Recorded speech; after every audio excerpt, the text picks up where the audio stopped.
The Bicol region is the 5th region out of the 17 regions in the Philippines. It is located in the southernmost part of the island of Luzon and is composed of 6 provinces, namely Camarines Norte, Camarines Sur, Albay, Sorsogon, the island provinces of Masbate and Catanduanes. The GSED Scale-Up project implemented in Bicol, Philippines, under the leadership of the BU Center for Teaching Excellence, focuses both on the capacity building of teachers as instructional resource writers of contextualized GSED lessons and materials, and on the development, validation, and dissemination of the contextualized GSED instructional resources developed by the said teachers. Guided by the motto, "Transforming Teachers, Transforming the Community," this GSED Scale-Up project emanated from the regional trainings on GSED conducted in 2021 and 2022. In the Philippines, contextualization of the curriculum is an important feature of the K-12 program. Broadly, curriculum contextualization is the process of matching the curriculum content and instructional strategies relevant to learners. Contextualization may be done through localization or indigenization. Mentoring is an important component of trainee growth and maturation and continuing professionally, meaning to say, mentoring is crucial to the professional development of teachers as GSED advocates in the classroom, schools, and community. In this project, we conducted an online workshop entitled Workshop Cum Mentoring on Developing and Validating Contextualized GSED Instructional Resources for Basic Education on September 10 and 24, 2022. One-on-one mentoring sessions called Para Tukdo na Oragon sa GSED, one-on-one mentoring sessions on contextualizing GSED instructional resources in December 2022, and asynchronous consultations throughout the project duration from September to December 2022. The contextualized GSED instructional resources consisting of lessons and learning tasks are developed using the PERC learning model, an innovative strategy that is an output of a previous project on mainstreaming environmental education. The PERC learning model is anchored on the constructivist approach to learning and active learning. This model is inspired by the 4 A's teaching strategy, 5 E's instructional model, and Anderson et al.'s cognitive levels and processes, which is the revised taxonomy of educational objectives by Bloom and colleagues. The different contextualized lessons and learning tasks are aligned with the K-12 curriculum and are part of the actual lessons covered. As reported by the teachers, even when they were in the process of refining the lessons, these lessons were delivered to their classes. Another apt and practical way of sharing the outputs was a webinar called Pedagogy Lecture Cum Teaching Demonstration, conducted via Facebook Live on November 29, 2022.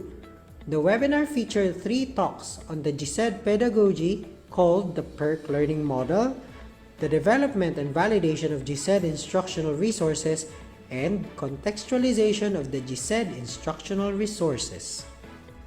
With clamor from prospective participants, the Series 2 of the Pedagogy Lecture Cum Teaching Demonstration was held on January 31 and February 1, 2023. The webinar included 2 talks on the GSED framework and contextualized GSED instructional resources, some exemplars. It also included teaching demonstrations of the contextualized GSED enriched lessons from the teacher and pre-service teacher writers themselves. On these occasions of disseminating the outputs of the teachers via a short lecture and teaching demonstration, we are able to promote GSED and sample contextualized GSED instructional resources to 337 participants on November 29, 2022 and 146 on January 31, 2023 and on February 1, 2023. Noteworthy to mention is the sharing done by the teacher writers themselves with their colleagues in the school.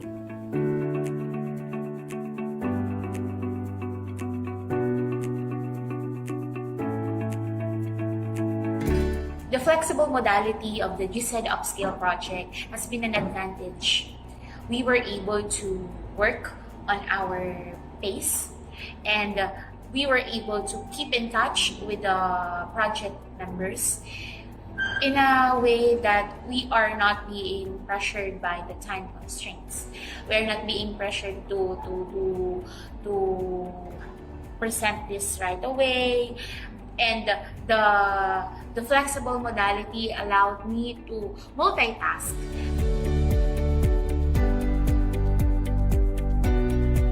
I can say that the whole experience is empowering. I gained deep level of awareness in promoting the lessons to others. I gained awareness about the idea that we live in one world. And since the training was conducted in flexible modality, I am more comfortable and it is convenient on my part, especially when preparing and revising my lessons and instructional materials embedded with GSED. I found it hard actually to participate since the brownout or the blackout back then was prevalent since it's in the middle of I think November, December, and I had to look for ways to just participate and be there with my classmates in GSED Scale Up Project. But overall, I truly find the activity amazing and great since this is the product and I'm still able to integrate concepts from other parts of the world, and of course I am able to practice the GSED methods in writing, lesson plans, and of course in teaching.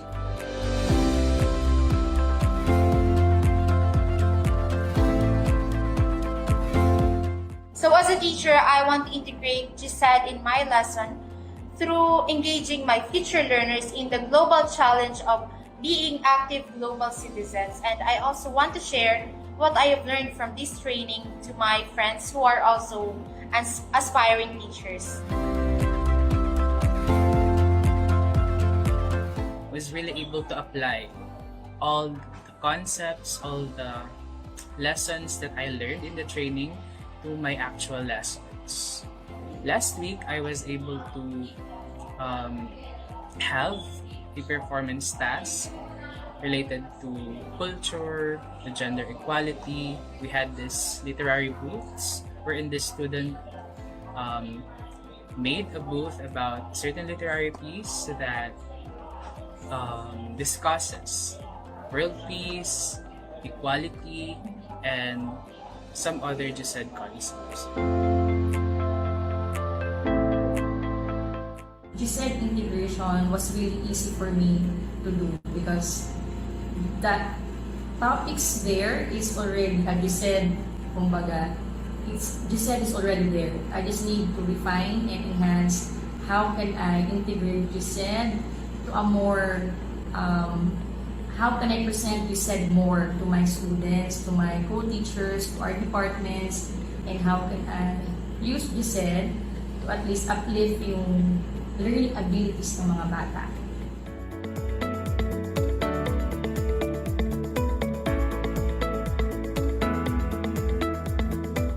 I use the session plan, which is the output in the GSED Upscale project, in my MIL lessons. In that lesson, I emphasize not only media literacy skills, but also social literacy, where I encourage the students to be creative in social media platforms, but not forgetting self-respect and respect for other people. I plan to integrate it to my lessons, and knowing primary pupils, I am hoping that they will be inspired and open their eyes in order to view the world in a wider perspective.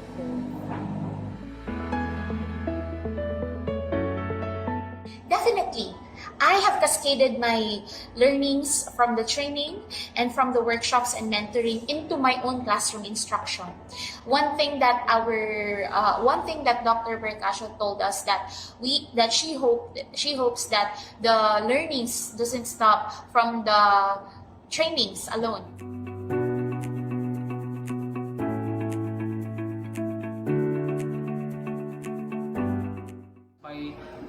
first, I guess, by being an example, we should also try our best to integrate as much as possible. If there's always a window to integrate GSED, we should always do that.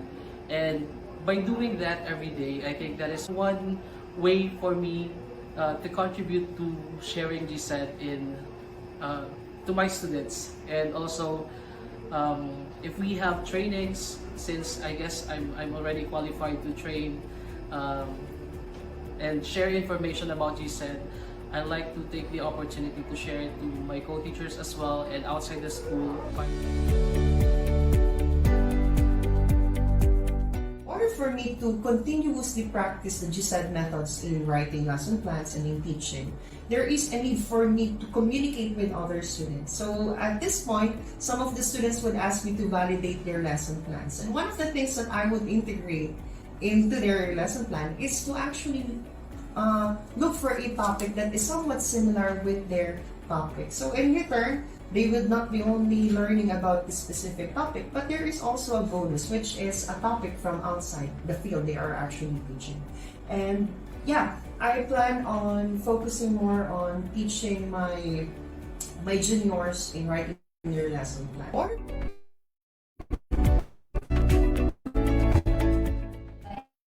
Integrating GSED topics in project-based method.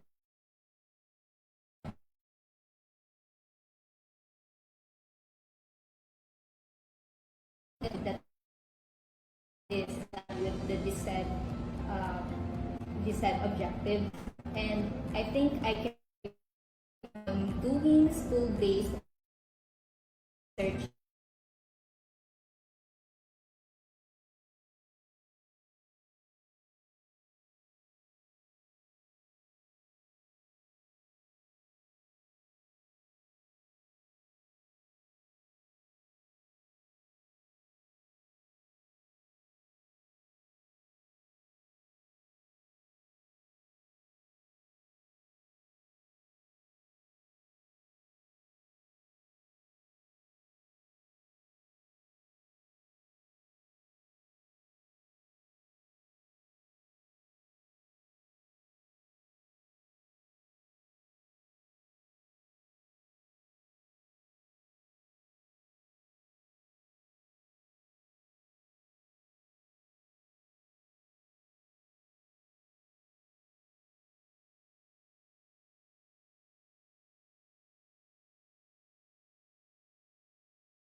Ladies and gentlemen, distinguished guests, and esteemed participants, welcome to session 2 of our Global Citizenship Forum. I am honored to be your moderator for this crucial discussion.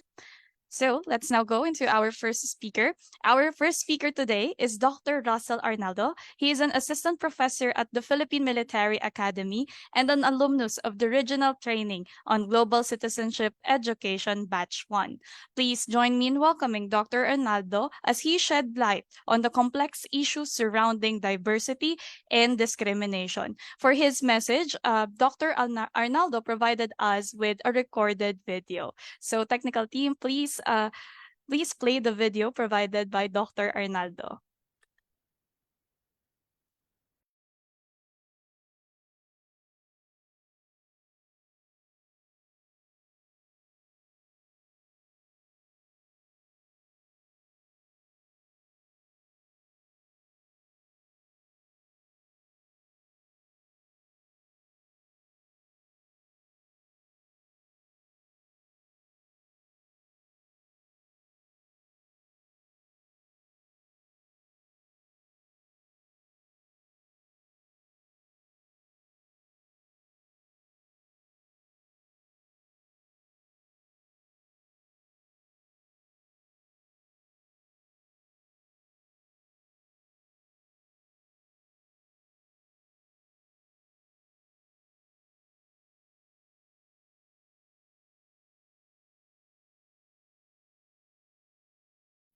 Good day, everyone. I welcome you all to this Youth Forum on Global Citizenship Education brought to you by Bicol University. My brief talk aims to increase awareness of how issues with global diversity contribute to discrimination. And we'll look at how global citizenship and GSED principles contribute to reducing, resolving, and addressing these global issues. I invite everyone to be receptive and listen carefully as I present concepts on diversity, discrimination, and the GSED principles. The title of my short presentation is Key Concepts on Diversity, Discrimination, and the GSED Principles. Now, let us start our discussion about diversity. Diversity refers to the way in which people are different. It is important because it promotes tolerance and acceptance while also valuing different perspectives and varying experiences. Diversity refers to the ways in which people are different. Diversity encompasses all the demographic variables seen and unseen regarding a person.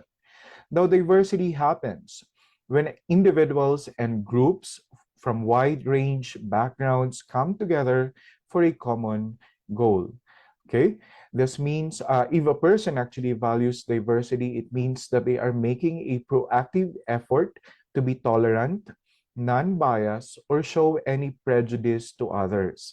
Now, this means that a person is free to celebrate the differences of others and what those differences can bring in terms of the setting or climate that they occupy together. Having a team, some examples showing diversity is that one is having a team that is made up of people from various cultures and of different ages, genders, and races. Now, we know that each generation, gender and race have their own unique experiences that can add to the makeup of the team. Another example is being bilingual. We know that most people grow up only knowing the language that is spoken in their home, which is oftentimes followed up with the language that is spoken at a school. Okay, so I repeat, as what I have said earlier, diversity is actually important because it promotes tolerance and acceptance while also valuing differing perspective and varying experiences. It promotes inclusiveness, which means accepting others while also valuing their differences. No? So inclusiveness and diversity get rid of harmful biases that could block growth, whether personally or professionally. Now, at this time, let us discuss discrimination. Now, basically, discrimination is the unequal treatment of a group based on factors such as age, gender, race, ethnicity, and religion. Discrimination happens when some groups are outright denied access to certain things, but it can also happen if we all are subjected to the same rules or processes on the surface and later come to discover that the rules really benefit one group over another in practice. Now, discrimination is actually a behavioral bias. It occurs when individuals or in groups take harmful actions against others due to the social group membership. And these harmful actions often involve the denying or restricting of constitutional rights and simple rights and even privileges. For one thing, discrimination can be difficult to see. No, it often has subtle forms, and it is not always easy to call it out for what it is. So discrimination can lead to unequal opportunities. We know that many cultures around the globe struggle with societal and cultural issues grounded in fear and discrimination, like stereotyping, racism, sexism, ageism, ableism, transphobia, and homophobia. Now, this discrimination can lead to unequal opportunities, not only in the workplace, but also in the community as well, the school, institution, other institutions. And there are studies, no, saying that discrimination can actually lead to a poor health, due in part to the stress that discrimination can cause. Now, let us discuss each of the global issues on discrimination as listed here in the screen. First is stereotyping, no?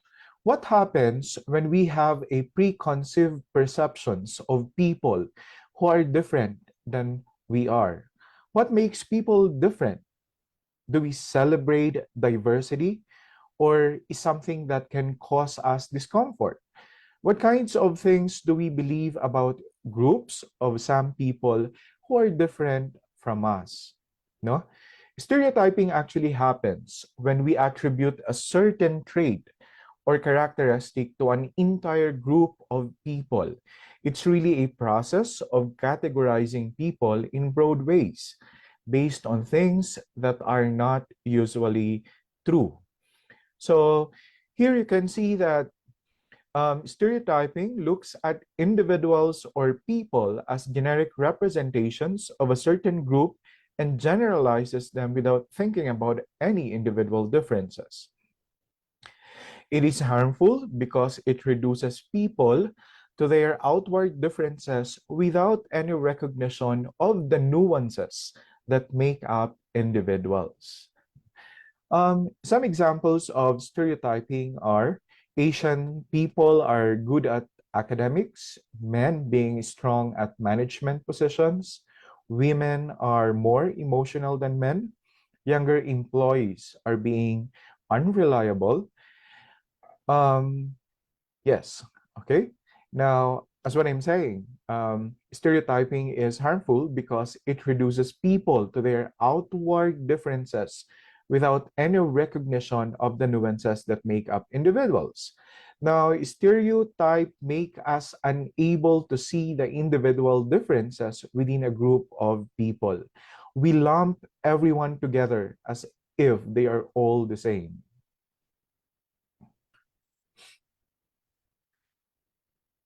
Now let us discuss the concept of social minorities and majorities. No? When we say minority, it is an individual classified by a distinctive identity that is subordinated by society. Now, when we say minority group, it's a group of people or a group of minorities, rather, who may be distinct yet identifiable by the same identifiable characteristics and are subordinated by a more dominant group. No? Now, these distinctive identities can include cultural, ethnic, and racial characteristics. Okay? So, now here, I have, or the examples of minority groups are, first, we have the transgender people and other members of the LGBTQ plus community. They hold less power and numbers than the majority group and have a distinctive identity. Another is people with disabilities. No? They are another common example of minorities. They too hold less power and influence in the numbers and have an identifiable physical or unseen identity. And lastly, we have the Black community. The Black community, which holds less power, has more power in numbers and distinctive physical descriptors. So again, those are examples of the global or the common minority groups. Okay, we proceed to racism. No? Racism is the discrimination and prejudice that shows up in system of the world, such as availability of public education, unfair criminal justice procedures, differences in hiring and opportunities, and many more. Okay? Racism, as shown here, is the discrimination of a group of people based on their perceived racial or ethnic identity and shows up often as a systemic racism. Okay, we proceed to sexism. Sexism is discrimination where predetermined ideas and thoughts are projected upon a person based on their gender identity. Okay. Now, typically women are discriminated against in sexism, no? But sexism can affect someone of any gender.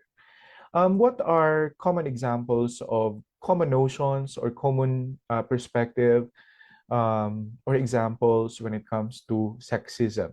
One example is that household chores are for women. Men earn more than women, and women have fewer opportunities than men, especially when it comes to their professional or career growth. Ageism. Now, ageism is the discrimination against people of certain age groups. No, ageism is very much like sexism, only because it calls into a question a specific aspect of an individual, and that is the age. No, example is that one is young people perform and work better than old people, but young people are unreliable. No, and another is older people are liabilities. We move on. Okay, another is ableism. Ableism is the belief that individuals with physical or mental disabilities are less superior than people without disabilities. Okay, so this is the discrimination against people with physical or mental disabilities. No? Common notion, common examples are that people with disabilities are problems and liabilities. People with disabilities should not have the same opportunities as those of normal people. And we have here the transphobia and the homophobia. No? Transphobia is discrimination based on transgender identity, and homophobia is discrimination based on sexual orientation. Discussing more on this, we know that gender is a social construct. Sex is biological. Unlike sex, gender varies to certain degrees across societies and is subject to change over time. No? And there's the so-called here gender identity. Gender identity is the way people perceive themselves to be female, male, a combination of both, or neither. It is actually an intrinsic aspect of an individual's sense of who they are. It isn't tangible to others. Now, gender identity is also different from biological sex, which refers to one's anatomical features, such as the number of chromosomes, sex at birth, and sexual organs. What I would like to impart to everybody here is that gender is a social construct, and social constructs are ideas and opinions that emerge from societies and find wide acceptance. We should learn to be more sensitive to our gender as well as those of others around us. And we should educate ourselves to enable better interaction with people of other genders.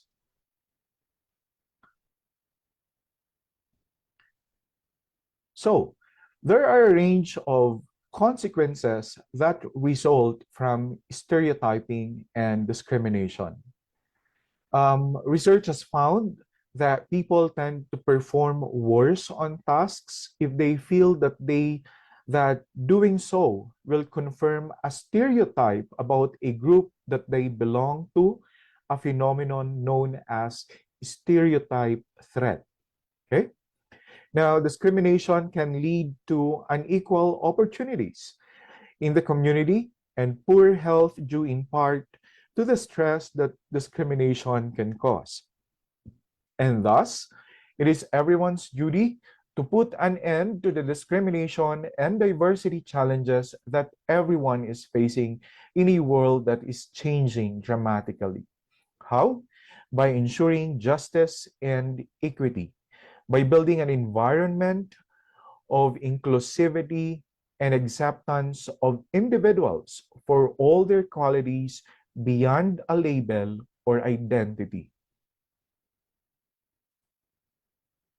We can achieve this by upholding, promoting, and applying the global citizenship education. Citizenship education strives to teach new generations the principles, obligations, responsibilities, and privileges of citizenship. Up-to-date knowledge of issues from local to global helps equip students to work toward solving future problems in the best possible way. Now, this knowledge can also strengthen a student's sense of community and belonging to their country.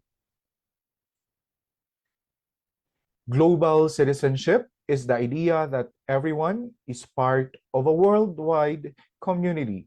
Provide students with basic knowledge of factors that impact the communities in which they live. Active global citizenship or citizens empower themselves and others to improve their condition, that of those around them, and that of the world at large. Active global citizenship is about teaching people how to fish in order to teach it to others. We are just one part of a much bigger world and community. It's not all about ourselves. We must take actions that benefit local and international communities. We must readily tackle injustices like discrimination or human rights violations. We must value things like cultural diversity. We must be responsible for their actions and for our actions. This ends my short presentation. Thank you, and thank you everyone for listening. Now, having a brief knowledge of the concepts of global issues of diversity and discrimination and how the global citizenship education principles and key concepts help in addressing them, I urge everyone to be a citizen of the world. I invite and challenge everyone to take part in making the world a better place for all of us, even in your own simple ways. Thank you, and God bless everyone.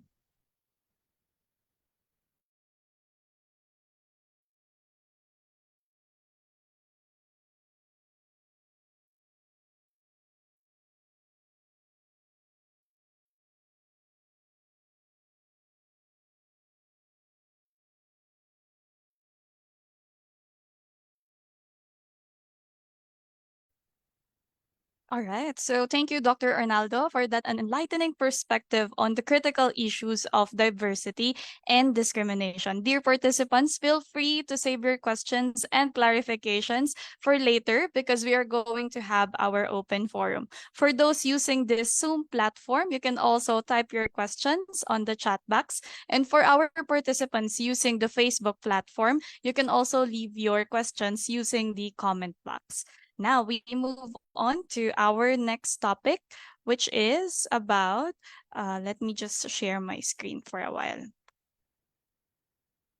Okay. Okay, so our next speaker brings a wealth of experience from Nigeria. Please welcome Mr. Suleiman Bokar, the founder and executive director of the Northeast Youth Peace Ambassadors Network. He will be addressing the pressing topic of misinformation and disinformation in the 21st century. Mr. Suleiman Bokar, the virtual floor is yours. Thank you very much for the opportunity. A very good morning from Nigeria. because it is still morning. It is now 6 a.m. Due to differences in time, so we are still in the morning. Thank you very much for the opportunity. I would like to start by giving my appreciation to Ms. Professor Rebecca Rosario for constantly inviting me to be part of the training in the Big Bull University. Thank you very much for this. I would like to start by sharing my screen. So,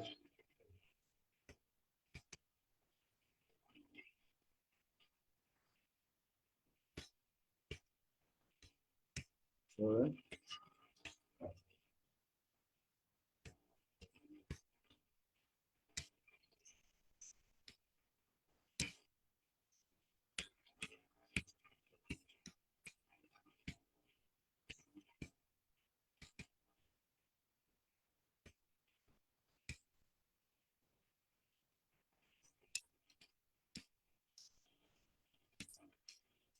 Okay, as the moderator introduced me in the first place, my name is Suleiman Bukar. I'm the founder and executive director of Northeast Youth Peace Ambassadors Network, a non-governmental organization in Nigeria that works to promote peace using global citizenship education.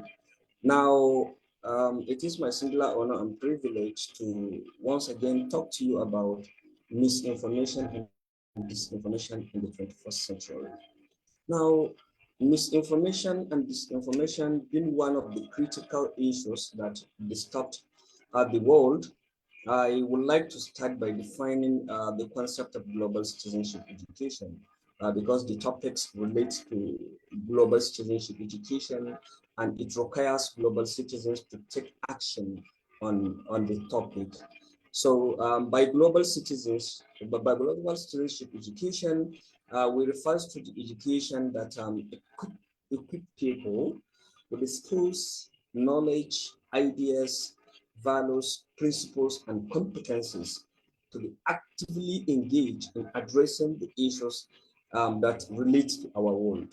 We see ourselves as global citizens, regardless of national boundaries. So it's a very important education that equips citizens to see themselves as global indigenous, regardless of national boundaries.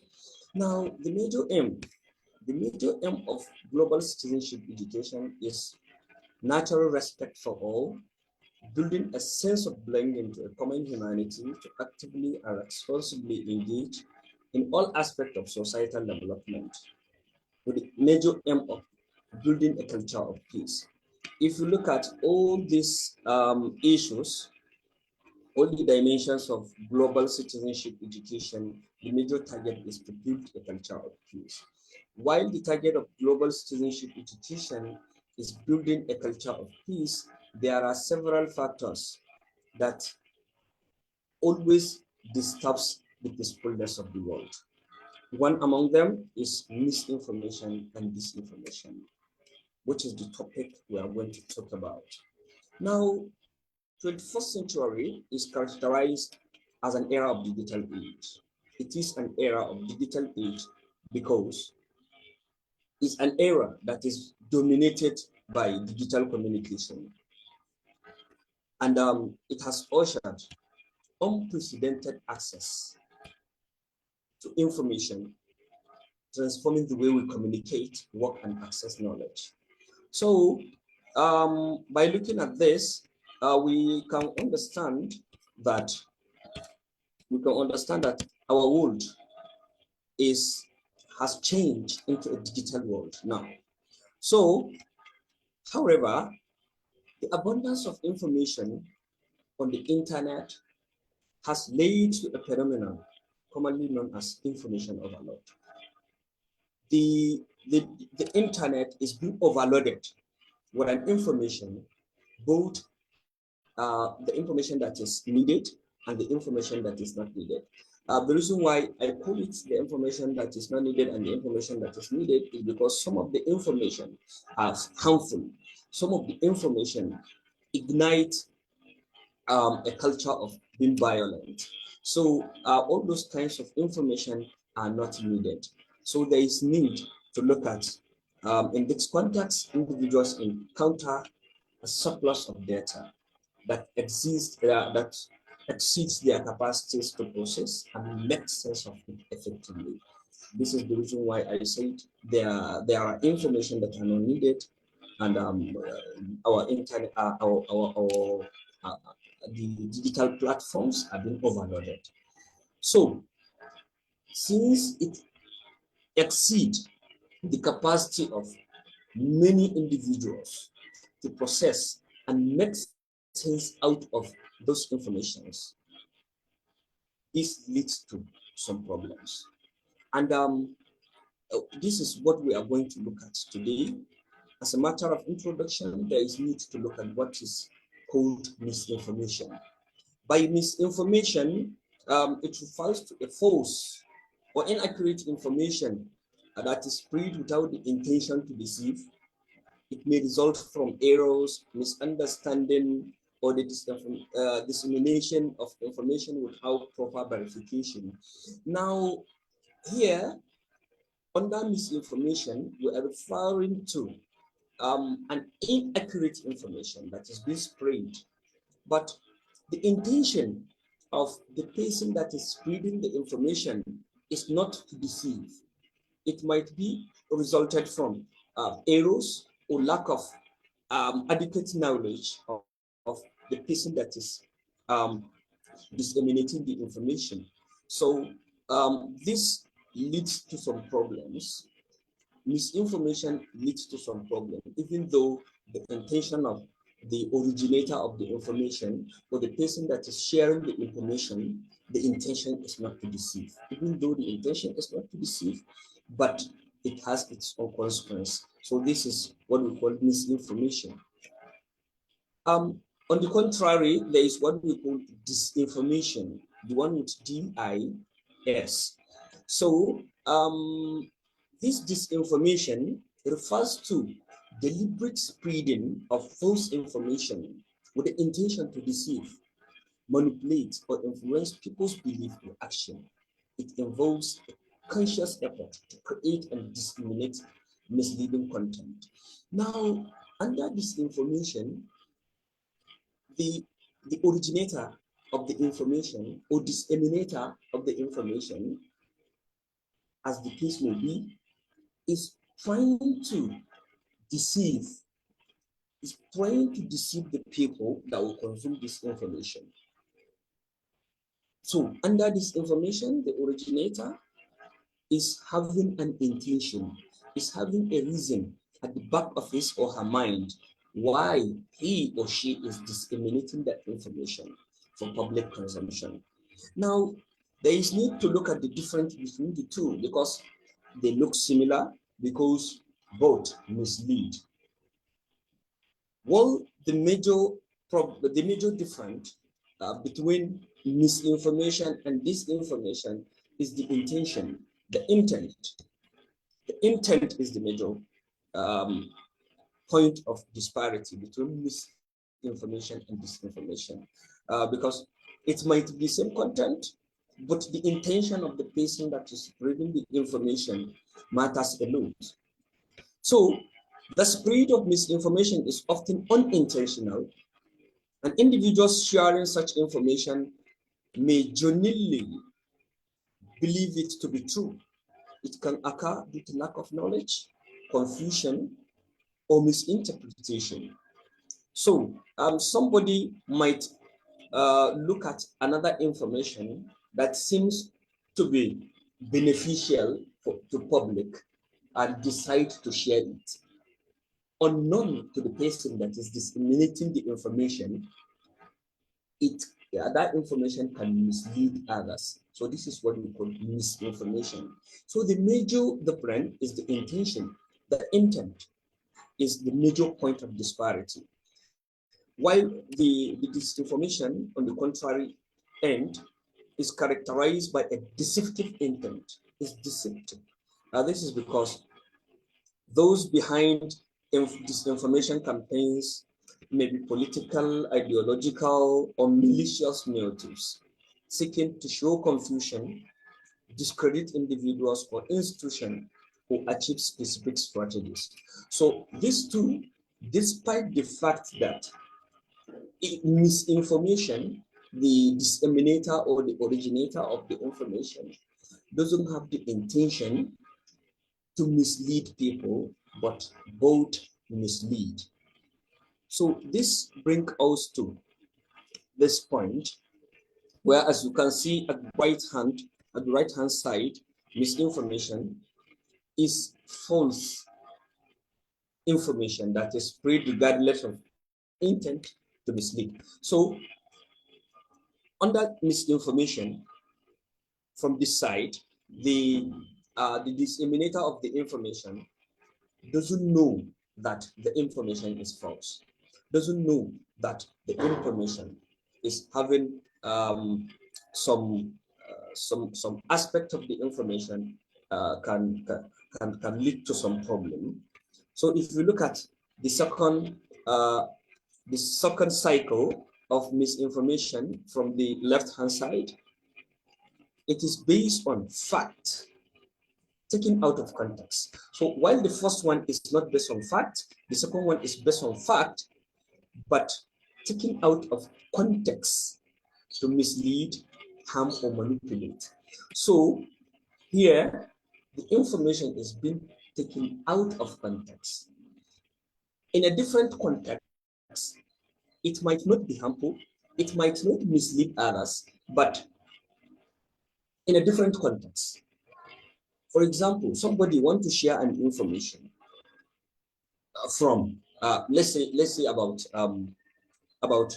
political development, thinking that the disseminator of the information might be thinking that he wants to educate people about political about active participation in politics, unknown to the person that such an information might mislead and might be harmful to other people. So this is what we call misinformation. At the center of the intersection, you can see disinformation, which is deliberately created to harm, manipulate, or mislead. So the intent is the major point of disparity between misinformation and disinformation. So this is what I want you to have at the back of your mind, because as we go through the presentation, we'll be referring to misinformation and disinformation. So the major point of disparity is the intent. Now,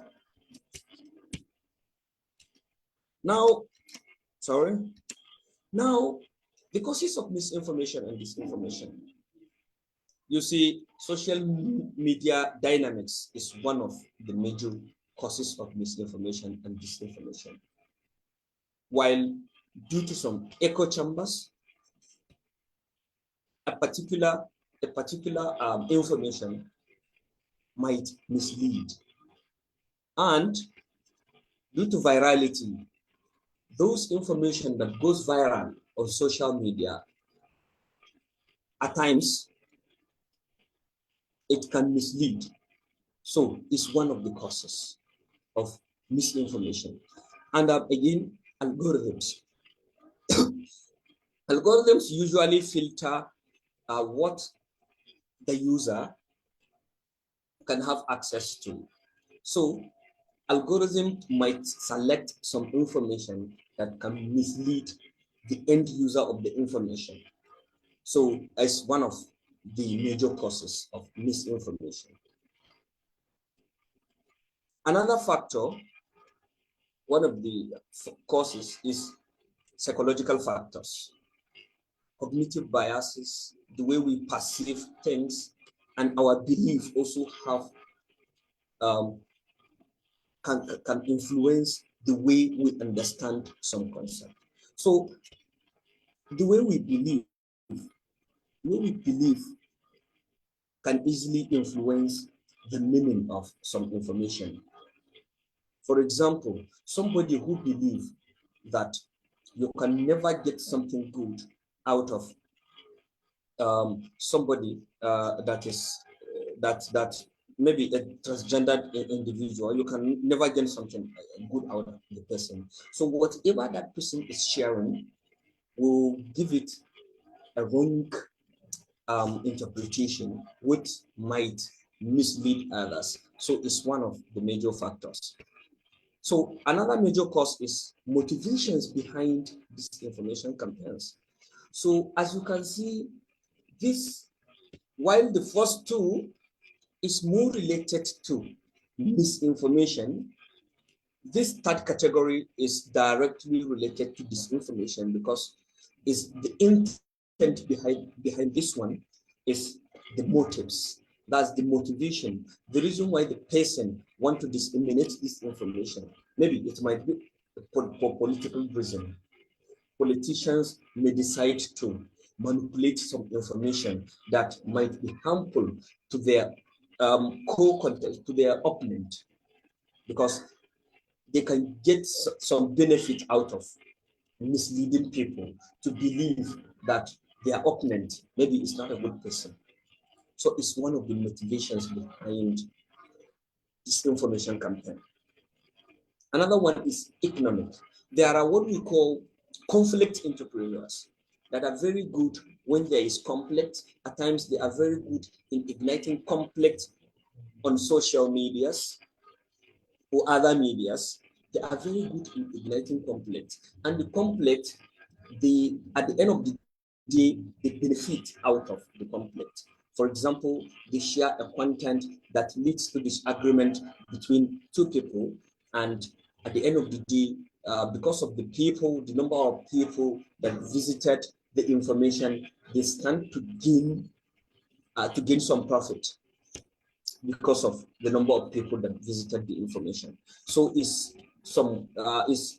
being shared based on economic motives. That's for the purpose of gaining monetary benefit out of it. And again, some are ideological. Somebody may decide to promote his own idea for people to believe that what he wants them to, the way he wants people to behave is the best way. So it's another factor, which is that's based on the motive, ideological motive of, to promote this information. Now, having looked at the causes, the next thing to look at is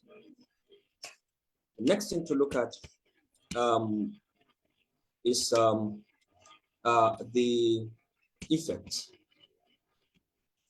So the first effect is erosion of trust. Now, misinformation and disinformation can undermine trust in institutions, media, and authorities.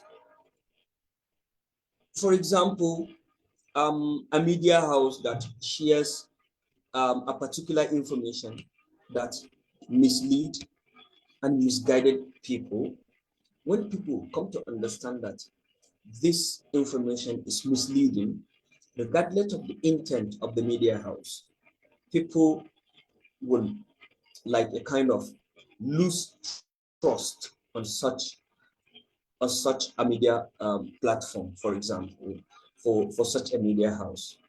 So this is one of the effects. The next one is polarization and division. False information can contribute to the division of the society. Well, because if you understand that this group of people are trying to mislead us, are trying to create an information that is harmful to us, we may decide to say, okay, we are no longer part of you people.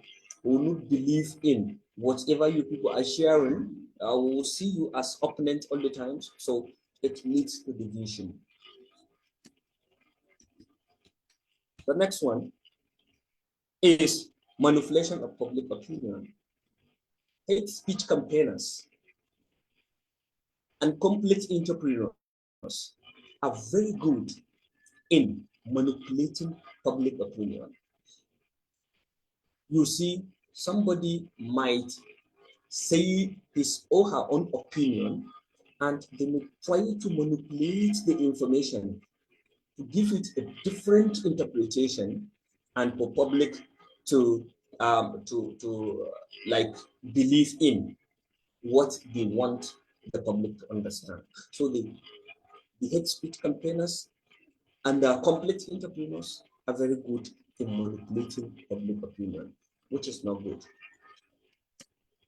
The next thing is impact on behavior. Misinformation can lead to real-world consequences, influencing individuals' behavior. At times, the information you see on social media can lead to some conflict in the real world. For example, someone may decide to share a story, a fabricated story about something that happened, for example, and the people that access the information might think that this this information that is being disseminated is true and might engage in conflict in the physical world, might engage in having conflict with someone that is innocent. So it might have impact on behavior. And for people that constantly get access to information that are harmful, they easily cultivate a habit of violence. They became violent extremists through the kind of information they access to. For example, the way people ascribed to Boko Haram insurgency group opinion is through falsification of some information. They are very good in deceiving people to believe what they share. In most cases, you will see them sharing information to the public that government is not doing what they're supposed to be doing. Government is cheating people. Whatever you do is to the benefit of the people at the helms of affairs, but the public are being considered as nothing while they are working for the common man to benefit out of the resources owned by his or her own country. So with this kind of deceptive information, they easily get people to ascribe to their own ideology, would have an impact on the way they behave. They easily engage in conflict. So this is one of the major consequences of misinformation and disinformation. The next one is social unrest and conflict. Due to some information that is being shared, this information can contribute to social unrest and conflict by fostering resentment, fear, hostility between them. Yes, this is self-explanatory. The next one is economic consequence. Business and economies can be adversely affected by false information, leading to economic instability. For example, here in Nigeria, where the part of the country where I live in, where most of the people are Muslims, there was a time when one company shared an information that Maggi is being produced from pork beef. So, and under Islamic religion, it is prohibited for a Muslim to eat pork. So it is because of this, the company really suffered when it comes to patronage of their product at the region. Why? Because people believe that this is something that is not accepted in my religion, so I cannot consume this one any longer.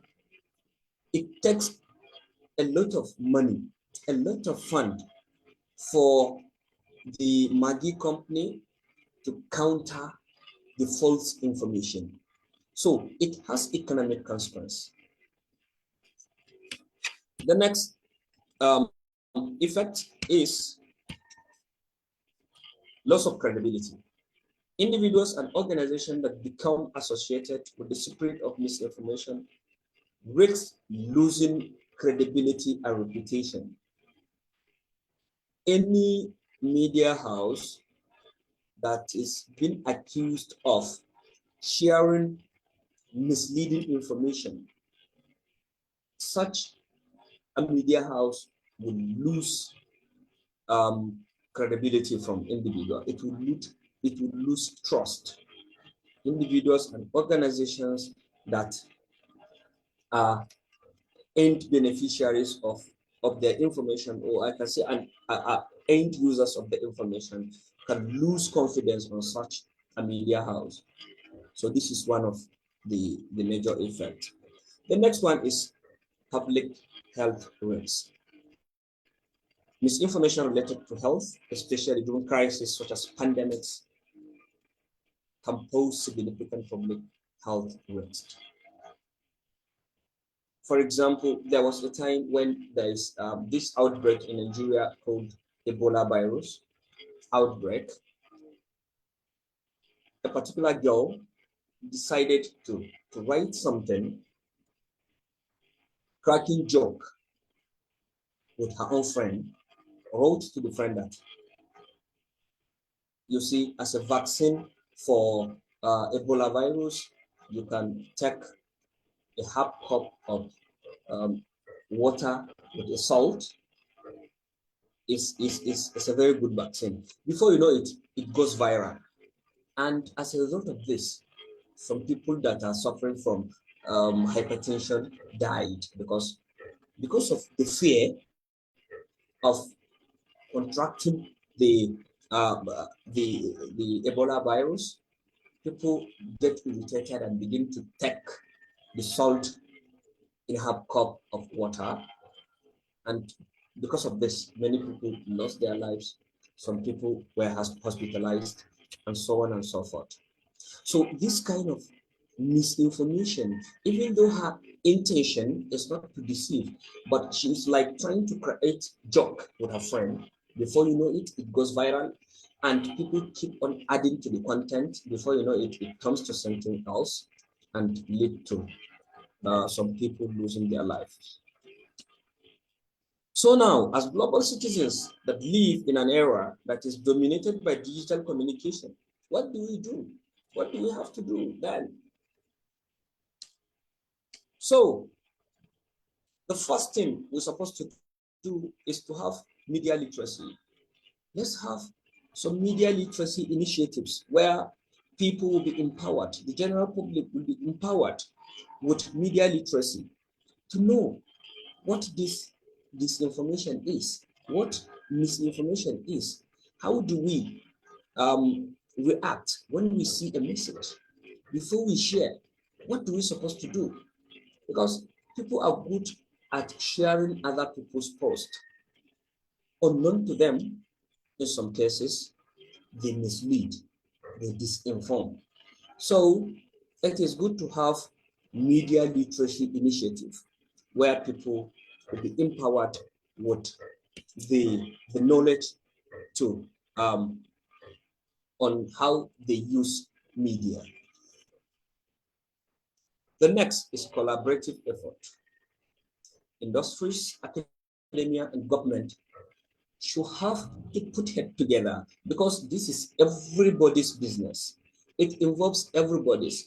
It affects both industries, individuals, academia, and every stakeholders of the society is being affected with the effect of misinformation and disinformation.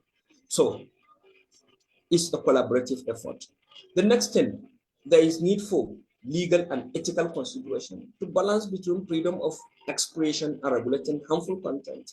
Even though we have our own freedom of expression, but our own freedom of expression shouldn't be used to disseminate harmful content. The next thing is technological solutions. There is need for fact-checking algorithms where if you disseminate an information and such information happens to be a misleading or information, the algorithm itself can have a way of checkmating it. And again, there is a need for development of content verification tools and user reporting system where those things can easily be checked. So thank you for listening, and I wish us best of luck, all of us. Thank you. A sincere thank you to you, Mr. Suleiman Bukar, for sharing your insights on the challenges posed by misinformation and disinformation. This will be truly useful for us, especially for us who are educators. So, our final speaker for today's session, for session two, uh, is Mr. Wasan Panya. He is a retired school director of Muang Krabi High School in Krabi Province, Thailand. Let us warmly welcome him as he discuss people's behaviors and environmental problems.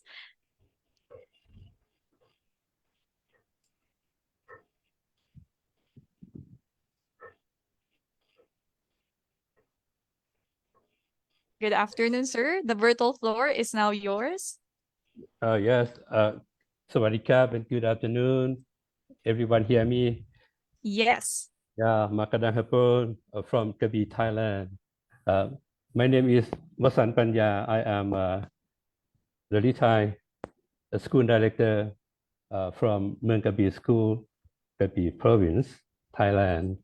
First of all, I would like to thank Professor Dr. Rebecca from Bicol University for inviting me to share my experiences on people's behaviors and environmental problems.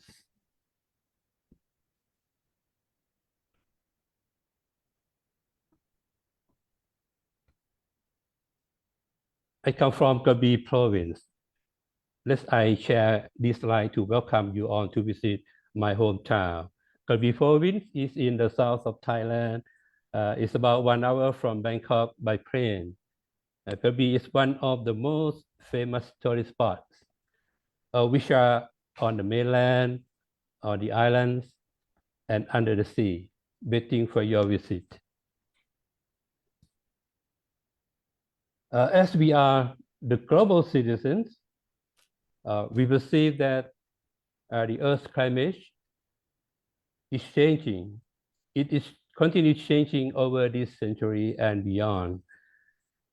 We are responsible for virtually all global heating because of activities like burning fossil fuels for energy, industry, transport, buildings, agriculture, and land use are among the main sectors causing greenhouse gases that act like a blanket wrapped around the Earth, trapping the sun's heat and raising temperatures. So, climate change causes weather the condition to become warmer, wetter, or drier, and pollute water, air, noise, soil, solid waste, sewers, and hazardous waste, which make problems to the world's environment. The source of pollution and environmental problems are natural resource and man-made source. The man-made source is the people's behaviors. Most people are going about their own lives and dealing with their own problems and issues. People's actions and behaviors are often a reflection of their own experiences, thoughts, feeling, environmental value, and awareness. The Earth is a system where everything is connected. Changes in one area can influence changes in all others. These pictures are the example of how people in a community behave that cause the environmental problems. The first picture on the left was the wasteland that the owner had done nothing for years. One day, he prepared the land for the growing vegetables and fruit. While doing so, he found a lot of solid waste left on the land, which covered by unwanted flora. Who brought the solid waste to his land? The answer might be some people who live nearby. The ones who act like that needed to be developed in knowledge, self-discipline, environmental perception, and environmental awareness. The issues like this happen from one place to another, from over the world, all over the world. So we, everyone, must take the responsibility on protecting this planet. The climate change, people's behaviors, and environmental problems indicate that our world needs help from the citizens. Who can solve these problems? We can. We can save this planet. As the global citizens, we can do it by our two hands, heads, hearts, and health.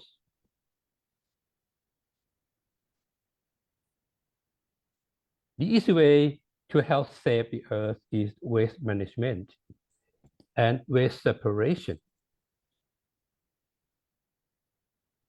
I would like to ask everyone, I would like to persuade everyone to do campaign for sorting trash into the right bin in condition that school, the public, and the private sectors provide enough bins for separation.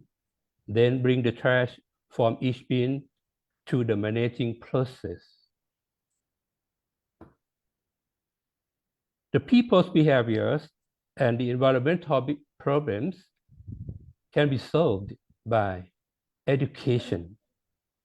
Learners in all ages, especially the new generation, should be educated to have environmental perception and environmental awareness. The Asia Pacific Center of Education for International Understanding, or FCU in South Korea under UNESCO, the United Nations, promotes global citizenship education, which aims to foster learners to understand the attitude and the behavior that empower learners to be good global citizens who are responsible to society, concentrated in peace, respect human rights, cherish the natural resources for sustainability, and encourage them to understand that these issues are the problems of the world, not only the local ones. To educate students and people in communities, school should design curriculums, pedagogy, and evaluation for students to learn about how to live in the change of society, economy, culture, and environment. Active learning processes such as problem-based learning, project-based learning, inquiry-based learning, phenomenon-based learning, and 7 steps of the 7 steps of environmental education for sustainable development, and I will call it the 7 steps of EESD learning process, are the suitable pedagogies that should be planned under the whole school approach for sustainable development. Meanwhile, everyone at school, the administrators, teachers, non-teaching staff, students, and stakeholders should take part in the learning process. The learning achievement of students come from a learning process, the cooperation and the collaboration among school, students, parents, stakeholders, and the student councils. The student council is the powerful team for developing school, very important for our school. The students' opinions are very important and beneficial.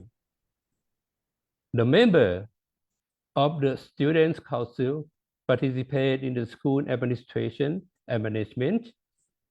Their actions are planning, doing, checking, and acting, then give feedback to for developing school, including the eco-school project that all stakeholders take part in, how to create the administrative school model, curriculum, pedagogy, and evaluation design in which integrate environmental education,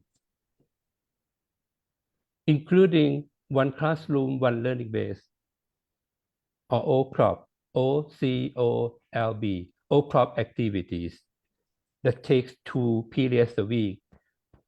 One period is 50 minutes.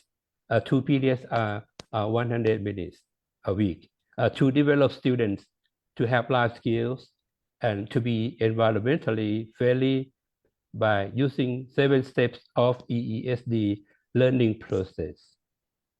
The first period is for the advisory teachers and students do the homeroom activities at their regular classrooms.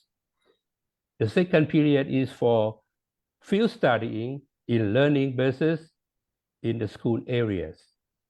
They may use the 2 periods for field studying either in learning bases or in the learning areas in communities.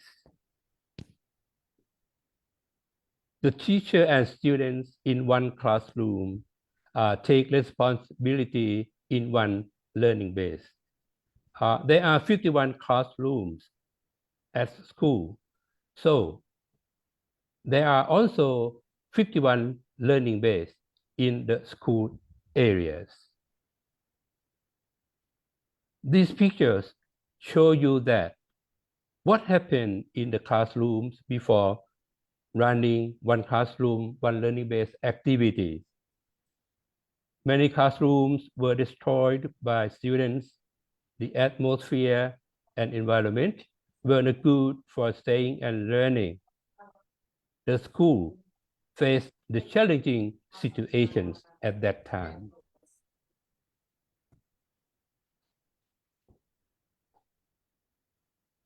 At the beginning of one classroom, one learning based activities, teachers and students have to spend 2 periods a week for making classroom clean, tidy, and become their second home.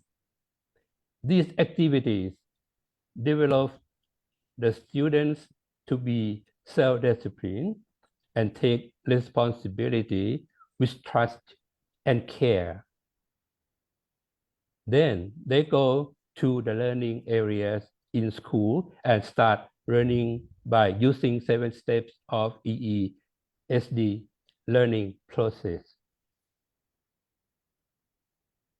This is the demonstrative Paddyfield learning base, the vermicomposting fertilizer learning base,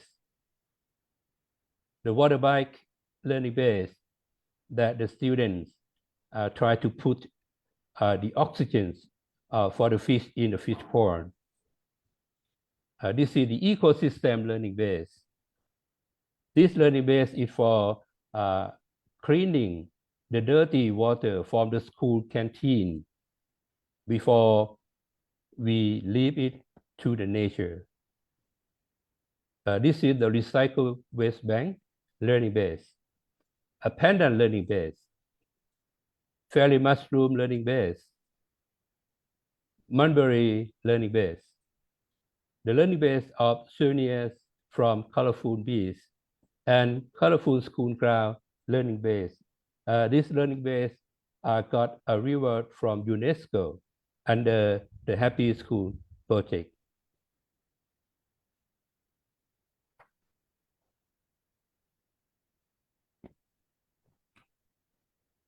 And these 2 slides show you how students learn practically and collaboratively at school and in community by using 7 steps of EESD learning process.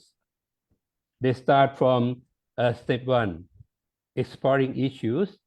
Step 2, finding based knowledge, and then go to step 3, finding relationships between the knowledge. And then go to step 4, analyzing situations and solutions. And then they go to step 5, management and planning. And step 6, field studying.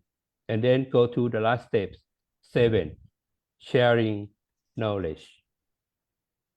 Besides learning and working one classroom, one learning base at school, some students and teachers have opportunities to run the environmental projects with people in communities to learn about local lives, share their knowledge and environmental skills and their experiences, which help develop students themselves, people, and areas in communities like this.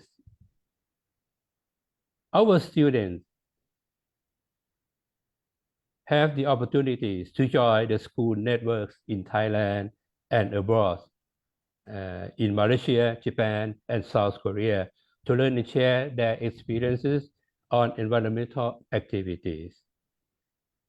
They participate online and offline activity with students from school in South Korea and Japan.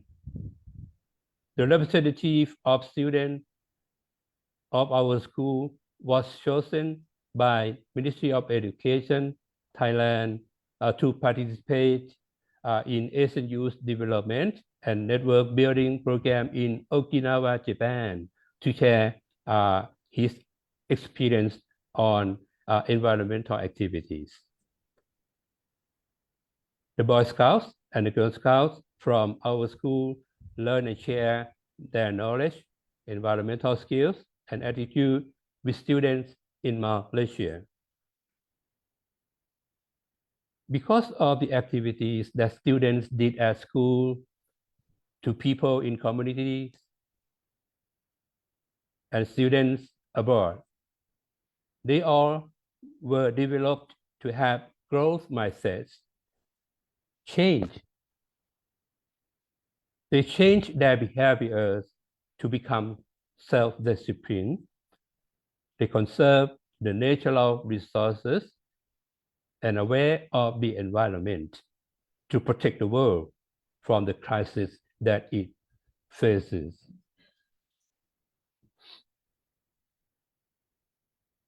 The role of schools, teachers, and the activities in learning processes help students success on their tasks, innovations, and careers.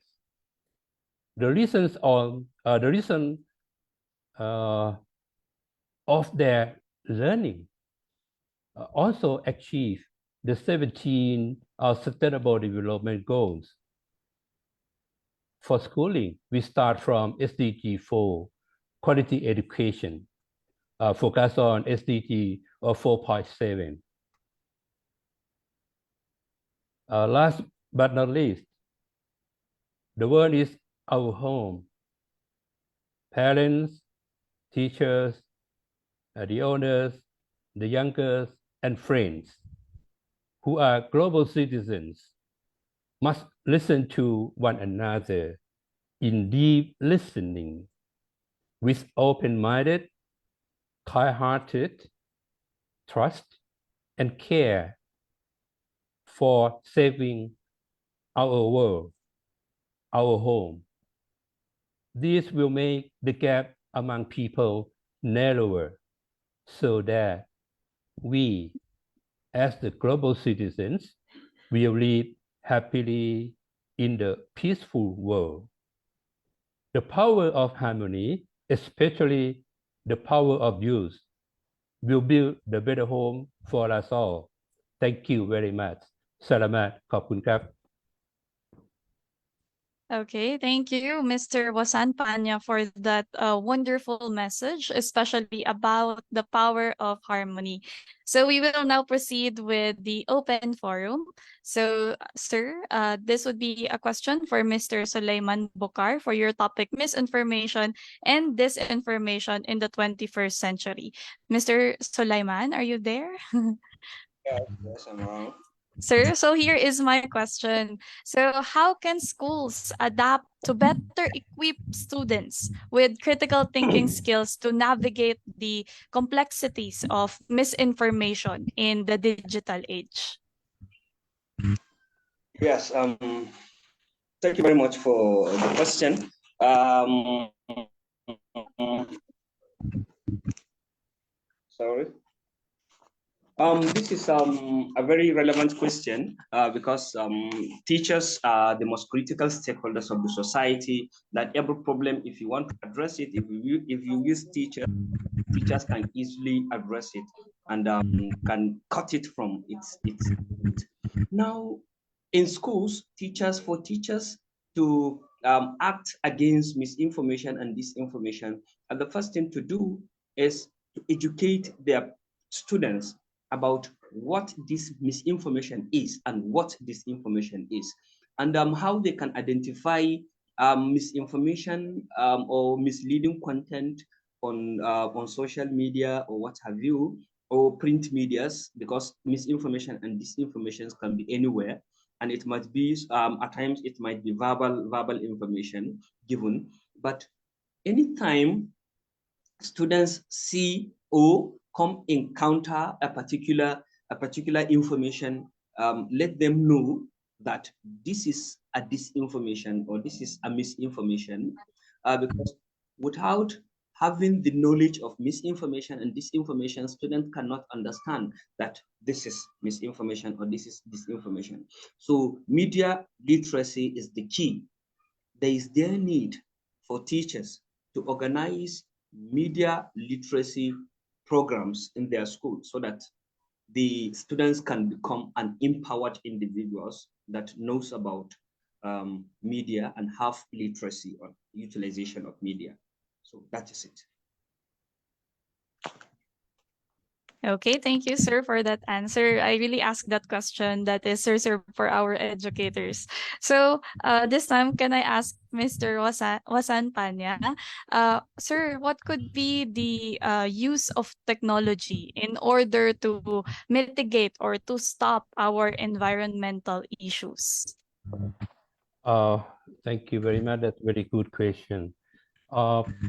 In the school process, we use many kinds of technologies, many kinds of equipment to support the students' learning. That I talk about the 7 steps of environmental education for sustainable development. In each step, you can see that in every step, the technology can be the part of the student success. So it's really important, okay? Just from the exploring the issues, they codify information from the computers. They use any laptop or some kind of internet, okay, and bring out into the study field to work with their friends and teachers. Thank you. Okay, thank you, sir. Thank you, everyone. So I would like to give my sincerest thank you to our speakers, Dr. Russell Arnaldo, Mr. Sulaiman Bokar, and then Mr. Wasan Panya. Thank you for your shared time and expertise. So as we conclude Can session we 2, have photo opportunity with Sir Wasan Panya and Suleiman? yes. Yes, okay, ma'am. So, participants, I do encourage you to open your webcams and then we're going to have a photo up. Okay, sir. Let's try to please open your cameras, participants, and we will have a picture taking. All right, so please open your camera. I'm gonna count from 3, 2, 1, and we're gonna say cheese. Okay, let's be ready. 3, 2, 1, cheese. Okay, thank you. Now we have a photo which I will send later. later on. So as we conclude for this session two, I encourage uh, I encourage our participants to continue the conversation during their own time and reflect on the insights shared today. So thank you for your attention, and let's strive to foster a deeper understanding of these critical issues as we work towards a more inclusive and informed global community. So this is the end of session two.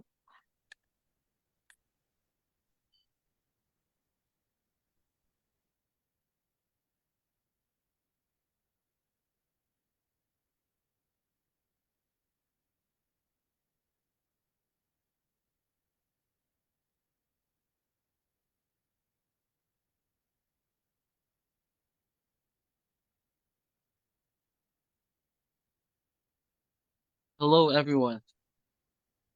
Okay po ba? Are we still there? All right. So, Mom Cindy will be sharing the screen, or will I be sharing the screen, Mom? Sorry, sir, you can share your screen now. Thank you so much.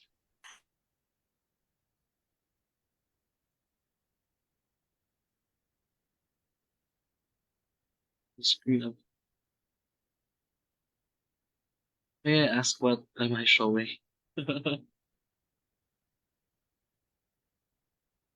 We can see, sir, your slideshow a while ago, the Okay. session three. Just a slideshow or the rest of my screen?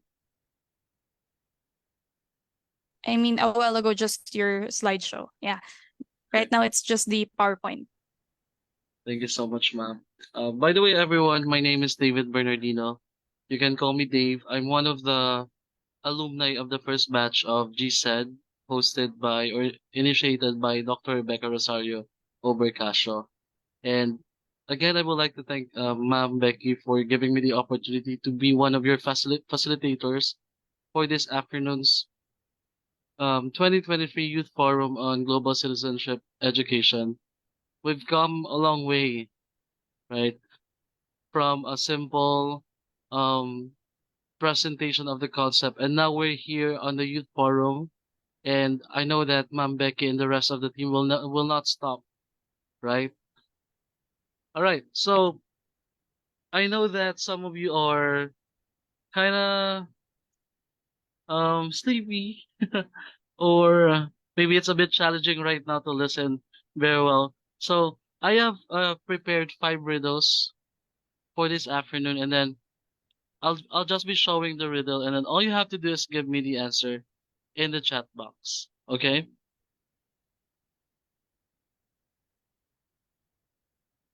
Okay. Let's try the first riddle. I am the beginning of the end and the end of time and space. What is it? You can type your answer in the chat box.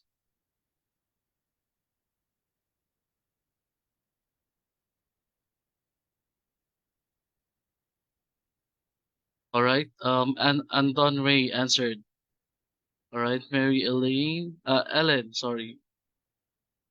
Who else? So the answer is letter E, correct. The letter E is the end of end, I mean time, space, and every place. So that is the correct answer. Let's go to the next riddle.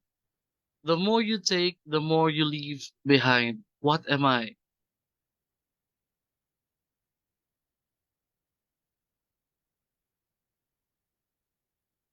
You can type your answer in the chat box.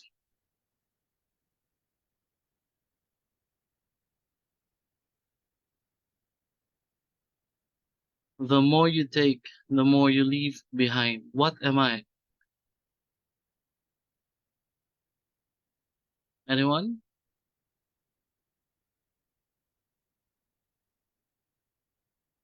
Clue. It starts with letter F.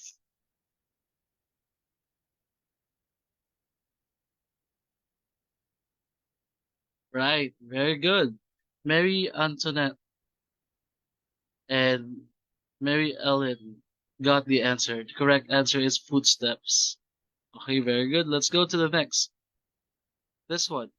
Can you name 3 consecutive days without using the words Monday, Tuesday, Wednesday, Thursday, Friday, Saturday, or Sunday? Right. What's the answer here?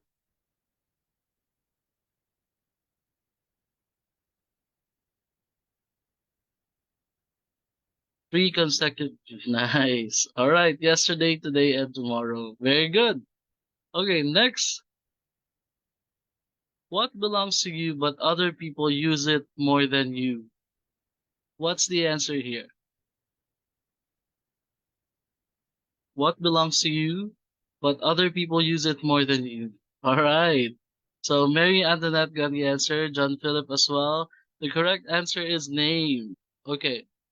So, we still have one more. You have me today, tomorrow you'll have more. As your time passes, I'm not easy to store. I don't take up space, but I'm only in one place. I am what you saw, but not what you see. What am I? What's the answer here?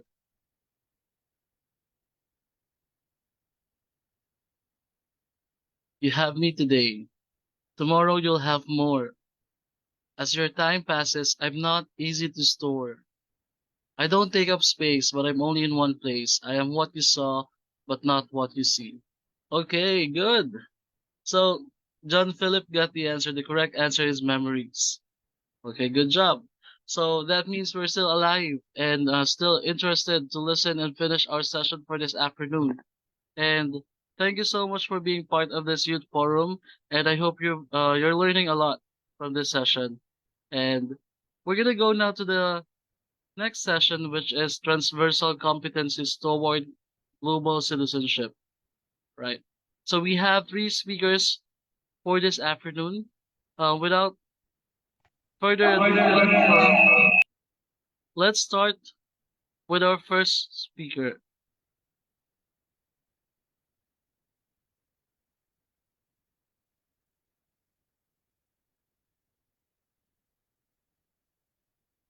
Our first speaker will be talking about the fostering empathy among youth. She is a multi-awarded physician, educator, and civil servant.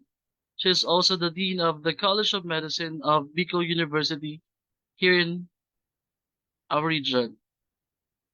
Let's let's welcome Dr. Ophelia Samor C. Let's give her a round of applause using our icons.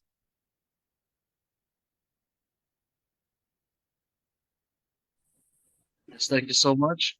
Okay, I will be sharing my slides first. Wait. Slideshow now.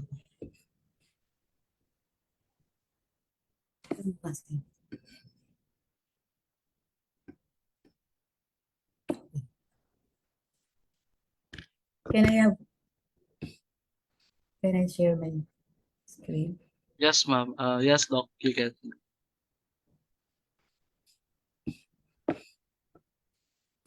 By the way, doc, 3 minutes before the end of your session, I'll be turning on my camera as a signal. Would that be okay with you? Yeah, very okay. Thank you so much.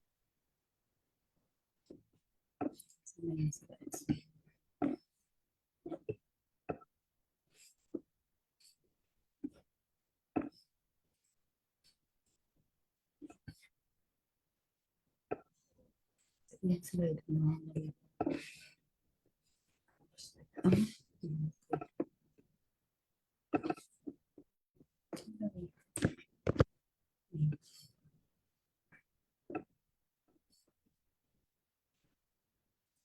Okay, may I know if I'm already on slide sharing? We're still waiting for the PowerPoint. Doc. Already there. Okay. So, to the organizer of this 2023 Youth Forum, led by Dr. Becky Bercasio, the esteemed global lecturers and panelists, the global youth of today. Wait, am I coming in clear?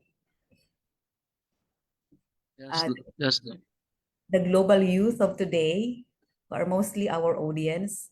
Pleasant afternoon to all of you. So today, I will share how fostering empathy among the youth, most of our audience today, is a vital transversal competency towards global citizenship. As a background for my lecture, let me introduce you further to global citizenship education first. And this has been discussed comprehensively in this morning's sessions.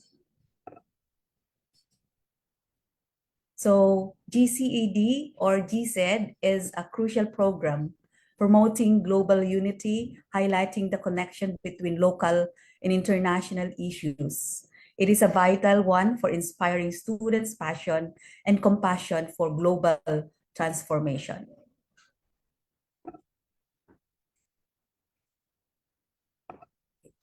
So let's go to the importance of empathy in GCED.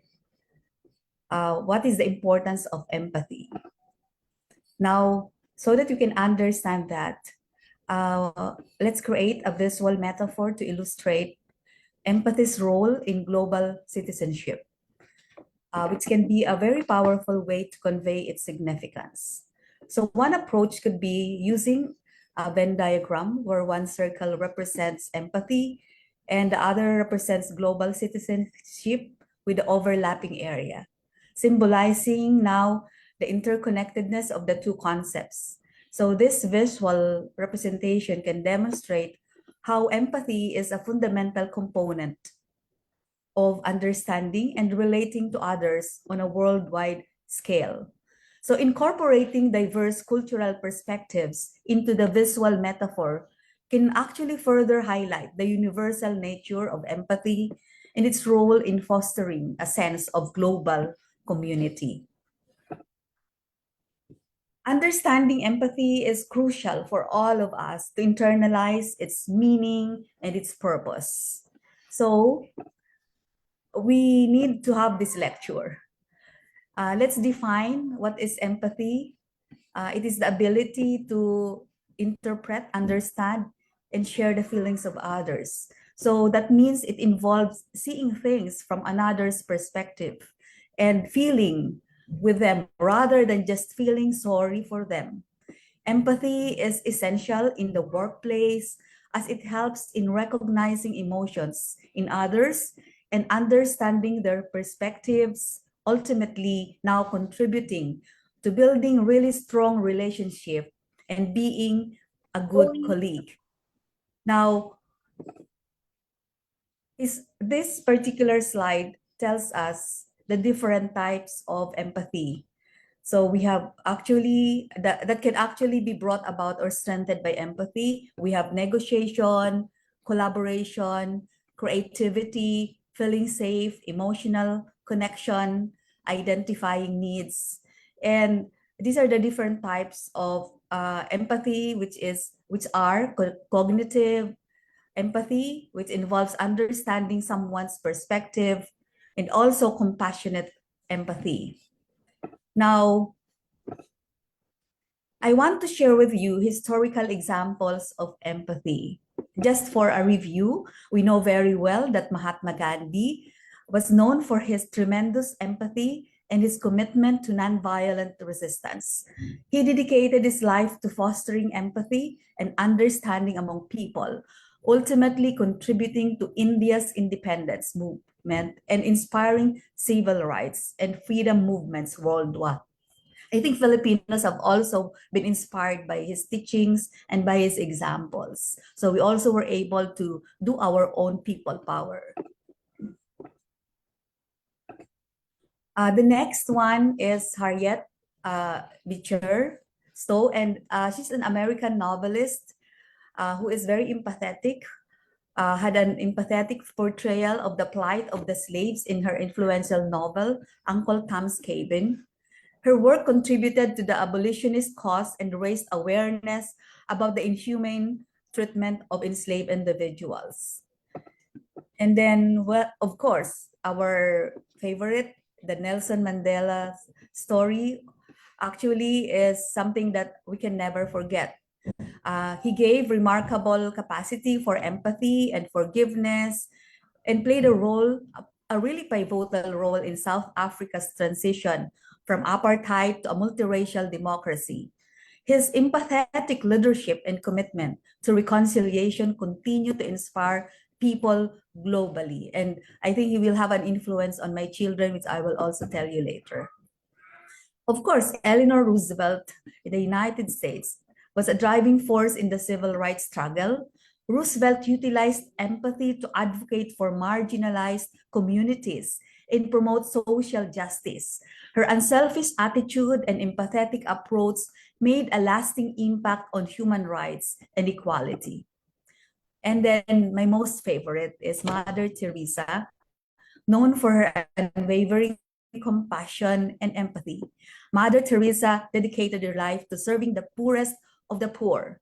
Her humanitarian work and selfless devotion to helping others earned her this widespread admiration and respect by many all over the world. Now, when we talk about empathy in diverse cultures, we need to realize that not all countries have the same sense of appreciation of what empathy really is. So let's talk about to emphasize empathy across different cultures can be really a very powerful way to illustrate the diverse manifestations of empathy. To use a series of images depicting individuals from various cultural backgrounds engaging in acts of understanding, compassion, and support is really very vital. So, but before we can go on to that, being a doctor, I want to share the scientific basis of empathy. So we need to know anatomy somehow. So this is the the brain. This is the frontal lobe, the parietal lobe over here. The frontal lobe is involved with problem solving, the emotional traits, reasoning, speaking, voluntary motor activity. Now the parietal lobe, they are knowing between right and left. So if you have a problem in the parietal lobe, you won't be able to differentiate right and left. Also, the feeling of sensation, reading, and also body orientation. Now, while the occipital lobe is for vision, color perception, the temporal lobe is for understanding language, behavior, memory, hearing. And cerebellum is for balance, coordination, and control of voluntary movement, and also your fine muscle control. And the brainstem, of course, is the one responsible for control of the vital functions that makes us all alive: breathing, body temperature, digestion, alertness of sleep, and swallowing. So where does empathy come here? It has been shown that the neuroscience behind empathy involves various brain regions and neural processes.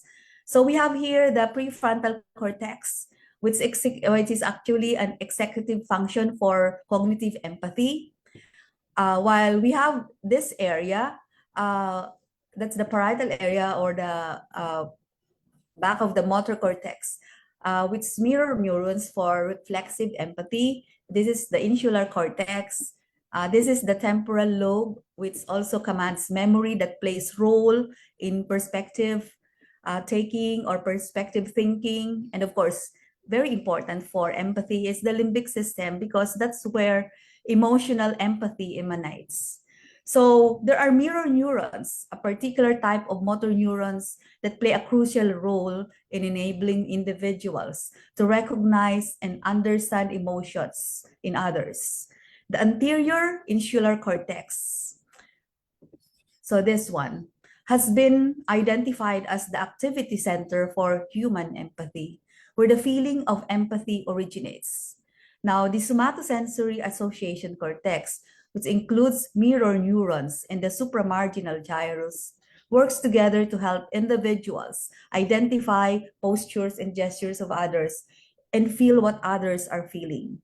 And then, of course, the temporoparietal junction and the inferior frontal gyrus also contribute to the cognitive and the emotional aspects of empathy. So there is really a physiologic, anatomic, and psychological basis for empathy. It's not just something that is invisible. It's something that has an anatomical basis.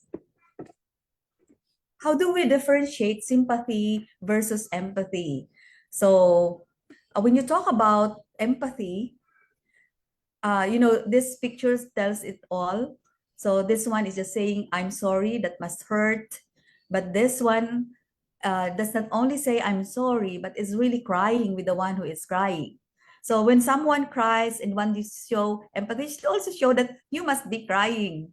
So that means that when you talk about empathy, it involves feeling what someone else feels. While if it is sympathy, it only involves understanding someone else's emotions, but from one's perspective. So it's not really something that you are relating so well or interacting so well with the one who is really a victim of a problem or whatever it is. Now, empathy in education is very important that we have role models. We should have someone to look up to follow. So that's why it's very important that what we do now can have actually an impact on the future generation. I'm very happy that I'm invited here for the youth to understand where our generation, I'm a baby boomer, I'm already 61 years old. And we had a different environment before. We had different government before. So our influences, we didn't have social media. But how can we help the present generation to be able to cope up better? Because we found out, for example, in the College of Medicine, we were talking about why is it that, for the youth, for the millennials, they're more prone to depression. Unlike us, we have gone so much, really hard times. And yet, we have survived. We didn't complain at all. I don't remember anyone from my batch in med school complaining. But in medical school right now, there's a lot of mental health issues. So what's the difference?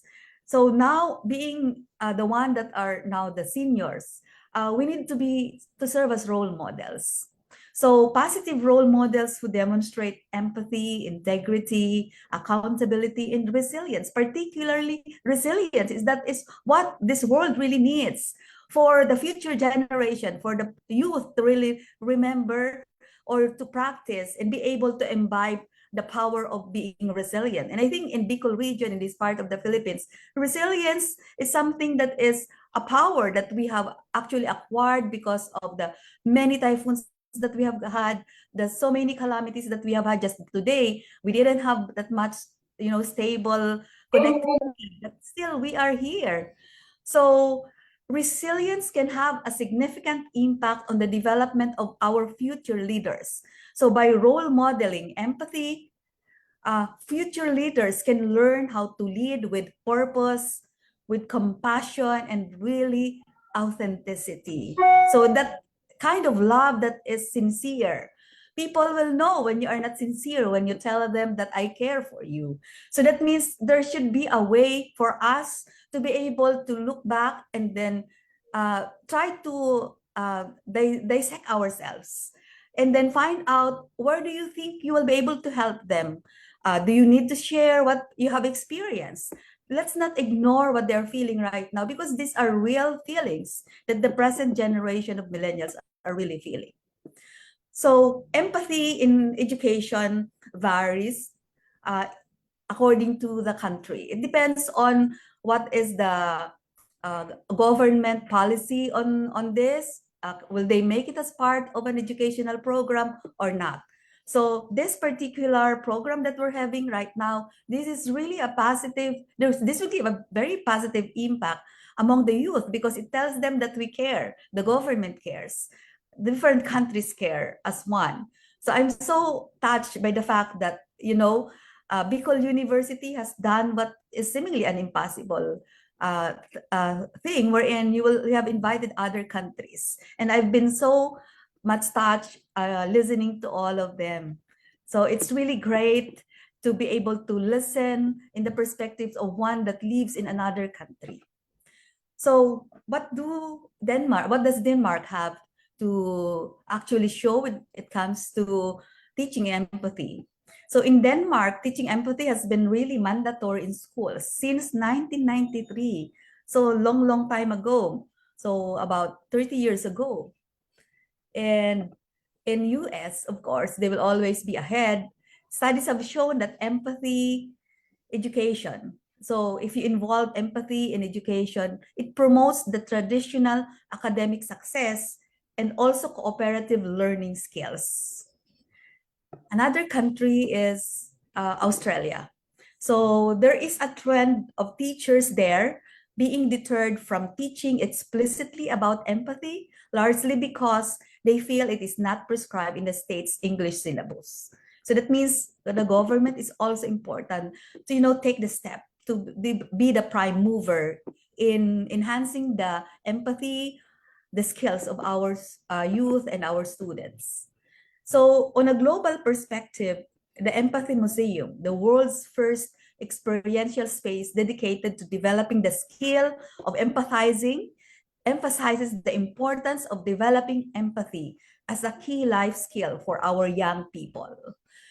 There are 6 ways to practice empathy in the classroom. Of course, the educators are very well aware of this. We have to listen to the millennials, listen actively. We should not judge them. We should love them for them. I know, for example, that in medical education, there are some of our peers who would say, oh, ini-spoil kasi ni doktora sa yung mga medical students. We have gone this in the past, through this in the past. They should also go through this in the same way that we did. If we persevered, they should also persevere. But the millennials now, they have different kind of perspective. They were born in an era wherein everything is fast. Everything seems to be being done all at the same time. And there is this, impact of an open social media platform to them. So they now lack time to do all the things that we used to do, we're able to do. As medical trainees before, we had all the time to focus on our patients, but now it's not the same milieu right now. So we should not be judgmental, withhold judgment. We should be more understanding. We should show empathic body language. We should also practice mindfulness, mindful of how they feel, mindful of what is happening in the environment, mindful of the changes, adapt to the changes. If they're doing AI, you do AI also, so you know what they're doing, what they know. They might be knowing a lot of times more than what we know. And they're probably laughing at us. So we should know also how AI is affecting education, how it can be used as actually a tool in order for us to improve our educational teachings to them. Okay, ask open-ended questions. So we should not really be judgmental, but we should have an open heart and mind for the questions that we will be asking. So what are the strategies for developing empathy? Some of them have been discussed already a while ago. So first, we need to choose an issue that you care about for your change project. So not everybody may have the chance to actually be able to face all the issues. But if there's an issue that is closest to your heart, it's the one that you choose. Then empathize. Learn from people who are impacted by your issue to understand it better. You read about them, you talk about them, or you talk to them. You define use your new understanding of your issue to define the specific focus of your project. Then you brainstorm, build prototype, and then you test. Come up with lots of ideas, and then do the next steps. Make a plan to implement your project and share it with others. And after implementation, you can re-enter the cycle back again. Okay, so let's go to the, okay. Yeah, I think it's very good that this session or this forum is really aligned with the Sustainable Development Goals. So I want to propose, or probably this is already what has been done, from the 17, we have probably an 18 or another SDG goal, that is active empathy for life. And we should have also youth-led initiatives promoting empathy. And then this one, it highlights the role of empathy in driving social change and advocating for the well-being of young people. So empathy and social activism in youth work side by side. This initiative emphasizes the importance of empathy in social activism and also in youth work. Now, how do we nurture tomorrow's leaders? The millennials now will be our leaders of tomorrow. The art of empathy with Believe in Me focus on nurturing empathy in youth to empower them as future leaders. This initiative aims to instill empathy as a fundamental skill for young individuals, fostering a compassionate and understanding generation of leaders.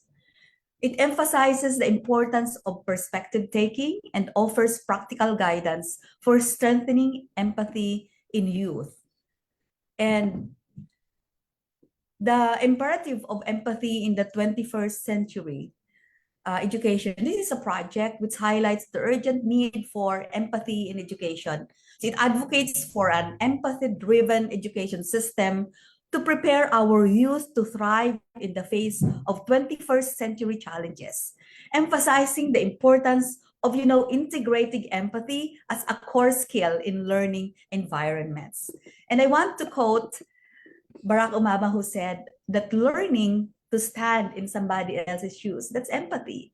To see through their eyes, that's how peace begins. And it's up to you to make that happen. Because empathy is a quality of character that can actually change the world. So it's empathy, really. So we are on the right track. Ma'am Beck, congratulations, because you have really dedicated yourself in making sure that empathy is part of our education. So this project really highlights the urgent need for empathy in education.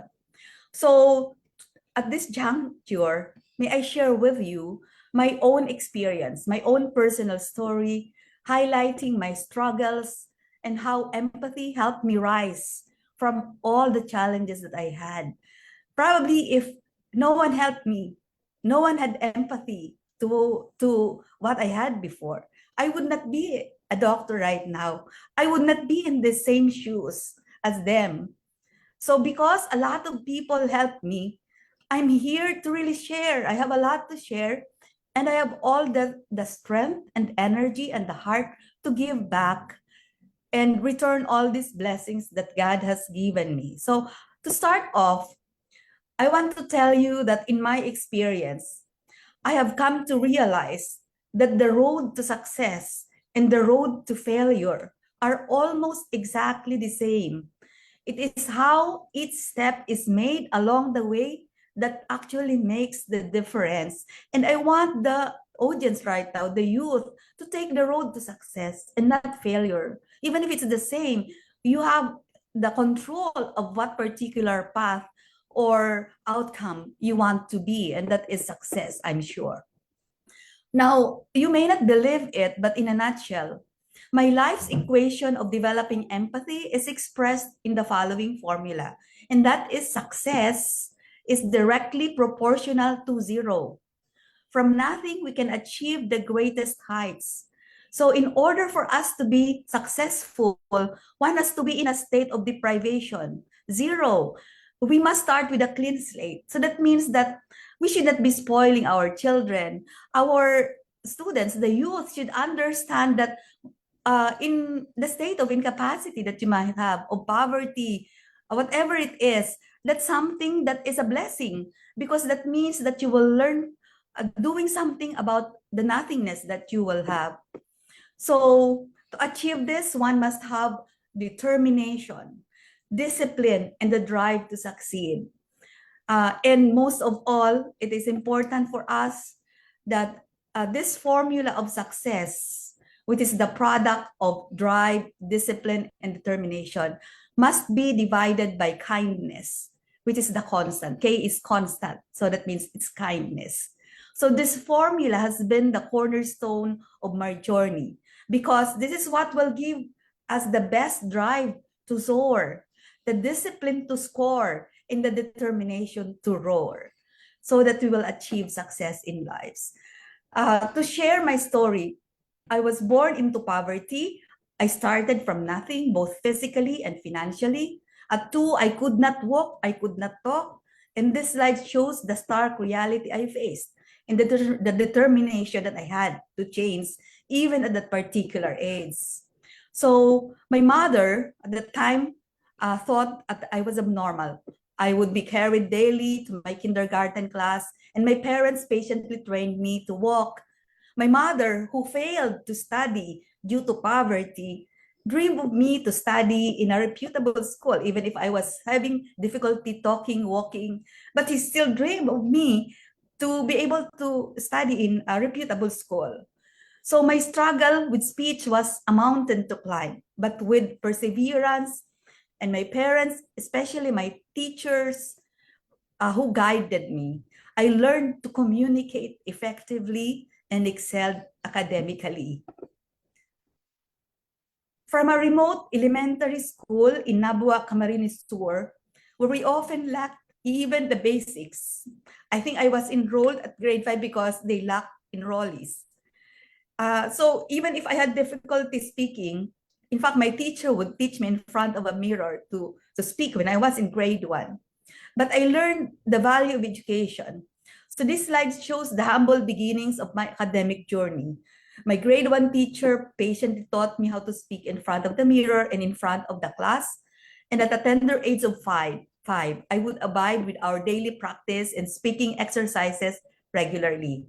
And thanks to her teacher, thanks to teachers like them, because of the patience and the drive and the discipline and determination that I practice, to the surprise of everyone, I did not just straighten my speech, my tongue, but I passed grade 1 and ended up as their first honor in grade 6. So as someone with speech and physical disability, I defied all odds, silently worked hard. So with drive, discipline, and determination, I emerged as the valedictorian of our class. And that actually qualified me to a scholarship in high school, but that's a different story. By 5, through my family's support, I was enrolled in school, as I've already mentioned. So, that was a very remote area that you probably would never dare to go to. Most of us will be walking, we would go to school barefoot, sometimes without underwear also. So to introduce my family, I belong to a family of 9 living in a very small shanty. This is a photo that it illustrates. Later I will illustrate the quarter and the love that held us together despite the poverty that we faced. So I was the 3rd child from a brood of 9, as I have already said. And this is our house. We live in a small shanty, a little better than a pig pen. No walls, no floor, no ceiling. My father was a tailor, very industrious tailor. That's how I learned how to not sleep overnight.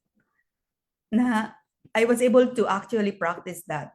The one which is sleepless and can go through nights and nights and can still persevere. Also an upholsterer, my father. And there were times, I remember when we didn't know where to get our next meal. Sometimes we didn't have food on our table. So my mother would go to the market in the late afternoon, did it after not having lunch, to wait for the unsold fish to be offered on a loan basis. So at an early age, we learned the basics of entrepreneurship by helping our mother sell pansit in dinuguan in cockpits held in nearby barangays. We sold tomatoes, garlic, onions, and of course, not to brag the sili, it became expensive in the past several months.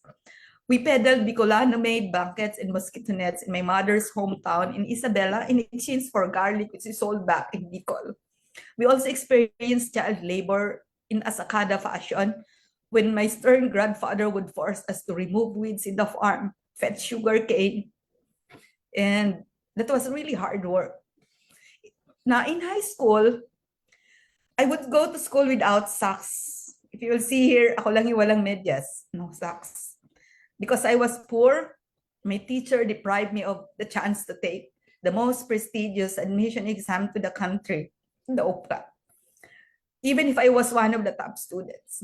I was discriminated and deprived because my teacher felt that since I was poor, I may not be interested or I may not be able to actually cope up with the life in Manila.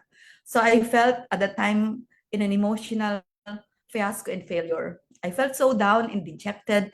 I came to the point of questioning God. Why did you allow me to be this downcast? But during that time, a miracle was revealed to me by God. Because I failed to study in Manila, I studied in Bicol University. So there, in Bicol University, I became a big fish in a small pond where I was given the chance to shine. I made nights into days. So in my desire to make my parents not pay the 100 pesos tuition fees, I disciplined myself to maintain my scholarship. This slide represents my defiance of the odds, graduating as the first female summa cum laude of Bicol University and the most outstanding graduate at the time. And because of this, I earned a state scholarship in medicine.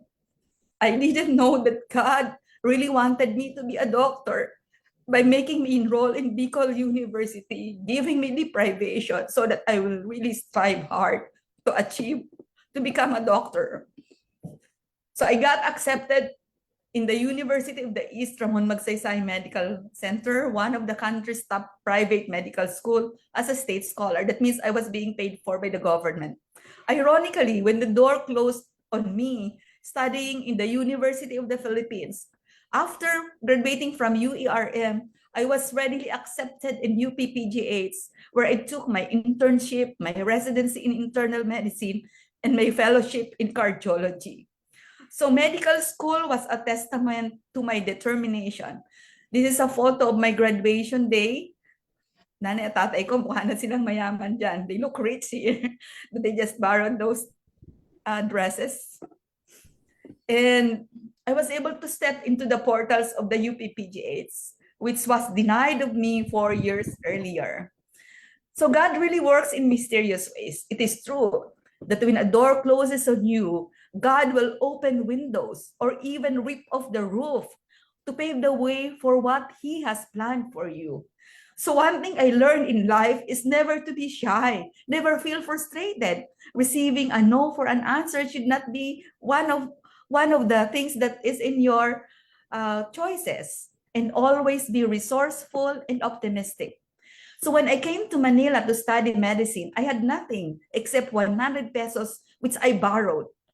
Clad in impoverished and provinciano outfit, I braved going to the Secretary of Education and Culture, who offered me a job, but I told him I needed a scholarship. So he paved the way for me to be able to take the scholarship at the National Scholarship Center.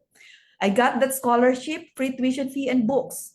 But my problem at that time, all medical schools were already closed. So when I came out of the National Scholarship Center building, I saw a doctor, the former dean of the medical school in Bicol, and I told him my predicament. He did not say anything but just smiled. After 2 days, one of the top medical schools told me that I have now been accepted to their medical school, even if their admission already has closed. And it will be the first time in the history of their school to do so. So now I have a scholarship in a medical school. But how about my food, board and lodging, and the daily needs? So what I did was I looked for every possible job but failed. I was determined to succeed, however. I thought of the speakers in leadership training. So those who are listening now, you can probably think of the speakers of today's forum. So at that time, I thought of the speakers in a leadership training and tried to approach them for help. I went to the president of a bank, made me one, gave me a job as one of the job trainees in the newly opened credit card company that's in PCI Bank. I survived each day with a 30 pesos a salary. I also sold makeup to my classmates, which I bought in Divisoria and peddled this to my classmates. So that's my story of my medical education. But I will not be able to finish my speech here or my story if I will not introduce you to Mr. and Mrs. Raul and Aurora Paredes. They were they became my foster parents who helped me through men's school. The coordinator of the leadership workshop I attended in college, whom I asked for help, brought me to one of the kindest couple I have known. Sila po yun. Mrs. Paredes as a former Miss Caltex. And then Mr. Paredes was the vice president of the PNOC and the assistant, what they call this, chair of the Department of Energy. The husband was a technocrat. They have sponsored scholarships to hundreds of poor children. They have never asked any proof of my poverty. So walang income tax return or my grades, my educational achievements, hindi nila hiningi, nor required me of conditions, walang maintaining grade that I need to maintain on. So it was really purely gratis et amor. In the province, I know of relatives who would help their kids, but would make them be household helpers. But what they showed me and how they treated me, giving me my allowance, fetching me during weekends, riding their car, that was the first time I ever rode a car. They made me feel I am their daughter, giving me all the help without expecting anything in return. So I'm amazed with their kindness. One time, I asked them, how can I help you back? And what they said really opened my eyes and really touched my heart. They said that it is in the Bible that what your right hand has given, your left hand must not receive. And that I should not think about giving them back. Doing the same way to others in the future would be the best thing that I can do probably. So they also said that the more effective solution to the poverty in the Philippines or in the world is having all families who are able, who can afford, share a hand to the poor people they can help and make them get educated, thereby cutting the cycle of poverty. So kung mayroon daw isang pamilya na mayaman, tumulong sa isang mahirap na magpaaral ng mga anak nila, that will be the best solution for the poverty in our country. If that's not empathy, I don't know what empathy is. So I learned it hands-on from them to be really kind. I returned to Bicol as an internist and cardiologist, and I was inspired by the words of Mother Teresa. And then when she said, say where you are, find your own Calcutta, find the sick, the suffering, the lonely, right where you are. So in my own Calcutta and Bicol, where I have served as an internist and cardiologist and as an educator for almost 3 decades now, I have served and became one that is like Mother Teresa. And of course, this is Mahatma Gandhi, looking back at my past and looking into the depths of my experiences. After surpassing my most challenging years, I have committed to continuously dedicate my life in the service of my community, guided by the principle of Mahatma Gandhi, who said, find yourself in the service of others. That's empathy. So the centerpiece of my advocacies is anchored in helping uplift the quality of the marginalized. My mission is inspired by my childhood experiences, restoring hope, rebuilding lives, and reclaiming dreams. So it also paved the way for me for the birth of Mababoy Island, or Mababoy Funds for Little Kids. This was in the early 90s when we were actually told that there are children who were swimming to school from the Mababoy Island to the island of Ginhadap, Masbate. They would swim several minutes, 30 minutes to an hour to be able to school. They do that in the morning and going back in the afternoon. And this one paved the way for us to pull money, look for funds for them, build boats for them, or help their parents have a way to actually have a source of living with the boats, and also put a source of water from Ginhadap to Mababoy Island so that they will have source of water in the Mababoy Island. So from the Mababoy Funds for Little Kids, we combined it with the other areas in the Philippines. We formed the Yellow Boat of Hope Foundation. I am the secretary of the board, which is now present in 183 communities nationwide, having built 4,670 yellow boats with 10 schools and 9 daycare centers, 6 dormitories, providing school supplies for 29,671 recipients, school bags for 8,851 poor children, providing connectivity, and now we're also helping those non-readers to also be able to read, especially after the pandemic.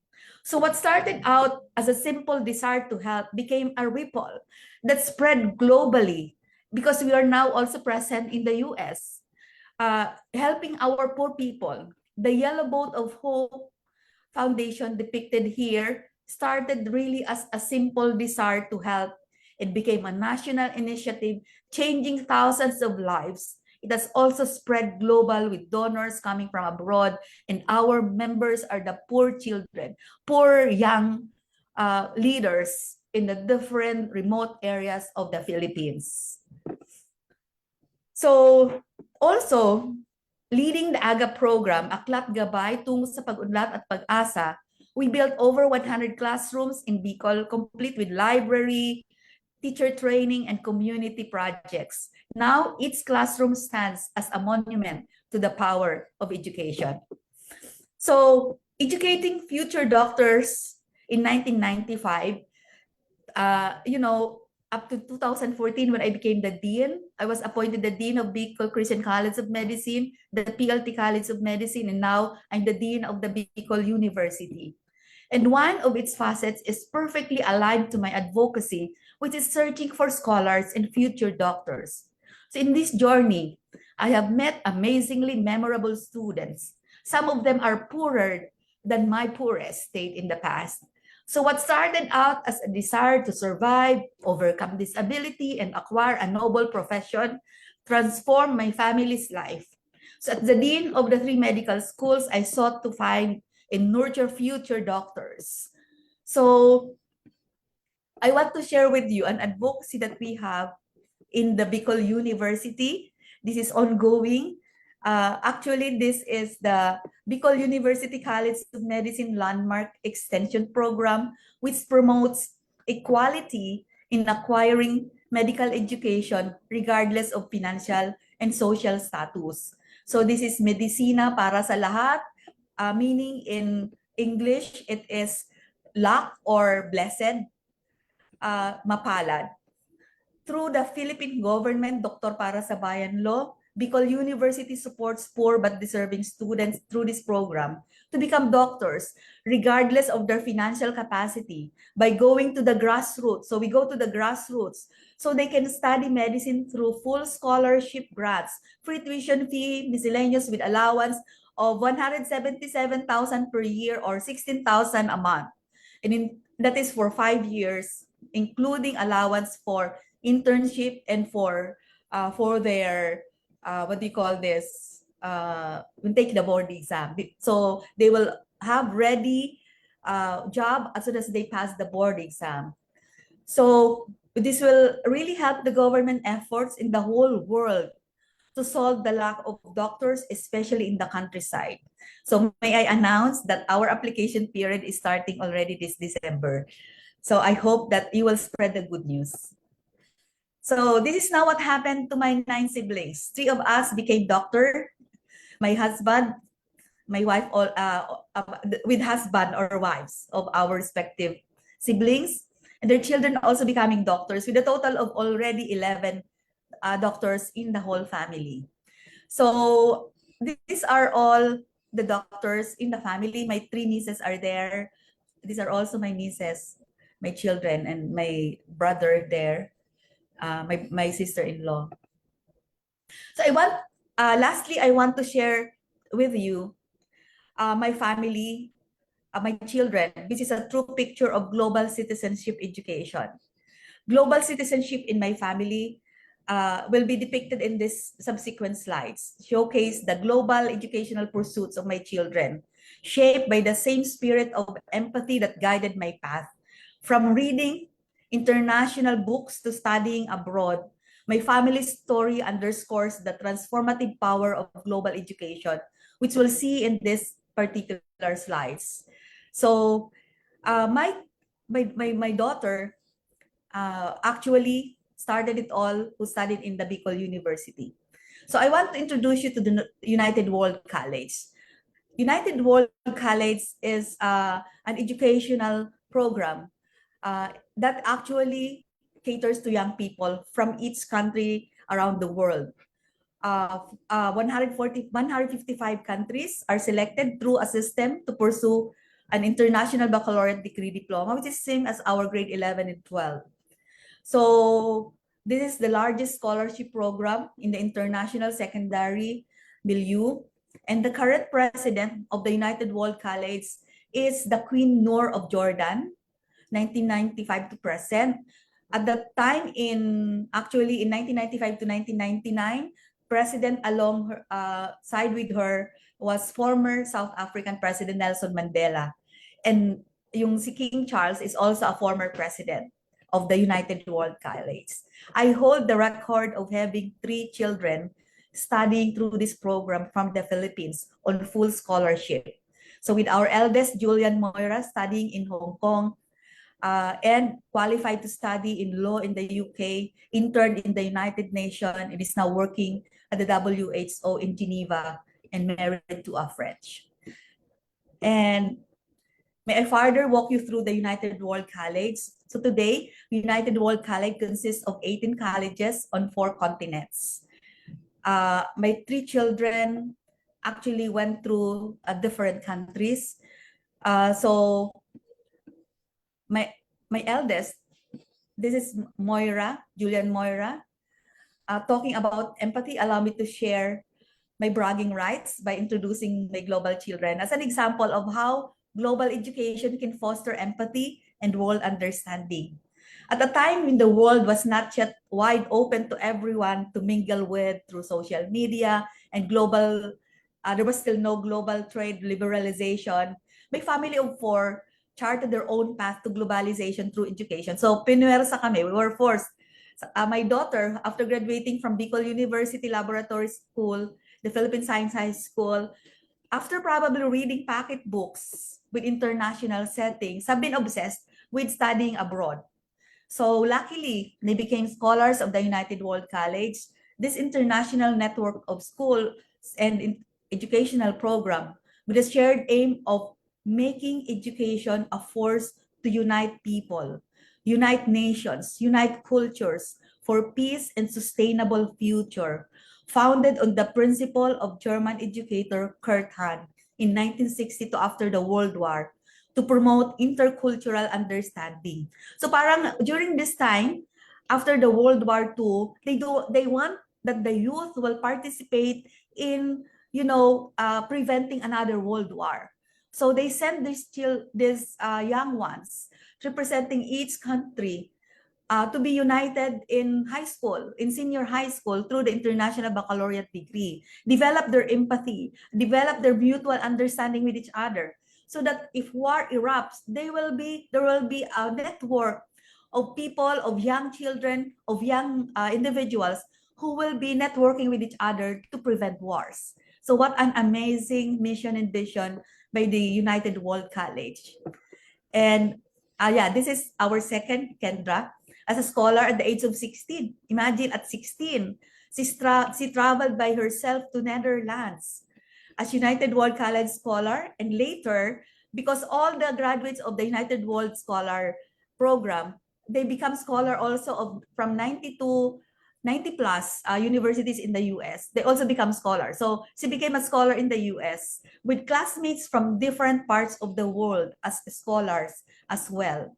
So Kendra is now a doctor, also in University of Illinois. She graduated summa cum laude as well. She got accepted to study in the US, also on a scholarship. Now, I want to share this because he's the king of Netherlands. Kendra was chosen by their school when she was 16-year-old. They were so amazed by her, probably because they know that Filipinos are usually poor, they are OFWs, they are usually caregivers. So when they saw her who want to be a doctor, they were so amazed by her. So she was chosen to accompany the king riding in the train. And then we didn't know about it until an OFW Facebook friend told me, your daughter is on television in Netherlands. So this is Kendra interviewed on television. That was really surreal experience for the mother and for the family. So let's come to the last, to Jules. Jules was accepted to be a scholar of UWC in China, Hong Kong, Africa, and India. But he opted to study in the United World College, Mahindra in India, and that was where his business acumen was harnessed in India. And also later got a full scholarship in college in the US, also graduating summa cum laude, and now at 23 years of age, because of the effect of his studies in India and in the United States. She got an internship in the Bank of America in investment banking. He was also readily accepted for a private equity job in BlackRock. You can search on BlackRock. It is the world's biggest asset manager company with a total of $10 trillion of assets under management, with top equity holdings, which include America's most established tech companies, Apple, Microsoft, Amazon, and Google. And Jules is really so kind. And Krisha, who was left behind, who opted to stay with us here, is also a diplomate in internal medicine and plans to further train in cardiology. If I have a choice, I would like all my children to study medicine. And I'm so happy that she did. So application for the United World College, I can also help those who are interested. Okay, so in closing, empathy is the key to global education and citizenship, to one's individual success. It's about mobilizing, understanding, caring, and sharing support and opportunities, all underpinned by kindness. So from a dirt poor mother, getting empathy from kind benefactors, our children have grown to be capable of doing the same to the rest of the world through empathy. So indeed, empathy can cause ripples, which will go back and lead to one's immense success as well. Hence, empathy can potentially become so viral. Let's spread it to the rest of the world. Let's love each other, help each other, and together we shall make this world a better place to live. And in summary, based on my story and my experiences, my life's equation of success in promoting empathy is expressed in the following formula. Empathy is equal to multitude of S factors. Success in global education through the youth, mobilizing, understanding, and caring by sharing stories, support in all social platforms. Sometimes they won't be able to understand us if we just lecture to them. So we have to share our beautiful stories, stories of kindness as the overall common denominator. Okay, so above all, the constant is kindness. So be kind. This is the true spirit of success, the true spirit of Christmas, giving back and paying forward. Having been improved and uplifted from poverty due to education, I am living my life to share the kindness I derive from the many benefactors who helped me and our God that made everything possible. Merry Christmas to everyone, but that does not end my lecture yet. I want to share a short speech. Incidentally, my mother named me Ophelia, which in Greek means to assist with empathy. I wish to thank you all for listening to my life story of survival, hope, and empathy, and how these themes are crucial for fostering empathy among the youth for global citizenship. In closing, let us reflect on the profound journey we have embarked upon today, where we have explored the essence of empathy, not just as an emotional response, but as a transformative skill that is essential in sharing our youth into conscientious global citizens. Remember that empathy is the bridge that connects diverse minds and hearts. It is the catalyst for social change and the cornerstone of meaningful relationship. By fostering empathy among our youth, we are not only nurturing a generation more attuned to the nuances of human emotion, but also paving the way for a future that is collaborative, compassionate, and aware. So I urge each one of you to carry forward the insights gained here into your communities, your classrooms, and the daily interactions. Encourage open dialogues, celebrate diversity, practice kindness every day of your life, and never underestimate the power of a simple act of understanding. So let empathy be the legacy to leave for the world to come, a legacy that echoes in the actions of our youth long after our voices have faded. It is in their hands that the future lies, and it is through empathy that this future will be bright and benevolent. Thank you for your active participation, for the exchange of inspiring ideas, and for the commitment to this noble cause. So may the seeds of empathy we plant today blossom into more compassionate world for all of us. Salamat and advance Merry Christmas. Pasensya na sa overtime. Thank you. Thank you, Dr. Ophelia Samorsy. Um, Thank you so much for the wonderful testimony that you shared to us. I mean, there's no other better speaker than somebody who lives the word empathy and who is a product of the empathy that you're talking about. So it's a very inspiring life, and I hope you continue to inspire people. And it's funny because while you were talking, I was looking for the definition of your name, Dr. C. Because I believe that names actually is it's like your seal in this life, right? So yeah, Ophelia means the one who helps. Yeah, so you are therefore destined to really help people. So thank you, Dr. C. Thank you, Dave. You're welcome.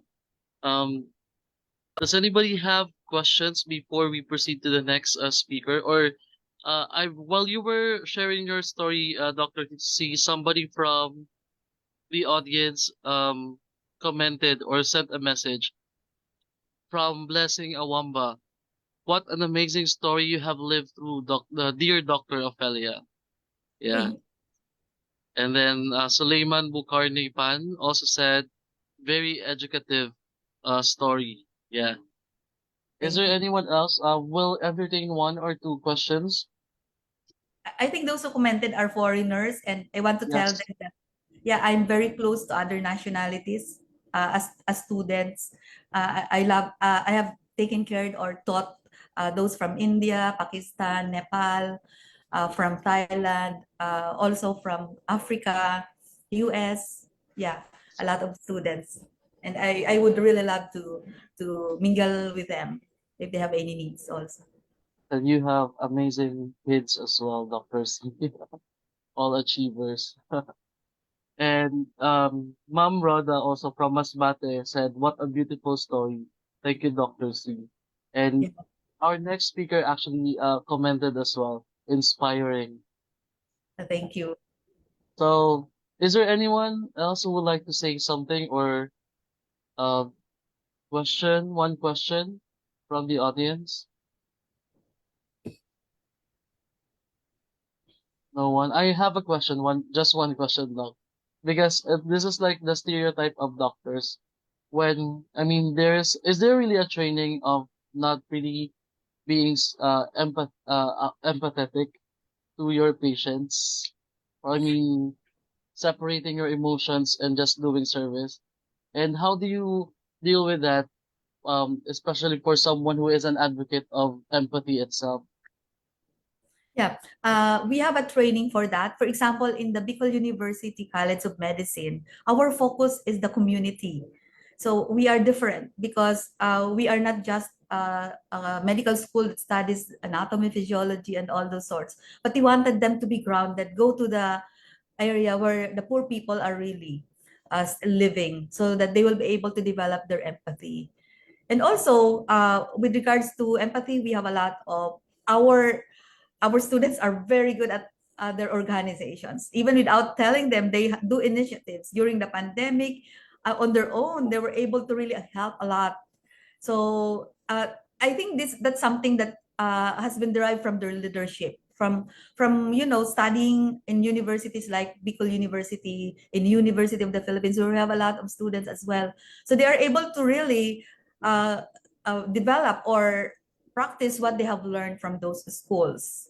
So it's because in the Philippines we really have a lot of poor communities.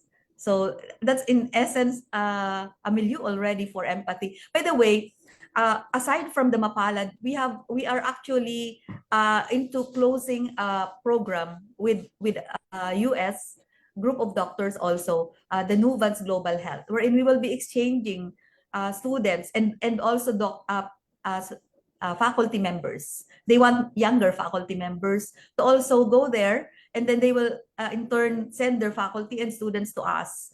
So I think the exchange is very crucial to develop empathy, knowing how we are, how privileged they are there, and also on the other hand, on our part, also knowing how it is to be a doctor in other parts of the world. That is amazing. Yes, Doc. One more question, Doc. Before I ask Mr. Bukar, uh, Mr. Suleiman, sorry. Is the Mapalad program open for foreign students as well? Uh, Sadly, it is for this time. It's only for Filipinos. But even without a scholarship, our tuition fee is like little. It's just 35,000 pesos per semester. That's less than $1,000. That's Yeah, around $700 yeah, a just month. I $700. mean, per semester. Yeah, you know how much it is in the US or in India? It's about 20 million pesos for the whole 4 years. Wow. 5 million pesos per year. So our Filipinos are very lucky because the medicine here is so cheap. That's why a lot of foreign students are coming to our country, and Filipinos should love that because that's one way for developing empathy. You know how I cared. The reason that I care for my students because I wanted to give back to those nationalities that help my children. So because my children grew up in other countries when they were supposed to be with us, and they were helped by other nationalities. So when I saw those foreign students, I really took care of them. So they call me Mother India because most of them are Indians. I look Indian, by the way.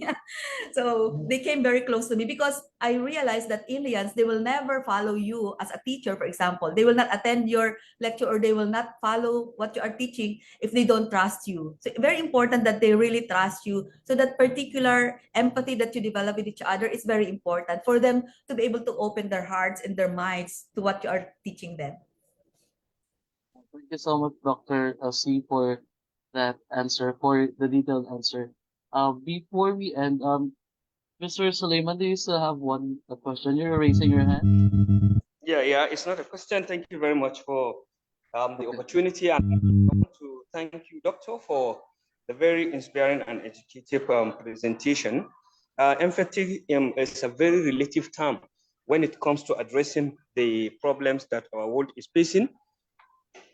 And presently, I was called in one school that there was a girl that wanted to be in school. Unfortunately, the father doesn't want the girl to be in school. And so I came. When I asked, the girl sought for a support from their neighbor, and the neighbor bought a uniform and writing materials and what have you to the girl. Unfortunately, the father yesterday burned all the uniform and writing materials because he keep on insisting that he don't want her to be in school. This is one of the major problems we are addressing. And empathy is a very relative term when it comes to problems like this. Even though I am a man, but I feel the pain that the girl is feeling. So we need to take action. We need the mindset that pushes us toward taking measure on any problem we see. So I would like teachers to have this at the back of their mind that they shouldn't be looking at any small problem that their student is facing as a small problem. Any problem being faced by their students, they have to be empathetic and take action towards solving the problem. So I just feel like to share the story of the girl so that you people can also empathize with the girl. So that is it, and I will try all my possible best uh, during the limited capacity of my power to see what I can do to address this issue. From the school now, I will be taking the girl back to the house to have a discussion with the father before looking at how I can engage with the education authority to see what we can do. So thank you for the opportunity. All right. Thank you, Doc. As much as we would like to have more questions and more comments about your discussion, um, we will be taking a picture so we can proceed to the next speaker because it's almost time. So can I request everybody to please turn on your camera? We're gonna have a picture taking. Please turn on your camera.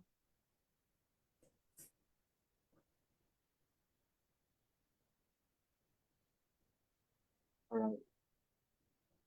Everybody smile. 1, 2, 3. All right. One more.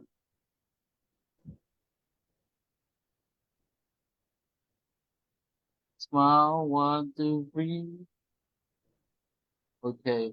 So thank you so much, Dr. Ophelia Samorsy, for your time. And we hope to see you next time.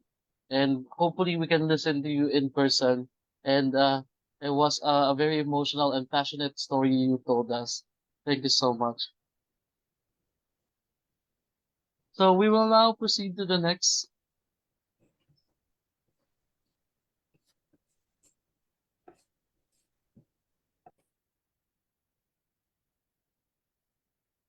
presenter.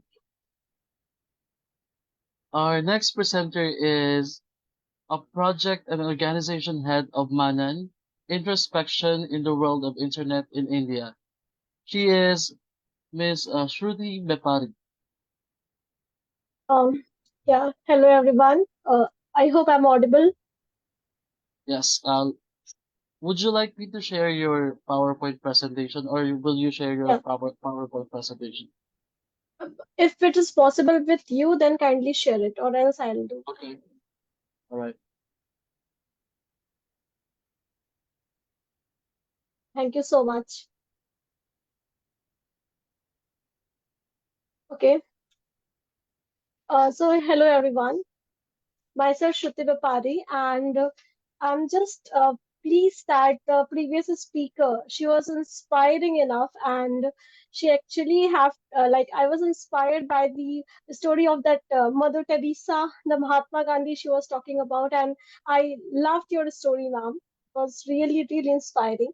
So I come from the land of Gandhi, and Gandhi was the one who told that there is enough for everyone's need, but there is limited for everyone's greed. And yes, that is actually true. So sustainable lifestyle can be means, can be basically a reason that how and we can just go through the kind of crisis that we are facing right now. In India, from the ancient time period, we used to believe that Vasudev Kutumbakam. So Vasudev Kutumbakam is basically the thought that the entire world is a family, and when there is a problem in one part of family, the other part cannot live in peace. The other part cannot would not be able to sleep in peace until and unless the entire family revives. So that is the concept with which we are born, and that is what I'm going to talk about in this particular session. So sustainable lifestyle. Next. So Kuskiblik Studio. So this is something that actually I thought about while preparing the presentation. So what is this? So first thing is that in order to understand anything, we should have the theory. Until and unless we do not have the theory, we cannot just we could not develop the kind of thing that we want to know about it. So first thing is the theory. Next is, as soon as we just know, rise with the query, we try to search for it. So when we try to search for it, we just develop with more curiosity. And when the curiosity develops, finally we try to find the answers. And when we get the answer, the kind of bliss is basically what we feel. So that is what we are. I hope that I would be able to give you with the bliss, at least a little bit of dopamine after this entire PPT. So I want this to be an interactive session. The previous one, I want it to be interactive session. So what is basically sustainable, or what is the meaning of the word sustainable? Anyone who would like to just speak what is sustainable? Participants. I think Dave, you can try.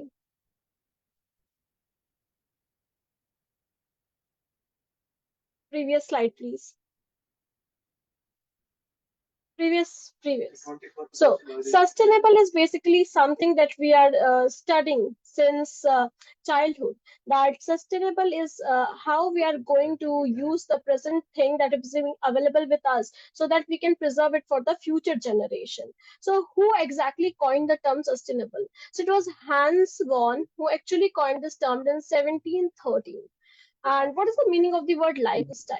So lifestyle is means that the day-to-day choices that we are taking in our life.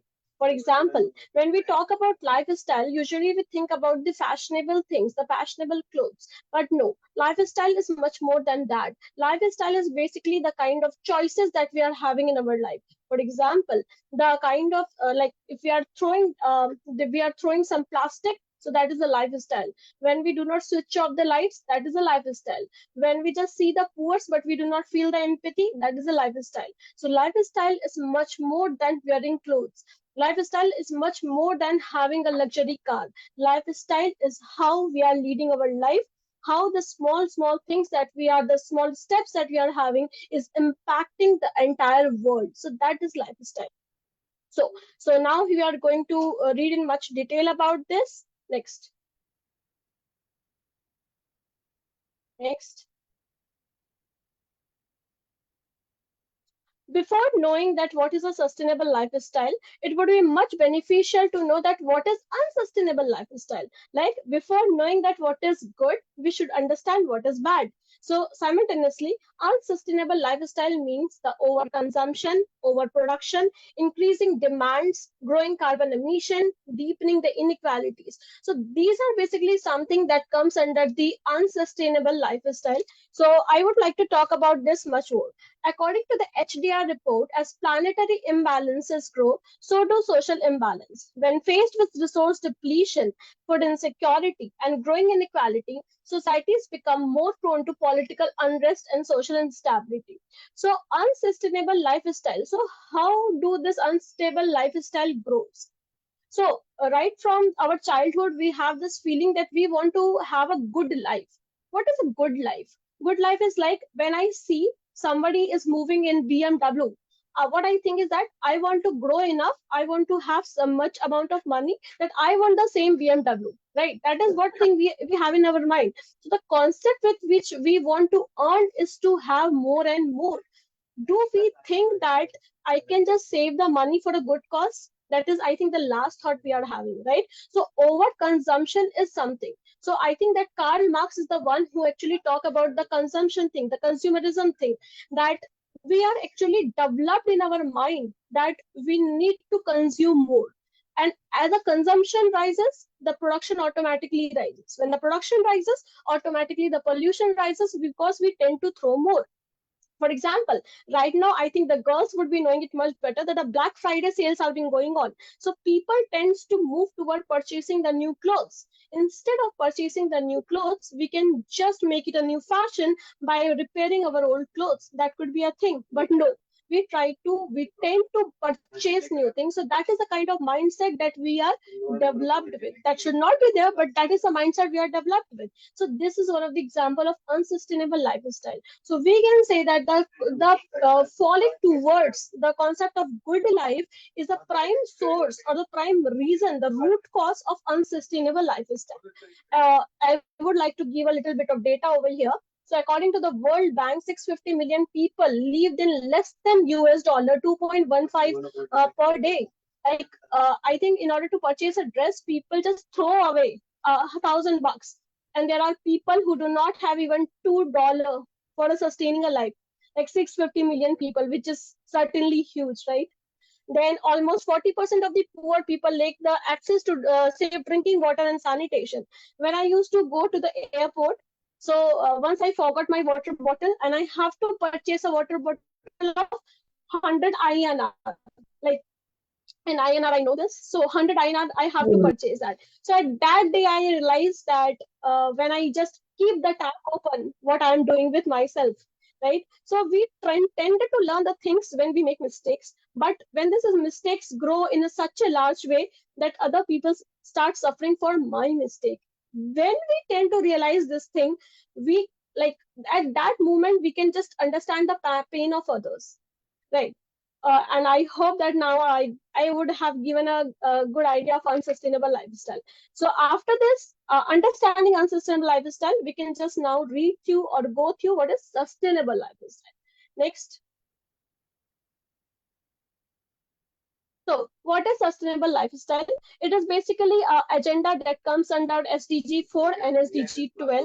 So, there are so many definitions that are being available over the platform, over the internet regarding what is sustainable lifestyle. But which the one that inspired me the most is creating sustainable lifestyle means rethinking our ways of living, how we buy and what we consume. But it is not only that, it also means rethinking how we organize our daily lives, altering the way we socialize, exchange, share, educate, and build in identities. It is about transforming our societies toward more equity and living in balance with our natural environment. So, what does that mean? Suppose, suppose that I am going to take a car to my office. So it's just normal for me that I'm having the money, I can fill the petrol and I can go via car. That is not much for me. But when we start thinking that while I am taking the car, I'm actually doing a carbon footprint enhancement. So that is something when we learn, we are moving towards a sustainable lifestyle.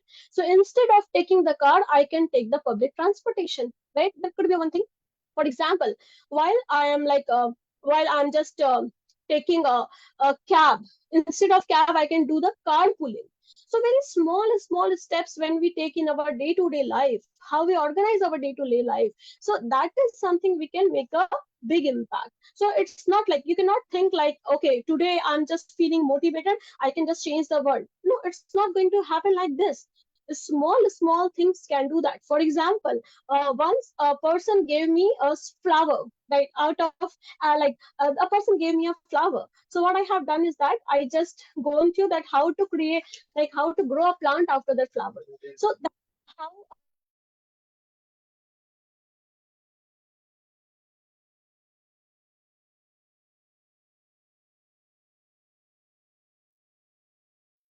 All right. So there seems to Am I be a audible? okay. Yes. You were lost for a bit, but you're fine now. Am I audible, right? Yes, you are. Okay. So basically, so what I'm saying, saying thing is that the small things that we are doing is actually the one that create a very large impact, right? And that is something sustainable lifestyle. Not only this, how we socialize and how we exchange and share and educate. So there are so many seminars and conferences like this. One of the conference that we are going to. So just listening the conference is not going to suffice. After listening the conference, we should just start building that in our life. That is actually going to help. After listening all the kind of good quotes that the last speaker have told, she have amazing quotes, but listening only to the quotes is not going to help. She gave excellent quotes, and people, we all need it. We all need to just like inculcate in our life. That is how we will be able to proceed, right? So this is one thing. Okay. Next. Next. Okay, this one. So what are the sustainable lifestyle factors? So sustainable lifestyle factors are basically three. Number one is motivation, number two is drivers, and number three is determinants. So what is motivation? So motivation is basically the immediate reason that the individual makes certain lifestyle decision. For example, I have went to my friend's home and I have seen very pretty curtains, right?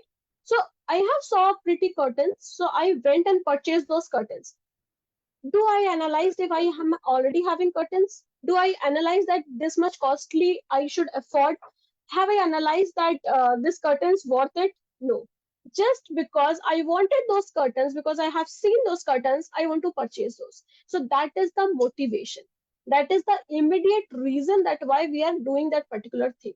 Drivers. So what are drivers? Drivers are basically the choices we make because of the interactive entity. That means what? For example, in this socialized world, we all have our peers. So when my peer has been doing something, I tend to do that particular thing, right? So because we all know that we all are living in a particular world and we are exchanging our ideas. So if I come across an idea that is basically I am liking, I try to do that thing. So that is the driver. And the last one is determinant. So what is determinant? So determinant is the enable the practice of a specific lifestyle. That what kind of lifestyle I'm going to do is finally getting by determined by the motivation and driver. So if I would be able to control the motivation, driver, and determinant, I would be able to actually control that what like how I should proceed. For example, if I have seen my colleague that she is having a very good laptop, I want a laptop, but instead of getting that laptop, I should actually search that which is basically the affordable one, which one is going to be a healthy one in terms of my economic thing, which do not which have a very little effect on the environment in the or a greater impact in the terms of sustainability. So this small things that when we inculcate in our life, that is basically going to make a big change. Okay, next.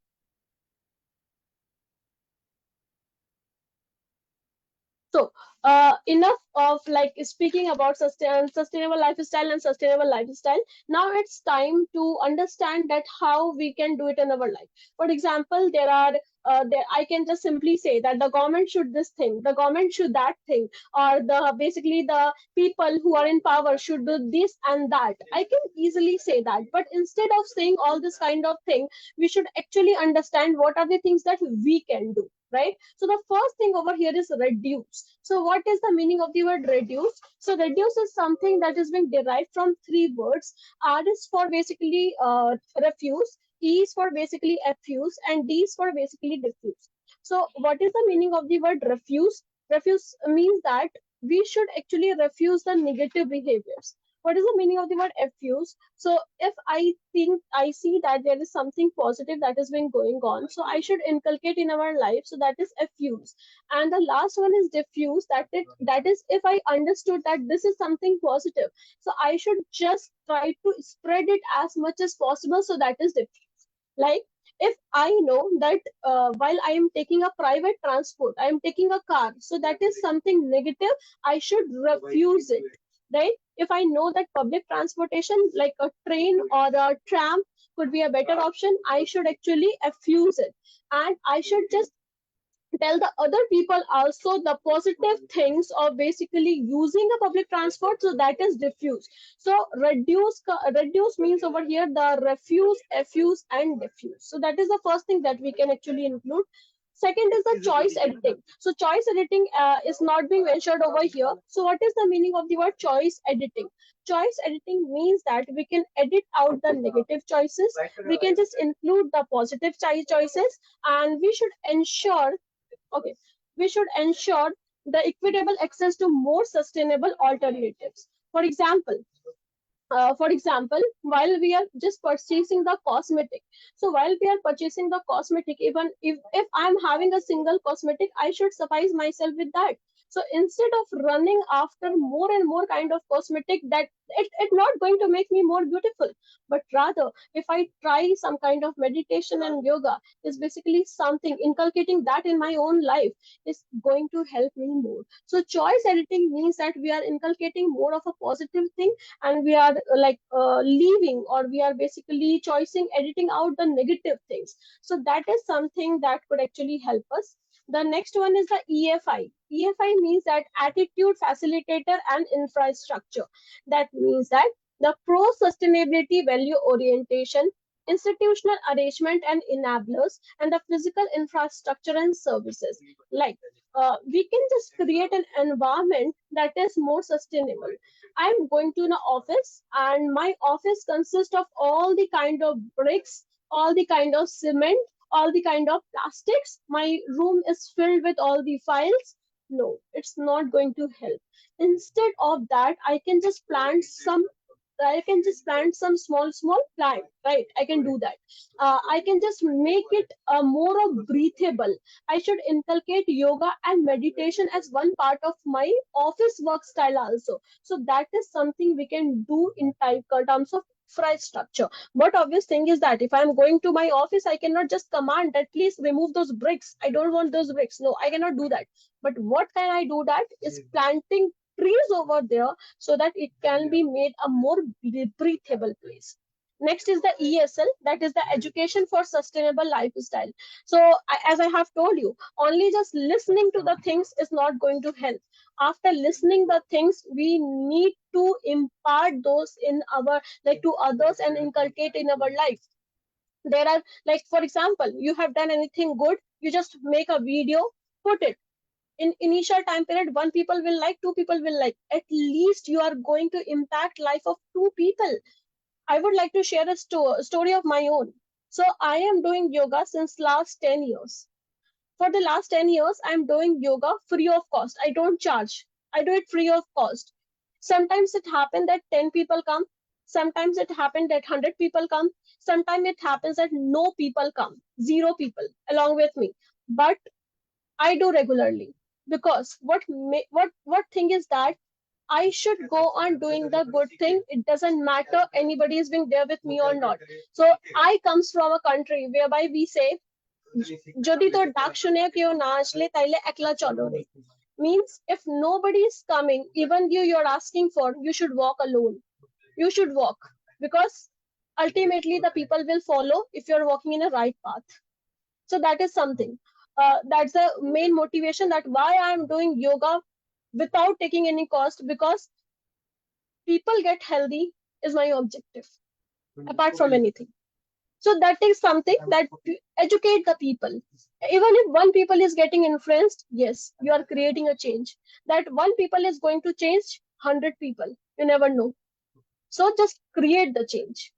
And the last thing is the footprint analysis. So in the site of UN, you can find there are so many things that are so many this are being available. The links are being available whereby you can check your footprint. So when I just checked my footprint, to be honest, I'll be honest over here. So when I checked my footprint initially, it have told that in order to live like a lifestyle of yours, 5 earth are being needed, and that is something that actually inspired me. That what wrong I am doing with this world.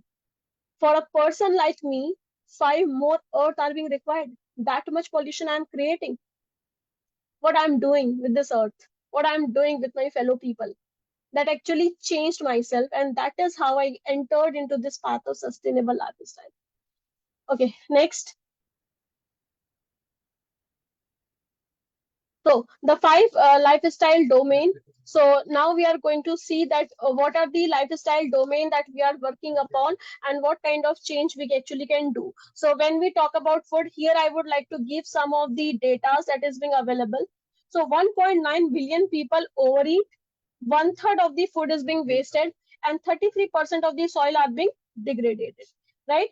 But there are something good examples that is being going on. For example, when we know that the food is going to waste, we should actually give it to some other person, right? This is one thing. So second thing is that the food that is being wasted, we can actually use that as a composite. The waste, the vegetables are being there, so the outer part that can be used as a composite. So these are very smaller things that we inculcate in the terms of food also. Next, in the terms of, for example, in India, so there is basically a program that is being run by FSI, that is the Food Service Authority of India, that the eat right, that the people are being taught that what good you should eat, that the more nutrition value you can get with minimal wastage. So this is one thing. Next is housing. So when it comes to housing, simply switching off the light when you're not required. If you are living in like a place, instead of using AC, you can use the small plants in your room, so that you can feel the coldness. You can have big broader windows so that the excess light and the excess air can come. So these are very small things. So I am not asking for a very bigger thing, or I am not giving a very bigger ideas that go and fight with the government. No, these are very small things that we can inculcate in our lives. Next is basically the mobility. So when I talk about the mobility in India, particularly 1.73 carbon footprint is being there, right? And in Indonesia, it is the one of the minimum one, that is 0.75. And transportation is basically the one that cost about 1/5 of the CO2 emission overall. So again, a small step, that instead of taking a cab, I can take a public transportation. That can again make a change. So that comes under the mobility. than with consumer goods. So before I am purchasing something, I can just give a second thought that if I need this thing, then only I should purchase that. And for the leisure, so for the leisure, I think that now we are living in the world of Instagram. So in the Instagram, I see that okay, there's this place is being there, this place is full of luxury, and I should go over there. No, instead of going to that particular place, I should make my agenda in such a way that I'll go and I'll come back. Why to invest so much of money in a luxury when we can just save the things? So these are basically the 5 lifestyle domain that we can change in our life in order to make a change overall. Next. So this is something quote that I on myself have developed, that only being productive is an old fashion. Sustainably productive is the new bold fashion. I'm earning and I'm just purchasing the things is a productive thing, but I'm earning, I'm spending on sustainable things, I'm giving away to the people who need, and while I'm purchasing, I'm thinking, do I need this? And if I am purchasing this, is going to create what kind of create a thing in the outer world. So that is basically sustainably productive. I just don't want any much more thing from you people. I just want you people to think before doing anything, that if I do this thing, what kind of impact is going to have on other people. To speak about, I am a person who is an advocate of peace initially, and I feel that there are two worlds that always exist, a world within ourselves and a world outside. And until and unless we are fit with the world inside, we cannot change the world that is being outside. So we need to create a change. We need to start a change within ourselves, and then only the outside world will be changing automatically. Because we all are like the sound waves. If there are engineers, they would be able to understand. Or normally, we have learned this, that the waves, the energy. So one molecule strikes the other, the next strike the others, and this goes on. So likewise, our one good thing by us can change so many by vibrating from one place to another, and ultimately reaching to the person who is being sitting miles away from us, like we are doing right now. Next. So basically, Manan is something. Manan is like everything for me. In Manan, we talk about peace, and from peace, my entire journey started, whereby yoga and meditation is something that I feel are the actual motivators for my life. And yoga is something I feel that whenever I'm not feeling good, I do yoga. Whenever I feel that I am unable to find an answer, I do yoga. Because yes, the questions and the questions are outside, but the answer is within me. I am the one who can answer everything from myself. But yes, I need to introspect, and that is how I can just come up with. So this is, and if anyone want to contact, they may contact me. Okay, so that's it. I hope that I have tried to give a very brief about sustainable lifestyle with a very kind of like basically the set the examples that what we can do in our day-to-day lives. Thank you.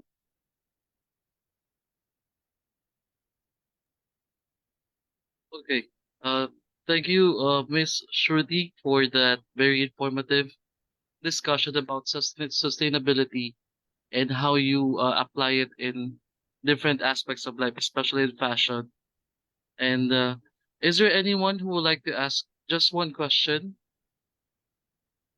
for this afternoon? Anyone?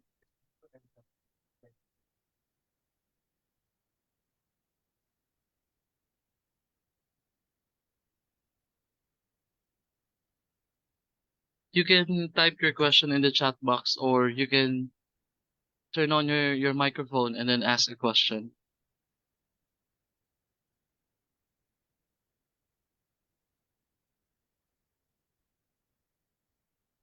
Okay, so since there is none, I guess I have to ask the question. Mr. Suleiman, uh, yeah, we'll be asking a question. Thank you so much. What's your question, Mr. Suleiman? Thank you very much. A very good presentation, Ms. Shruti Depari, and it's really inspiring. We have learned a lot out of the project. Now, can you please share more light on how we can promote this sustainable lifestyle in local communities? Yeah. Okay. How can we engage local communities to promote sustainable lifestyles? Thank you. Thank you, Suleiman, for the question, and it's very great that I heard from you again. Okay, so basically, how we can just include this in our local community. So, firstly, we need to understand that what is development for one may not be development for someone else. For example, a person who is living in a city may have a different perspective of lifestyle, and a person who is being living in a village may have some another lifestyle. A person who is living in Africa and a person who's living in Europe will always have a different kind of prospect of thinking about lifestyle. So first and foremost thing is that we need to understand that what kind of lifestyle that particular local community is being following. This is the first thing. So once we understood that what is basically their prime demands, or what is basically their like the basic kind of lifestyle, then we can just proceed. So instead of just imposing that what European people we are doing, the Asian people should all do, the Asian people are doing, then the African people should all do. No, this cannot work, right? A person who is being doing one thing over one place may have different perspectives. So first and the foremost thing is that we need to understand the perspective, and we need to understand that the motivation behind doing that what a person doing for in a one place. So this is first thing. Second, now once we understood that how is their lifestyle, their culture, we need to trace out that where we are deviating, right? Where we are deviating, this is the second thing. And once we understood that yes, we are deviating from here, then we can back them to the correct one. So these are the two things. And third is obviously we can just talk to them directly. So instead of just having like a online platform with them, or especially the people, the rural people, we should go to that place. We should go talk with them, and then we can plan something with the people who are living in that place only, right? If I want to do something in India, I should do it on my own with the people who are living around. And why? Because they will be having much more broader approach, right? But I should include the people from outside also, so that I can have a broader perspective of doing what more can be done. So a kind of collaborative approach will be the best thing to do. Like this is the step-wise process that I feel that yes, that could be the one that could actually work. Thank you. Thank you, Ms. Shruti and Mr. Suleiman, for that nice discussion. And if you have questions, maybe you can send it in the group chat, and then we'll just send it and forward it to the speakers so that they can have time to answer your questions. We shall now proceed to the next speaker. Let me share the presentation.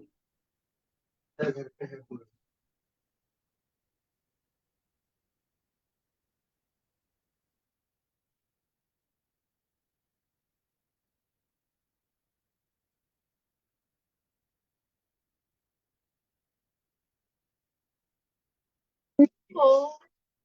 Ma'am Becky, is there any way the technical team can assist me with the presentation of the video?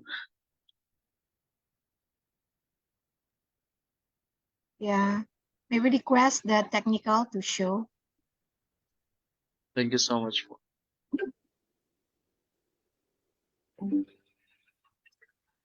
Hello, everyone. Good afternoon. I hope you are having a great time considering this 2023 Youth Forum on Global Citizenship Education. First of all, I really would like to thank Dr. Bercasio. We have been working together in these very important events, and every time that I have the opportunity of being here, I feel really thankful. So thank you very much, and thank you, Bicol University, for the invitation to be here with you all. So for this forum, I will be talking about enhancing media and information literacy. My name is Dr. Gasparin Ramalho de Souza, and I am talking to you from Brazil in a different time zone. That's why I needed to record this video, and I hope you enjoy it, and I hope it might provide you with very important insights for your information literacy. So a little bit about me. I hold a PhD in language studies. My master's degree is also in linguistic studies, and I specialize in English language teaching and special and inclusive education. And my first major, it was in English by a federal university here in Brazil too. Nowadays, I work as an associate professor for the Department of Language Studies in a federal university called UFLA, Federal University of Lavras. Lavras is a small city in the south of Minas Gerais, and Minas Gerais is a big state in the southeast of Brazil.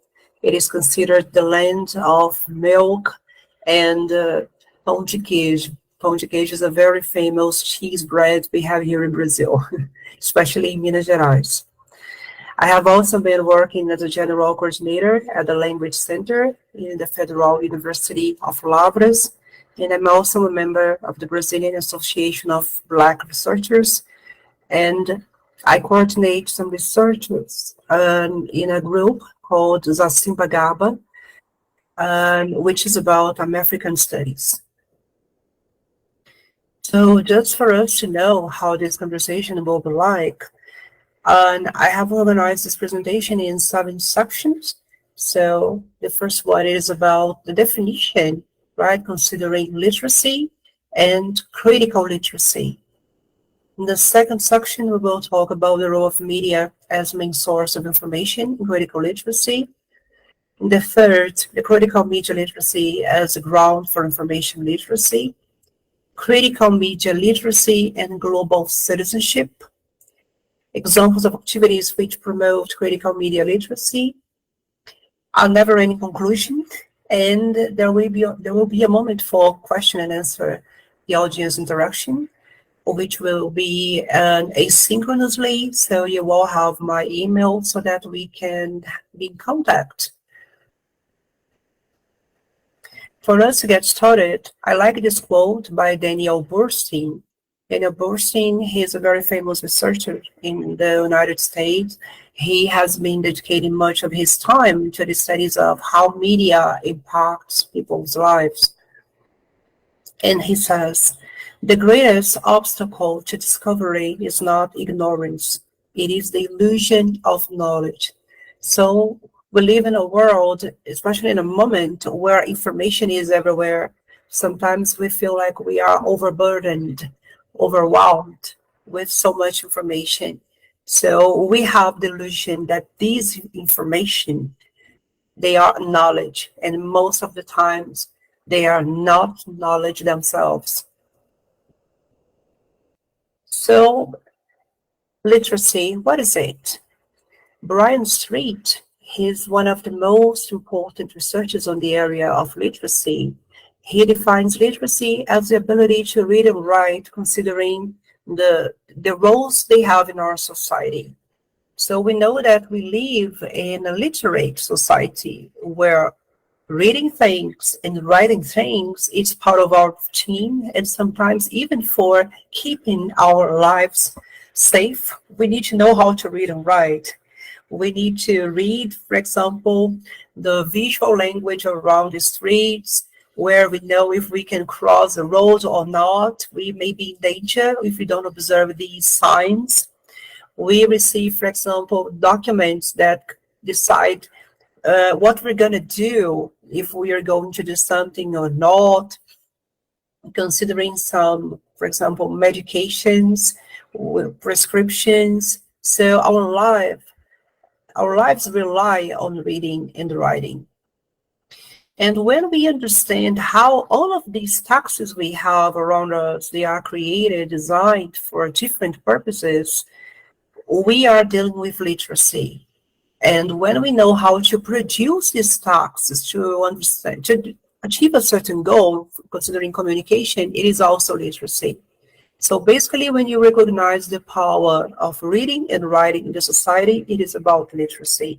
when you have power over it, because you not only understand these taxes, but you are able to produce most of these taxes to achieve a certain goal, so you are considered to be literate, or you have literacy skills. But when we think about all of these taxes that are surrounding us, we know that we need not only to understand these messages, sometimes we need to criticize, to question these messages. We need to react to these messages. So this is something called critical literacy.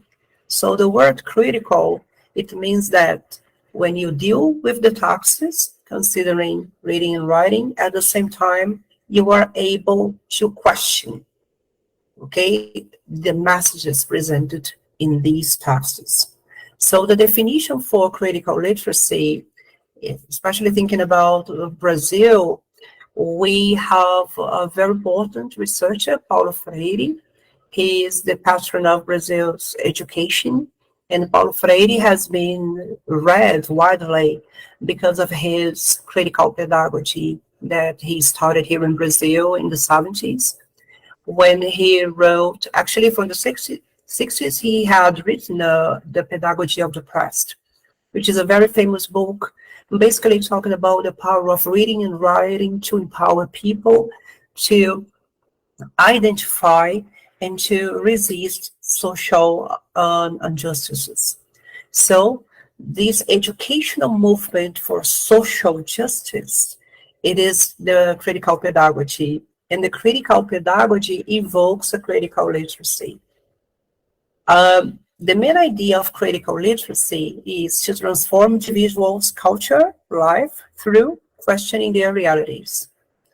If literacy, it is about understanding the realities in the taxes, reading and writing, critical literacy is one step further, because we not only read and write, but we use read and writing for questioning realities. And we are able to take a stand considering the social, economical, and political issues that foster inequality. So critical literacy, encompassing literacy itself, and focuses on power relations and how taxes contribute for displaying and maintaining these relations. Thus, when dealing with taxes, readers and writers are exposed to lots of discourses which shapes or sometimes omit realities. So all the information around us, right, we need to know how to read and write this information. So information literacy cannot be understood or cannot be put into practice if it is not critical. That's why I am using critical literacy as a big umbrella encompassing literacy and information literacy, right? When we think about literacy, we are implicitly talking about information because we have information presented in the texts. So it is very important to,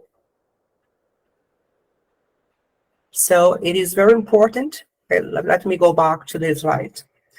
So it is very important to consider, okay, the critical literacy as a way in which we have information literacy. And the idea, considering critical literacy, as I have been emphasizing here, it is about questioning. As I'm recording this video, sometimes it doesn't need to check if it is really recording. You know how technology sometimes may be tricky, right? So, going back to the slides. The role of media as main source of information in critical literacy. So once again, let's try to articulate, to connect, okay, the concepts we are working with. We started thinking about literacy as the ability of reading and writing. Now we understood that information literacy depends on critical literacy because we need to question the information we receive in the texts. And most of the taxes we are exposed to, they are from the media, right? I'm not talking about, for example, textbooks, books in general we read, let's consider the media like the social media as Instagram, Facebook, WhatsApp, messages, the TV, radio, okay? So we know how fast they are considering communication and how they reach very fast to the people all over the world. So it is very important to understand the role of media as it is the main source of information nowadays, right? So media needs to be critically analyzed. As I mentioned, television, also the movies, the popular music, video games, wikis, blogs, and social network websites, they are surrounding us, which means that we need to know how to interpret the messages, right? And the schools, they should empower students to navigate new literacy practices. So different medias, they are part of our lives and our ever-growing literacy practices. What does it mean, ever-growing literacy practices? Because when we know how to read and write, we know in our society that the same things we do today, considering reading and writing, they may change. The technology, the recent technologies show this to us every day. So lots of the things we need to do, we cannot simply write in a piece of paper and give it to people. We need to send an email. So this is another literacy practice, writing a message in a small piece of paper and sending an email, or texting people or calling people through the phone. So we need to be aware of how schools are ignoring the taxes or genres, the types of taxes, genres, and medias which are relevant for the students. So critical media literacy is the ground for information literacy. As I need to highlight again, information literacy is how you deal with the information presented in all the taxes, how you use reading and writing effectively, and you can handle the information presented when you read a text or when you write a text. So we need to have a way so that we can deal with the taxes that are part of the media, and at the same time we question this media. So every time you read the word critical, think about questioning the relations of power. We cannot just receive information, and it's not enough to understand information. We need to question information. So critical media literacy refers to a pedagogy that positions students to analyze relations among media, audiences, the people receiving the information, and power, and to produce alternative media texts that challenge the messages in dominant discourse. So, especially among young people, as you, I think most of the audience here, you are young people, the new media, together with the erosion of old concepts of authority, opened the way to acute awareness of this new bondage.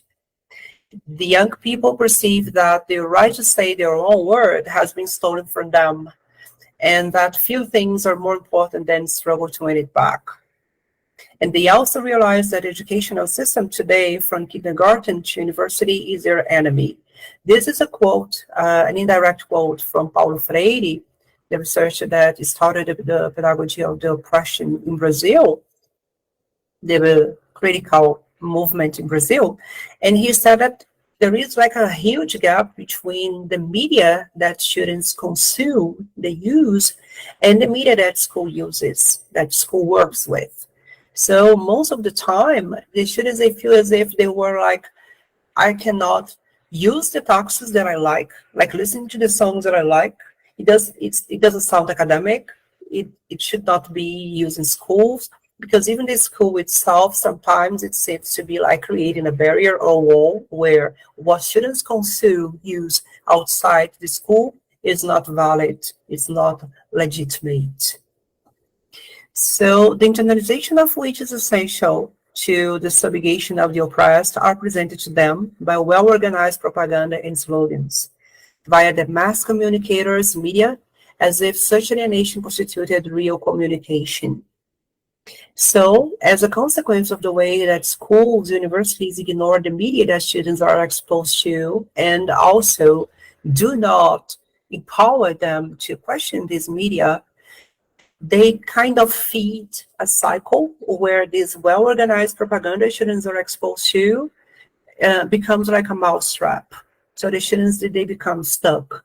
Most of the time, they don't know how they are being controlled by this propaganda, these slogans, and all the media around them, because this media is not being used as a pedagogical tool. It is not being written and read in a critical way, too. So we are not here saying that there are problems about Facebook, propaganda, advertisements, medias in general, right? Paulo Freire, he said, it is not the media themselves which I criticize, but the way they are used. So every citizen is a citizen of the world, regardless of his country of origin, cultural background, religious affiliation, socioeconomic status, political beliefs, and other diversities. This is something Professor Mercasio and Paris, they state in their article. So it means that all over the world, for us to have the feeling of being a global citizen, we are exposed to different media too. And we all need, all over the world, as global citizens, to have this critical media literacy. As you know, most of the products we consume here in Brazil, like soda, many kinds of foods, even T-shirts, right? They are part of your culture too. Or one economic situation in one country, as you already know it, does interfere in other countries. A war in a country interferes in others. So we are like global citizens in the way that we share many things. At the same time, we have some specific features that are part of our culture.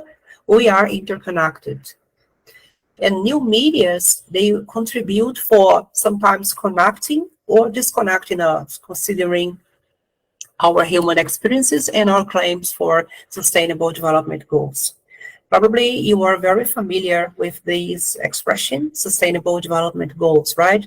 Especially because of the United Nations and the agenda we have for 2030, including most of the goals we need to achieve as global citizens, right? So we need to have a critical media literacy as an approach for teaching and learning information literacy. As I was talking about sustainable development goals, just for you to remember these goals, right? We have 17.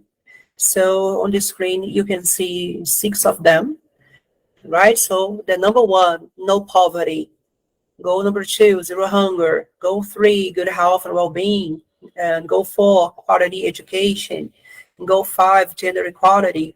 Goal 6, clean water and sanitation. And what is the connection between one of these goals or among these goals and critical media literacy?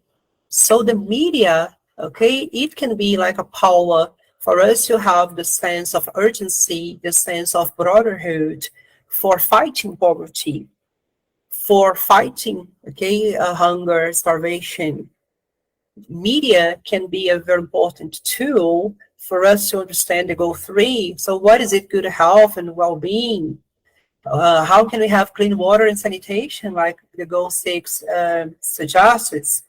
So if we don't analyze media in a critical way, if we don't have this critical media literacy, we don't produce, okay, the taxes, and we don't understand the taxes that can be important for us to achieve these goals together.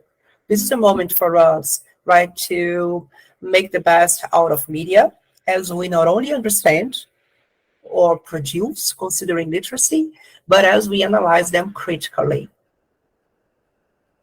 So now I will give you some examples that promote critical media literacy. So all over the countries, we have many very good examples about taxes, medias that are produced by the students, and they are connected with these sustainable development goals I have just presented. For example, considering Geiner, okay, in this article, and he showed some examples of activities involving critical media literacy. You have the complete reference in the end of these slides in case you want to read the article, okay, completely. So in Canada, students who have been marginalized in traditional schooling turn their lens on their own experiences, creating autobiographic multimodal texts. So what does it have to do with the development sustainable goal? Let's go back. So number 4, quality of education. Number 5 here, the goal, gender equality. So when we talk about people who are marginalized, when they can create their own autobiographic multimodal texts. Multimodal, it means that they can use different language to express themselves, like colors, images, maybe sound, okay? So when they create these texts and they share with other people, right, maybe they can talk about gender equality, it is about the quality of education. The idea of quality, it means how the social problems are addressed, how we are evolving as human beings, considering our not only personal, but social, economical, and environmental progress.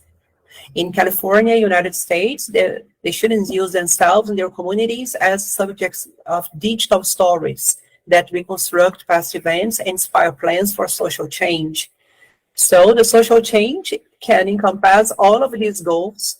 And it is important to observe that as they are talking with their communities, they are creating and fostering the idea of being citizens, right? In Australia, students create community-based videos that disrupt the mainstream deficit-oriented representation of people of color. So this is a great way for fighting racism. So many problems like racism, discrimination, they are also part of the Sustainable Development Goals, right? Let's go back. So quality of education again. So goal 3, good health and well-being. So gender equality again. So it's all connected with gender, but at the same time, we cannot ignore the role of race. And now I would like to share with you a personal account, which is about my country, Brazil, considering the state school where I worked for almost 10 years.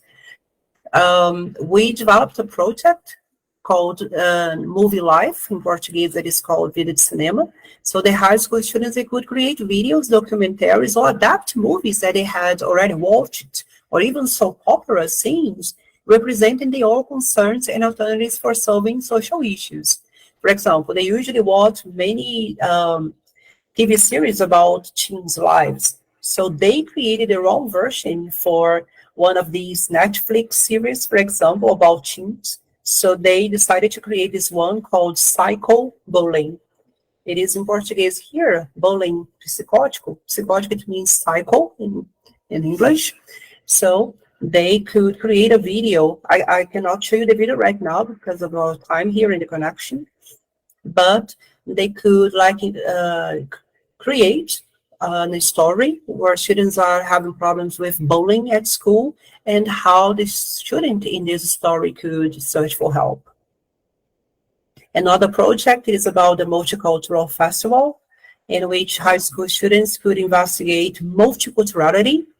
When we talk about multiculturality, we are also talking about development sustainable goals. And as we talk about social, economical, linguistic, artistic perspective, so students could demonstrate, they could select one topic, like being a, I don't know if you can read in Portuguese, but there is one girl holding a kind of banner saying, being a woman, especially being a Black woman, is resisting and surviving all the time. So remember the Sustainable Development Goal number 3, gender equality. So they were talking about gender equality and about the situation of Black women. So we created an Instagram page to connect with new technologies, and we could involve all of the school in these discussions. So there is another article that I would like to share with you called Critical Hip Hop Language Pedagogies, Combat Consciousness and the Cultural Politics of Communication. This is an article by Allen. And as hip hop is part of the media, and most of the students, they consume this kind of music that sometimes has been very stigmatized by schools. He suggests 4 ways in the way hip hop could be worked and it may serve as an insight for working with other kinds of music too. So there is a hip hop graphy. It's not easy to say this word, hip hop graphy. It's an adaptation of a talk with a hip hop artist. The linguistic profile in the classroom to identify the way that people are marginalized and stereotyped, considering the way they express themselves, the words they use. So, what does it say about their race, gender, sex orientation, and how we could have respectful, inclusive language when we talk about people, respecting their differences in terms of class, race, gender, and sex orientation. So, as I mentioned in the beginning, there is a never-ending conclusion. Undoubtedly, critical media literacy does not need to be enhanced. Critical media literacy does need to be enhanced in order to enable global citizens to understand and deconstruct the unequal relation powers established within discourses. Okay, when I say powers established within discourses, I'm talking about all the information. So we need to have information literacy and one step further, critical literacy. This is the way to have information literacy in a powerful way. So the discourses, they are part of different access medias that shape our reality. So realities need to be read and they need to be rewritten in new perspectives. So I do hope all of you, right, start thinking about the role of media, how we need to analyze media critically and to use media in a way that we become empowered for social change and consequently contribute for the global right issues, to face the global issues and connect to the development sustainable goals. These are the references. We have some links here, right? And in case some of you want these slides, I will be very glad to share these slides with you.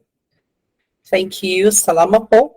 This is my email address. And if you want to follow me, okay, on Instagram, it is my name too, Gasperin. And so you can find me easily in Instagram in case you want to talk more about this topic. So, Salamapo, thank you very much. I hope you have a great afternoon. And I hope we can be interacting, okay, later. Thank you. All right. So thank you so much for the video presentation prepared by Dr. D'Souza ahead of time. Currently, he is in a mission and he's located somewhere with very poor internet connection, so he cannot entertain questions. However, if you have questions, you can send it in his Instagram account or email, like what he showed us earlier.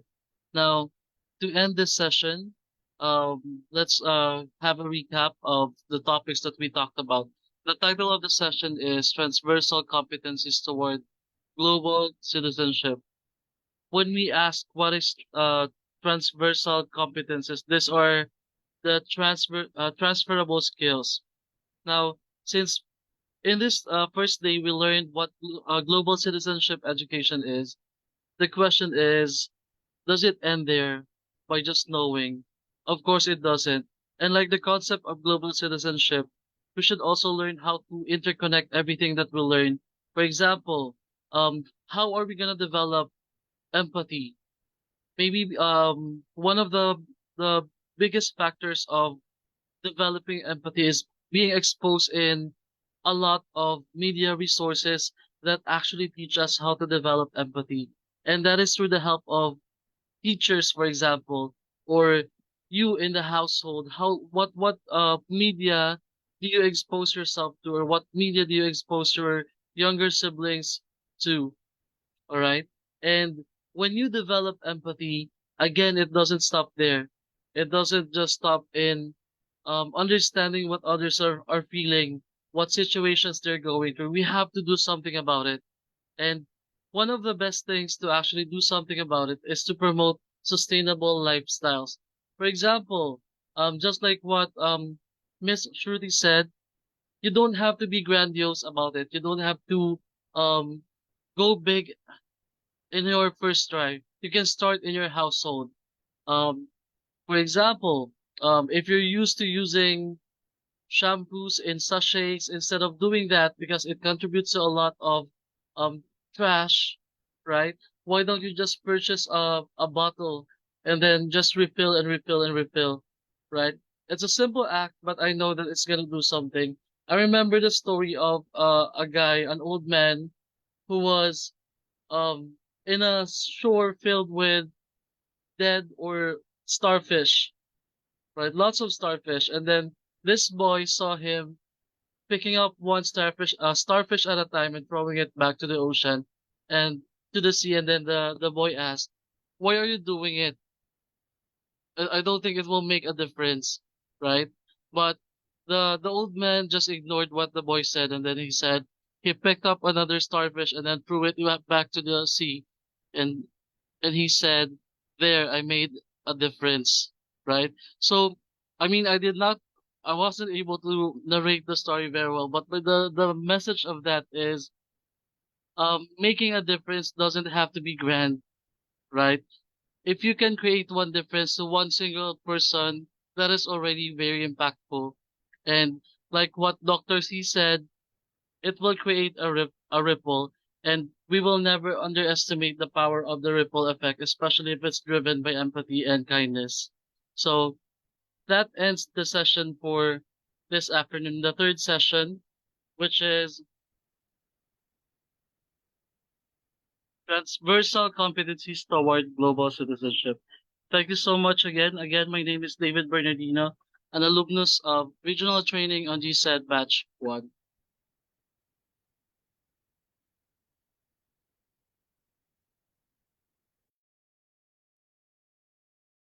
Thank you, ma'am.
Okay, good afternoon. So to our esteemed speakers and Facebook Live and our Dr. Rebecca,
Okay,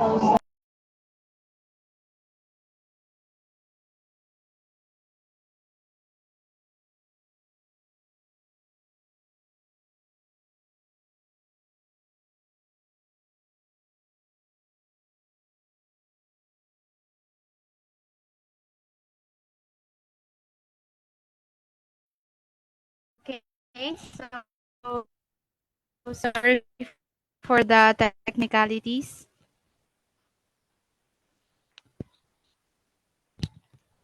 Am I audible? Yes. Please proceed. Okay, so once again, good afternoon, ladies and gentlemen. So to our esteemed speakers and presenters, our participants joining from Zoom and Facebook Live, and our ever dynamic CTE director and lead organizer of this Youth Forum 2023 Youth Forum on Global Citizenship Education. So we are now down to our last session for today. So session 4.1 of this 2023 Youth Forum on Global Citizenship Education, where we will have the chance to listen to the presentation of GSED initiatives by and youth, strategies and exemplars by presenters across the world. So we have presenters from the different parts of our world. So we have presenters from the Netherlands, Africa, Malaysia, and as well as from the Philippines.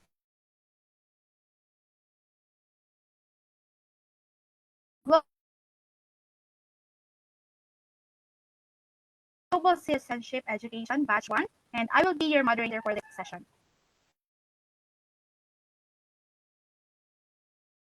Our presenters will be given 10 minutes to present your strategies and exemplars. And so to begin with, we are now going to listen to the first presentation. The first presentation is entitled Peace Building and Religious Tolerance Media Campaign. So just a short background of our first presenter. So he is the founder of the Identity Project all the way from the Netherlands. Ladies and gentlemen, let us all warmly welcome Mr. Inioluwa Odikunle. Uh, Thank you, Shaira. I hope you can hear me very well. Hello, sir. It's a pleasure to meet you, sir. Yes, same here.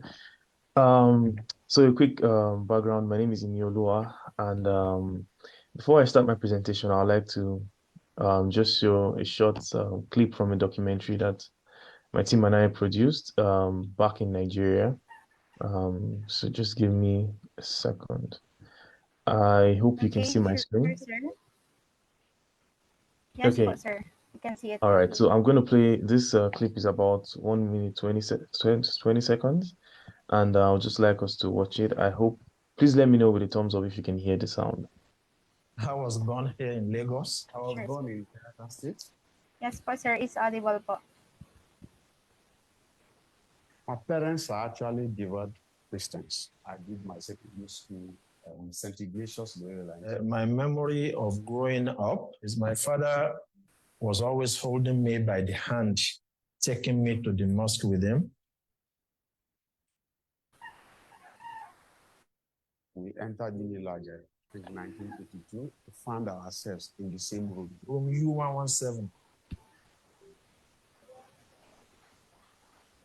Our relationship actually blossomed from there. And the truth is that because of the values, it didn't even occur to me that he's a Muslim or I myself am a Christian. I just saw a very good friend, loving. On reflection, also, on my part, I think those qualities that we share is what has really cemented the relationship. And this was not because of each other. Yeah. I was who I was, and he was who he was.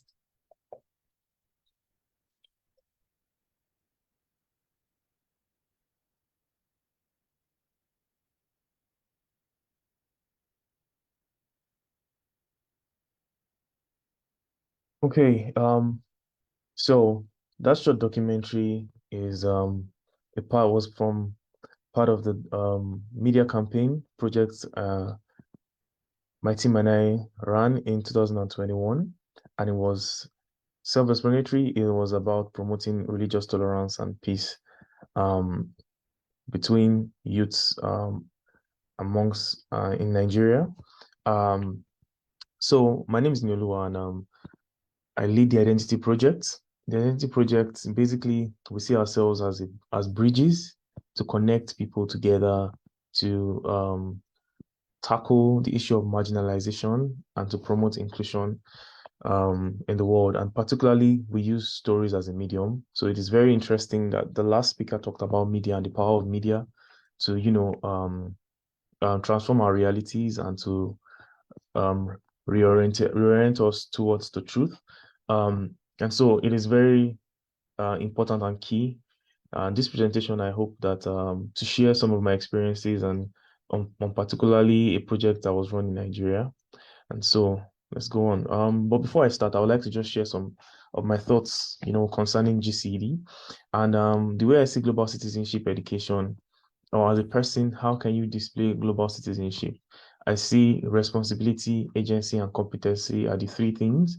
And responsibility means that you just have that sense of responsibility. And there's a saying that evil thrives when good men, decide not to do anything. And sometimes we see the problems in the world, but there's this illusion that other people are going to take care of it. Someone else is going to handle it. So if someone else is working on it, I don't need to work on it. But like I think Shruti rightly said, impacts when you do your small part and another person does their own small parts, it all adds up to be great or grander, in the long run. So it is just an encouragement for everyone to be responsible, take responsibility. Agency is about knowing and believing and acting in the interest of both yourself and the community around you. And then finally, competency, which has to do with the educational aspect, which I think the Biko University is doing a very good job of with this kind of events. So just my thoughts on global citizenship, responsibility, agency, and competency. And let's go further. I'll be sharing with you a project, like I mentioned, that was focused on tackling the issue of religious intolerance and extremism. Now, this project was actually run in Nigeria, like I said, in 2021, about 2 years ago. And we noticed that social media is a place where there's so much polarization, people, there are no gray areas anymore. It's either you're black or you're white, it's either you're Christian or you're Muslim or whatever you are assigned to or you believe in, and we see that some people use social media propaganda to cause division in the society for their own personal benefits or gains, whatever that might be. And while preparing and working on this documentary, we also found out that the media houses, that is newspapers and media houses, basically would promote negative stories because they drive sort of engagement, and people think that because of this they are able to make money from it, so they tend to want to promote the negative, and we see that this also increases the polarization in society. To go further,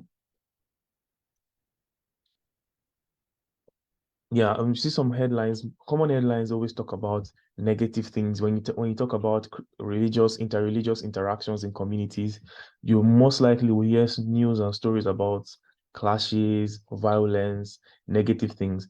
But that doesn't mean that there are no positive interactions between people from different religions. We know that they are on a daily basis. But why are these not being featured in the news?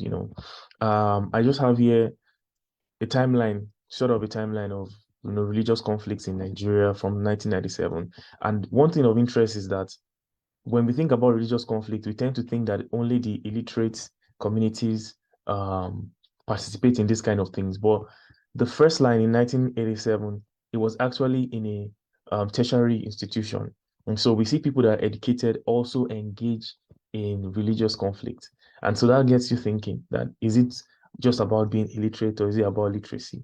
So it's more than that. Religion is something that is deeply rooted in many people, and beyond just being educated on the general things and the sciences and all, we need to begin to teach people about empathy, like with many people have mentioned today, begin to practically teach people about how to deal with people from different cultures. And this project that I'm going to share with you is an effort that we try to use to do that. It's called Dolafia. And Dolafia basically means peace. It's gotten from the three major tribes in Nigeria, Igbo, Yoruba, and Hausa. And we combined the meaning of peace in each of these tribes together to form Dolafia. And now what we did was we wanted to change the narrative, like I mentioned. We wanted to ensure that people begin to see stories of Christians and Muslims in particular for this project, whose lives intersect and interact peacefully, positively, and productively. And this was our major aim. We didn't want to preach to people about maintaining peace. We believe that people know that already. We wanted to inspire them, but also show them examples or a model of a Christian and Muslim whose lives intersect peacefully, positively, and productively. Because when you begin to see only negative news, it becomes like a self-fulfilling prophecy. You feel like that is the only possibility there is for you. But when we change people's narrative and begin to show positive stories, peaceful stories, and productive stories, people begin to believe that, oh, there's a possibility of, interacting in this way as well. And as part of this project, we had two short documentaries. One of it was the first one, A Tale of Two Friends, was what I played a short excerpt from it at the beginning of this presentation. And these two videos are available on YouTube and they are about 15 minutes long. And then also as part of this, we had some Vox Pop where we went to the streets to interact with people. And the idea for this was to show different people in different settings, different occupations, different religions, and different tribes as well, and to present them, as you can see on a grid, and to show that when you look at people on face value, apart from maybe some religious dressings, you might not be able to decipher or know what religion they practice. So if you begin to look at people just as human beings, is the first step in the right direction. And also as part of the project, we had podcast conversations with youth leaders, talking about their experience with, religious intolerance and how that has impacted their work in communities and how, they can begin to, how they were able to overcome that and also to work with other people along that line. And now some of the highlights of the project was we were able to reach over 100,000 people via social media promotions.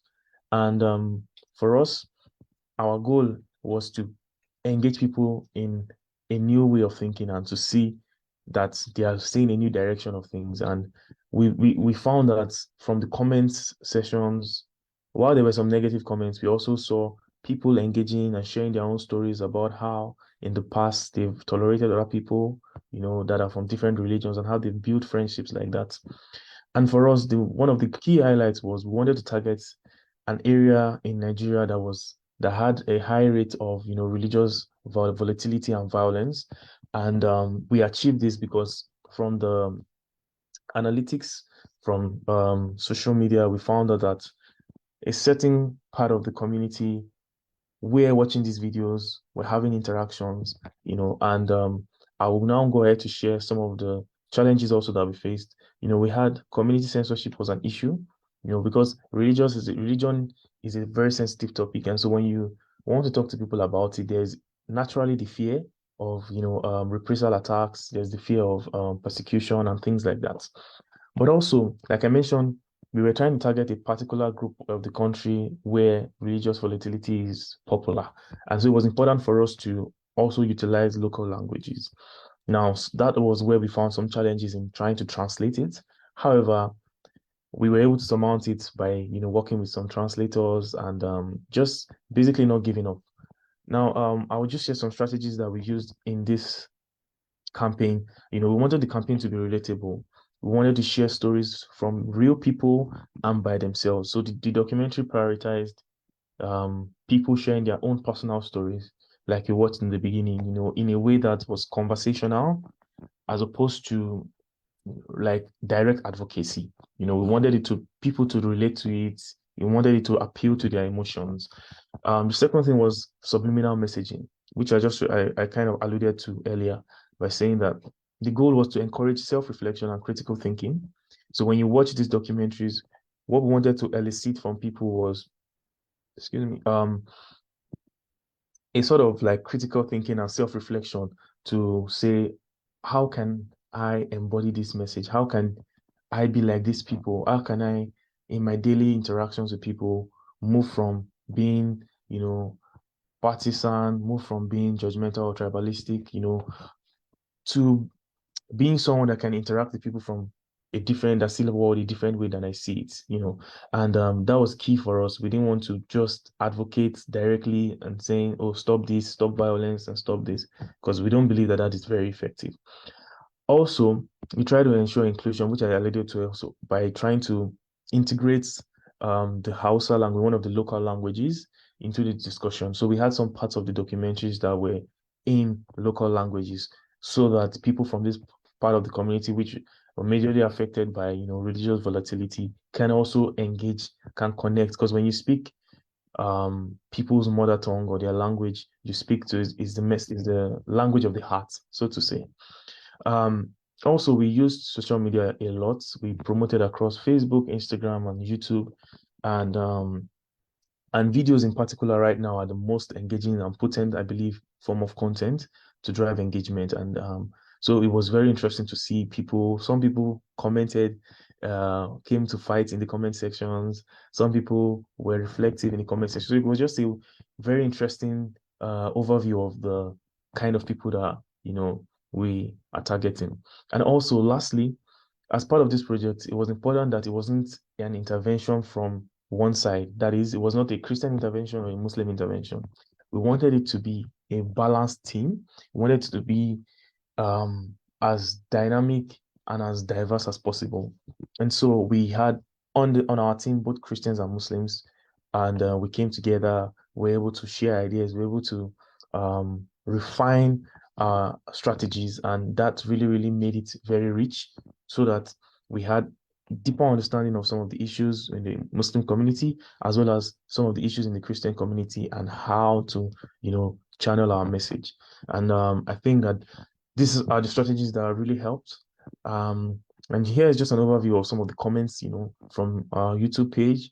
We saw people being inspired, people being impressed, and also people reminiscing about, friendships that they've had with people from different religions, which to us was our goal initially, to get people to begin to reflect.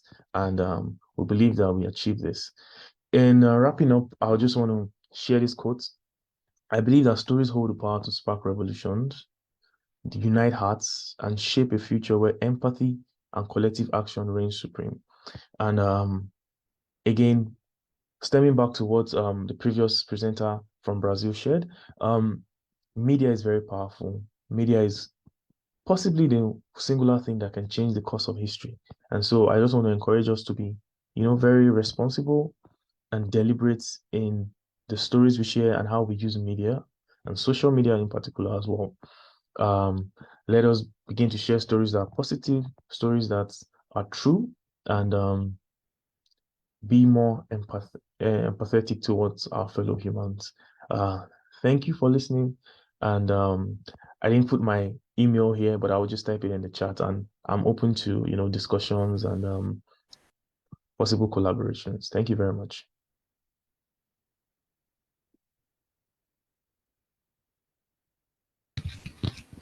Thank you, sir. Thank you, sir, for your insightful talk about your topic, peace building and religious tolerance media campaign. So we are very much enlightened about the project you have created, which is the Identity Project.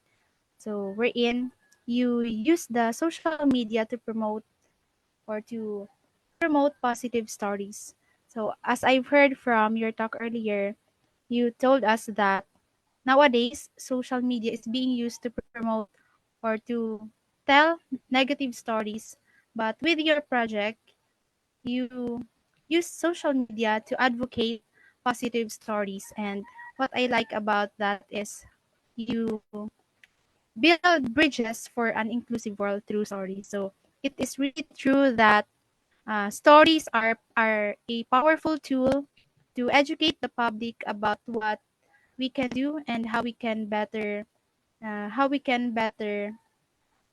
empathize with other people, despite our differences in cultural backgrounds, despite our differences in religion, and that I also have seen from your video earlier, the video clip which you showed us. Um, one of the man said that I was who I was and he was who he was. So it doesn't mean that it doesn't mean that socializing with other people means that we have to change or to change ourselves just so we can relate to them. So it it somehow means that uh, we it somehow means that it helps us to empathize or to to teach people about empathy and how to deal with people of different cultures and different backgrounds. So thank you, sir. Thank you, Sir Ading Kule, for that insightful project or your GSAD initiative. Thank you very much for the kind words. Okay, thank you, sir. So now, so if you have for our viewers, so if you have a question, so we can just please save your questions for our open forum later. So now we will so thank you very much again, Sir Odikule. So let's give sir a warm round of applause. So now let us listen to our next presenter.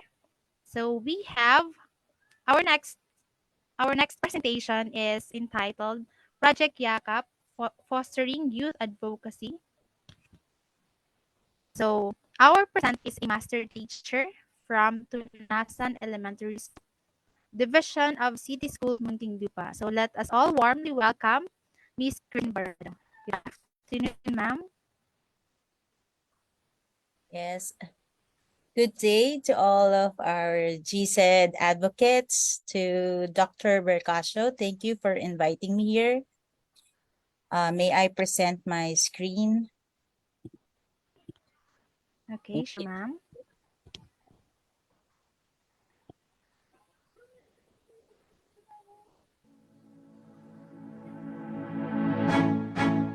Project Yakap, and this is my journey.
Sorry for the audio.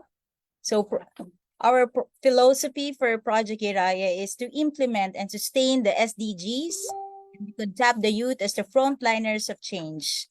They are the critical thinkers, innovators, change makers, communicators, and active leaders in transforming the world. We have knowledge access on GSED advocates because we believe that every child deserves an equal opportunity regardless of socioeconomic background or learning ability and can be successful in their own right. Its strategy is learner-centered approach, and by putting the learner first in everything we do, actively reaching out and bringing change to students one at a time. Project Yakap aims to involve the youth's active participation in projects that address global issues as proactive contributors for a more just, peaceful, tolerant, inclusive, pure, and sustainable world. Through this project, the voice of the youth may share their knowledge, address emerging issues, and focus on building their 21st century skills with the opportunity to develop, contribute, and be valued as assets of the community. These are the project milestones of Project Yakap. We have the pre-implementation, which is the school and division learning action cells presentation, and the FB page. The implementation, we ensure knowledge access through integration of GSED in all learning areas.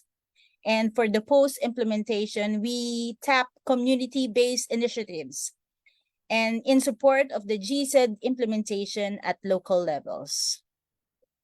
So I have shared my accomplishment and action steps and introduced Project Yakap during our division learning action cells in Science, English, and Araling Panlipunan, coordinators and teachers in Muntinlupa.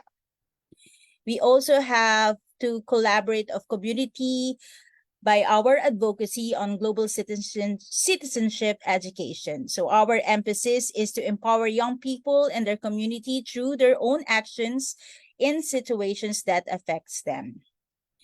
We also have partnered with the YASDO, or the City Government Youth Student Office, and we have the first Muntinlupa Youth Convention.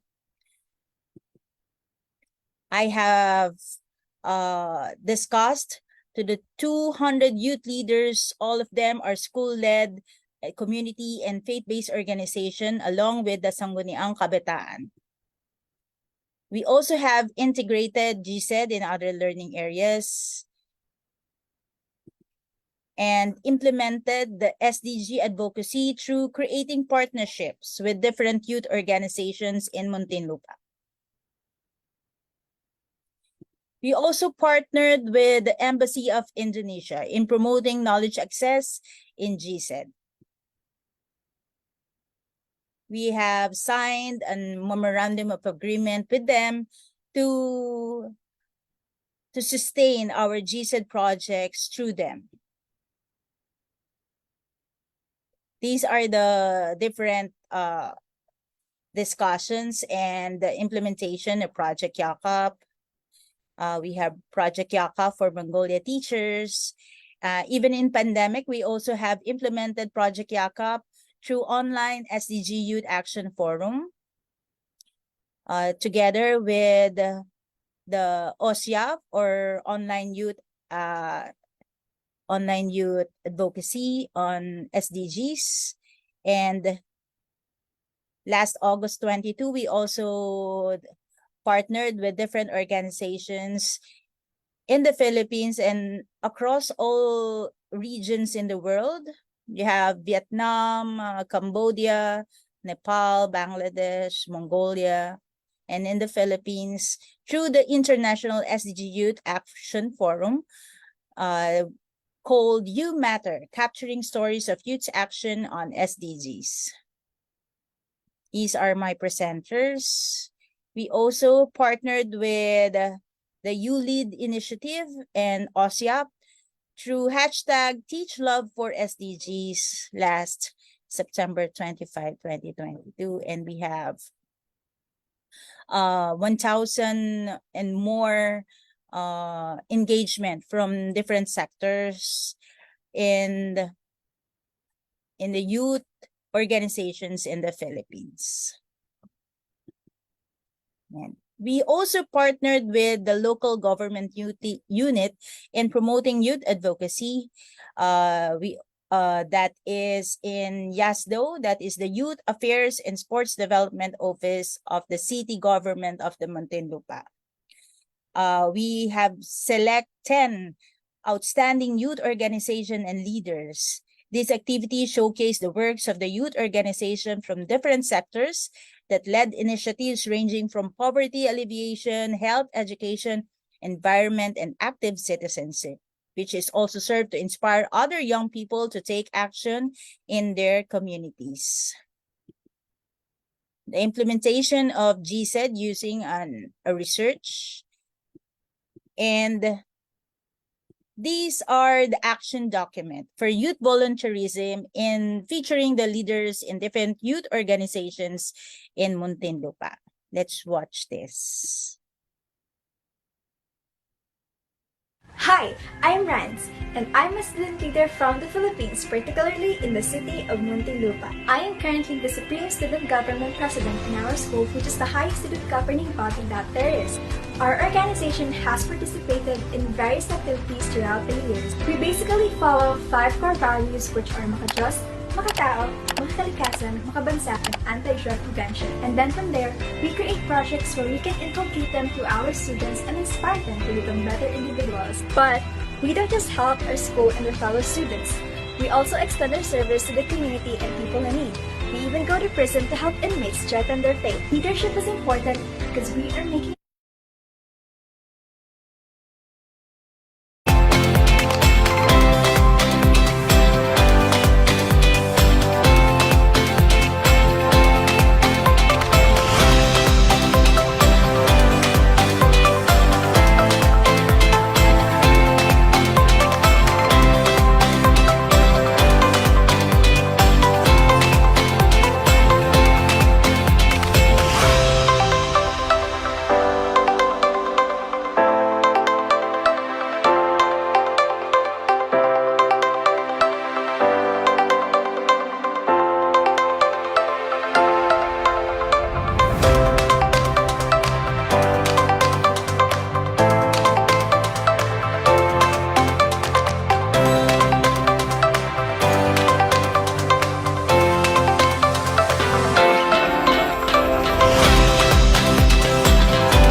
Thank you for listening, and this is Project Yakap.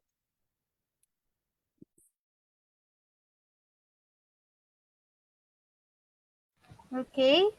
Thank you, Ma'am Christine Barredo, for that wonderful presentation on the project or the GSED initiatives that you have implemented in your city.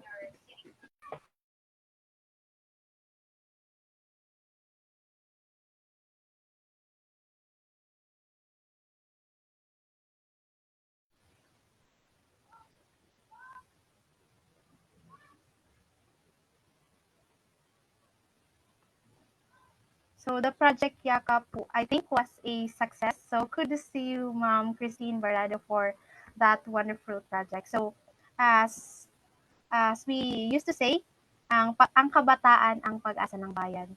So what I have listened from your talk is that youth are the frontliners of change and that they are the assets of our community.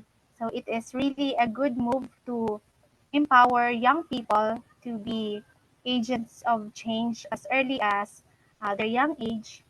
So that is a good initiative for the implementation of the GSED or the global citizenship education.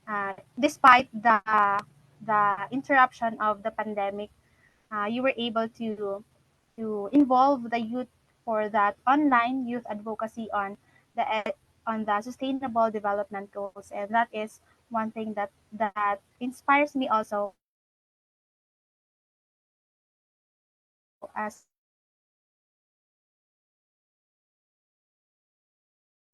uh, as a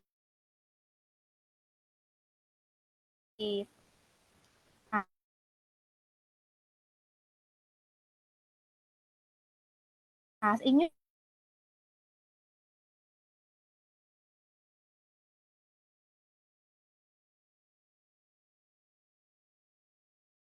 teacher. That is also one thing that inspires me to also inspire the youth to be active. To Ma'am Christine for that wonderful presentation.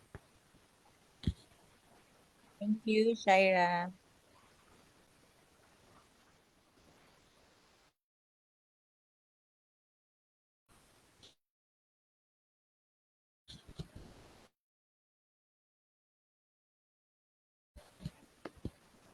Thank you to Ma'am. Okay, to our third presenting education for sustainable development in teaching science.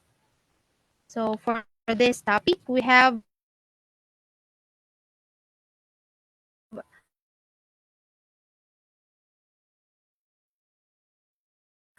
Mr. Melandro D. Santos, Head Teacher 6 of Team Timoteo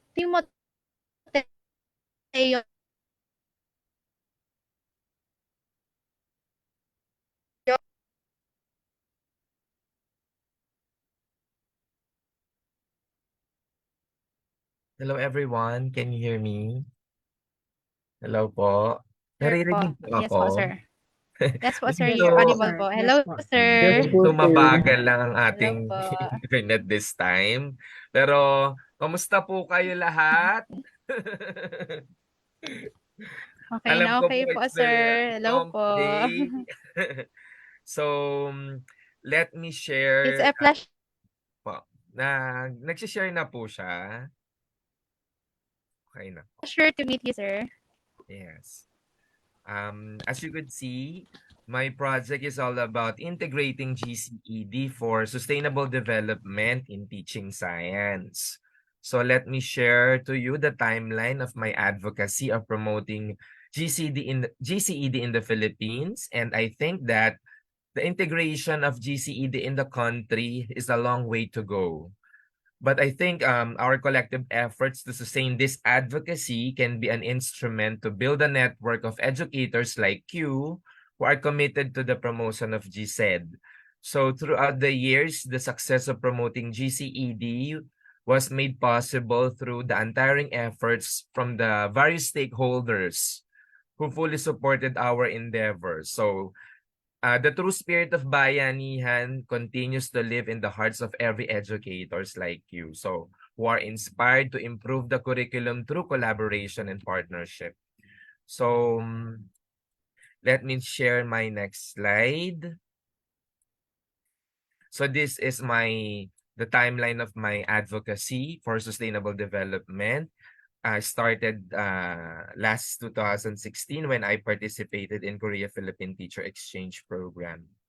So my journey in the implementing GCED in the Philippines started after I participated in Asia Pacific Teacher Exchange Program, specifically the KP-TEP program, the Korea-Philippine Teacher Exchange Program in 2016 as part of our commitment to continue the multiplier effect of the program. We are given an opportunity to implement a relevant and a contextualized project that will promote GCED in the country. So in my way home, I realized that teachers' limited content knowledge and pedagogical skills of integrating GCED is limited. So when I went back here, I wanted to share the same learning experience to my fellow Filipino teachers and students, to appreciate the importance of shared values and shared responsibility, to wherever we came from, we should be still together to love our humanity.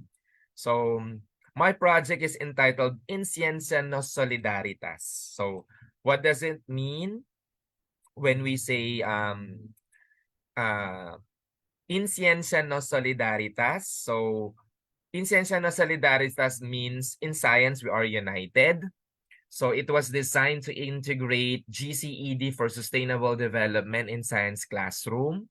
So the project was conceptualized based on the necessity to capacitate the Filipino science teachers on the content knowledge and pedagogical skills of GCED. So the participants are expected to integrate GSED in the secondary school science subject through teaching demo. So they are this is a workshop, a write shop, and then after the write shop, they will do the demonstration. And of course, through the writing lesson exemplars and developing contextualized GCED learning resource material.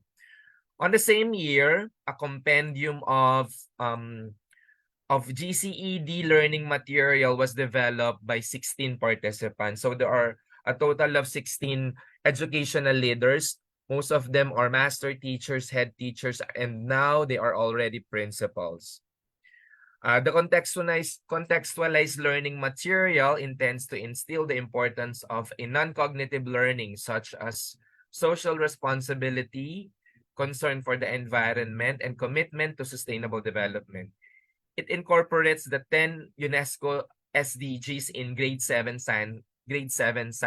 So way back then, I was a master teacher in Antonio Villegas Vocational High School, and I'm teaching grade 7 science.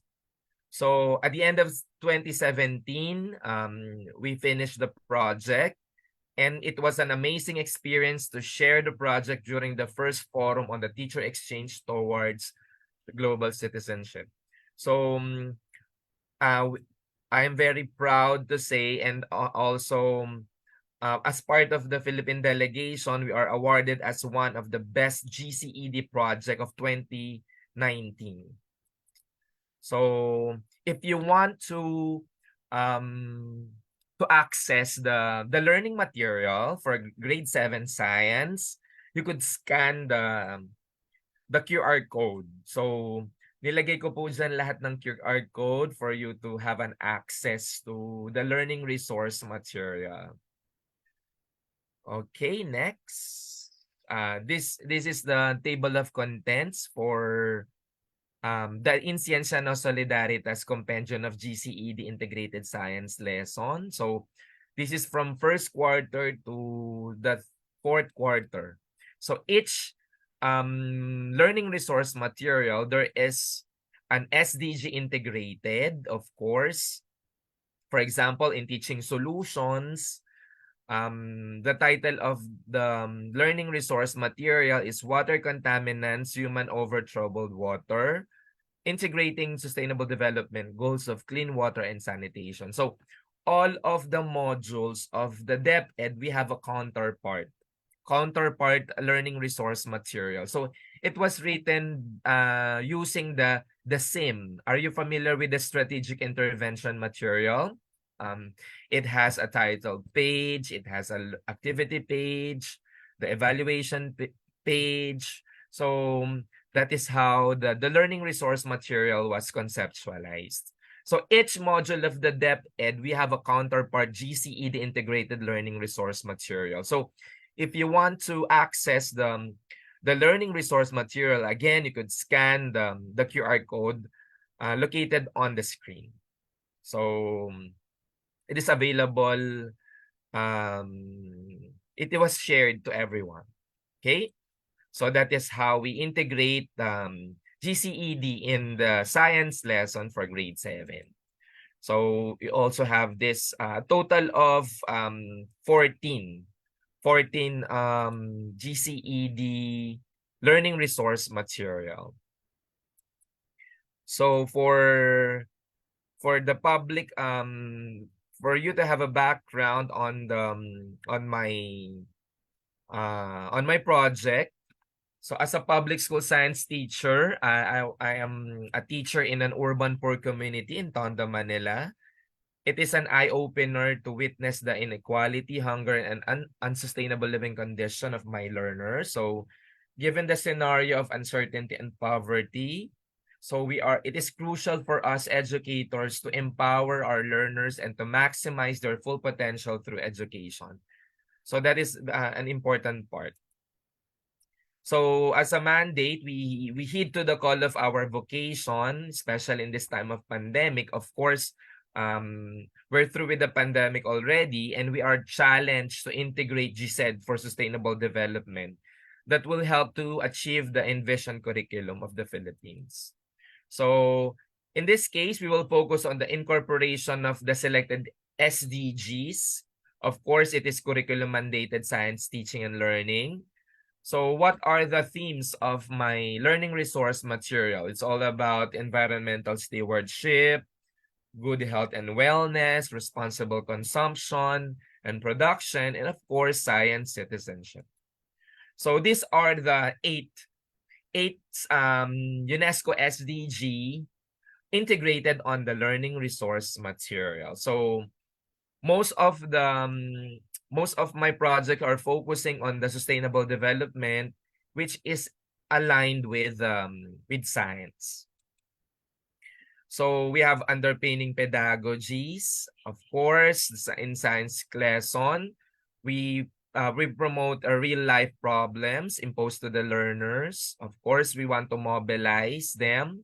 We want to make them move, to take action, of course. So what would be the presentation of the lesson? Of course, incorporating global issues and problems arising and involving science. So the curriculum will expose our students on the global, both local and local societal issues. So the learning resource material was written based on the local issues of the Philippines. So those are the underpinnings, the transformative pedagogies, including the method of active learning, collaborative learning, experiential learning, and problem-based learning. So the topic deals with the global and local real-life issues, problems, and scenarios. So this is how we integrate. This is a short summary. This is a summary of the actual learning resource, the learning resource package. We have the objectives, the content, the method or the activity, and then the evaluation part. So if you want to access my PowerPoint presentation, I will give it to Ma'am, to the organizer of this forum for further references.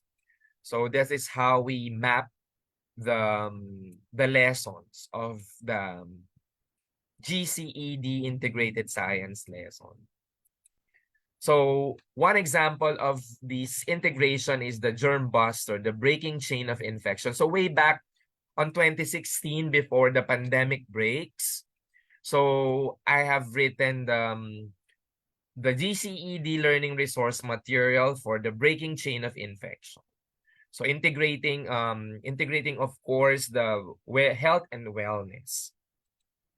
So this is how we integrate the science, the lesson. We have the germ buster, prevention of communicable diseases. And then the target of this, actually this is the second lesson in grade 7 for quarter 2 for living things other than plants and animals. So the students able to identify both beneficial and harmful organisms, specifically bacteria. So these are the domains of GCED. We have the cognitive, the socio-emotional, and the behavioral part. So for the cognitive part, the students will be able to identify microorganisms, and next for the socio-emotional, to realize the impact of preventing communicable diseases. And for the behavioral part, the students will be able to perform the proper hand washing technique and disinfection. So there is a return them after the lesson. So this is how the lesson flows. So we have the main activity, we have the activity 2, and then the breaking the chain of infection for the activity 3. And then the last part is the proper hand washing technique. And then we have to evaluate the learning through based on the 3 cognitives of learning. Of course, we have the paper and pencil test, we have the pledge of commitment for the social emotional, and for the behavioral part, we have the rubrics for assessing the performance in hand washing technique. So in way back on 2018, of course, on the next year, I conducted a teaching demonstration focused on the next SDG, focusing on the clear water and sanitation. So as I continue to utilize the GCED learning resource material, we initiated the lesson I Love H2O, focuses on the clean water and sanitation. So the GCED lesson aims to develop the students' understanding on the importance of clean, accessible, and safe drinking water by designing and building their own watering filtering system. So the water filtering system is the project-based learning from the GCED learning resource material. So that is on 2018. And 2019, we do the launching of the learning GCED learning stations during the Science Month celebration. So of course, focusing on good health sanitation and breaking the chain of infection. So that is promotion of GCED outside of the formal classroom. So we have the learning station during the Science Month celebration. And of course, we also have promoting GCED for sustainable development, focusing on the life on land. And during the Science Month celebration through a group singing contest. So Voices of Nature. Okay, so those are my activities. And we also have the promoting GCED through, of course, we have the film festival. So the Science Film Festival, from promoting GCED, we have the learning worksheets after they watch a specific video clip, which is based on the local video here in the Philippines.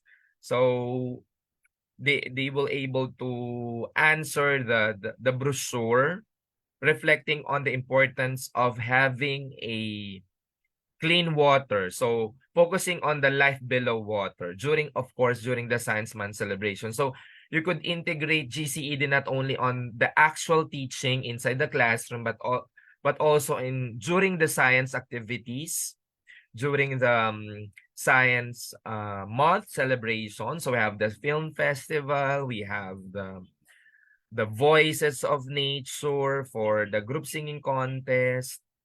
So those are my activities for during the days that I'm teaching in Villegas High School. And of course, we are very lucky that the APTE, the UNESCO APSEU was awarded our project, the Inciencia No Solidaritas, as one of the best EIU for 2019. So we joined the best practices among countries together with Peru. We have from Chile, from Oman, and from India. So we are very lucky to be chosen as one of the best implementers way back 2019. And on 2021, during the pandemic, of course, there is a second part of the workshop. So this is in line with the promotion of peace. So the second part is the capacity building workshop on GCED, promoting peace education through the integration of the UN International Day celebration in teaching science. So this time, we want to integrate social studies, of course, promotion of peace through the UN Day celebration in teaching science. So the project was successful based on the research, and of course based on um, monitoring and evaluation of the project. So we have the Ma'am Rowena Hibanada and Sir Carlos de Lomos from the Philippine Normal University, and I also have my partner school, Raha Suleiman Science and Technology High School, Miss Vivian Intatano, um, for the GCED project. And nandyan po ang aking mga nag-support ng mga project. Of course, this will not be made possible without the approval of my superiors, my former superintendent, Dr. Maria Magdalena M. Lim. So, if ever you will conduct a project, of course, there should be a proper channeling of course, yung protocol. Of course, we are on a DepEd. So I have to follow protocols from the UNESCO, to the DepEd Central Office, to the region, to the division, and of course, up to the school level. So medyo medyo matrabaho when it comes to communication, but it is worth to conduct a simple of course simple project of capacitating our fellow colleagues. And this is how we integrate naman. This is how we integrate the UN International Day celebration. So for example, the UN International Day for Mountains, of course, this is December 10. So malapit na po yan. Okay? So December 10, kailan ba ang December 10? December 10 is Sunday. Okay? So the International Day celebration of UN International Day of Mountain, that is integrated for grade 10 for Earth Science. So grade 10 Earth Science, that is quarter 4. Okay, quarter 4 pa po yan. And then science-related concept is the mountain formation. The local issue here is the threat to species and biodiversity, the habitat loss. And then the SDG integrated for the worksheet, of course, is the life on land and clean water. So the learning resource material which will be produced here for the capacity building project will be used during the teaching of the mountain formation for quarter 4 grade 10. However, we could also make use of the worksheet during the day of the International Day celebration. For example, the UN International Day celebration is December 10. So you could teach the lesson during that day. And of course, during the actual lesson for grade 10 science. And that is quarter 4. So medyo on June part na yan. So it's either of the two. It could be a standalone lesson, and of course it could be an incorporated lesson for each quarter. So we identify all of the International Day celebration based on the science lessons. So that is how we integrate. So these are the worksheets. So you could scan again the worksheets that we have made during the capacity building workshop. So if you take a look at the worksheet, at the top of the worksheet, there is a QR code as well. So you have to watch the video. The video was made by the participants, and then after watching the video, you could now answer the worksheet.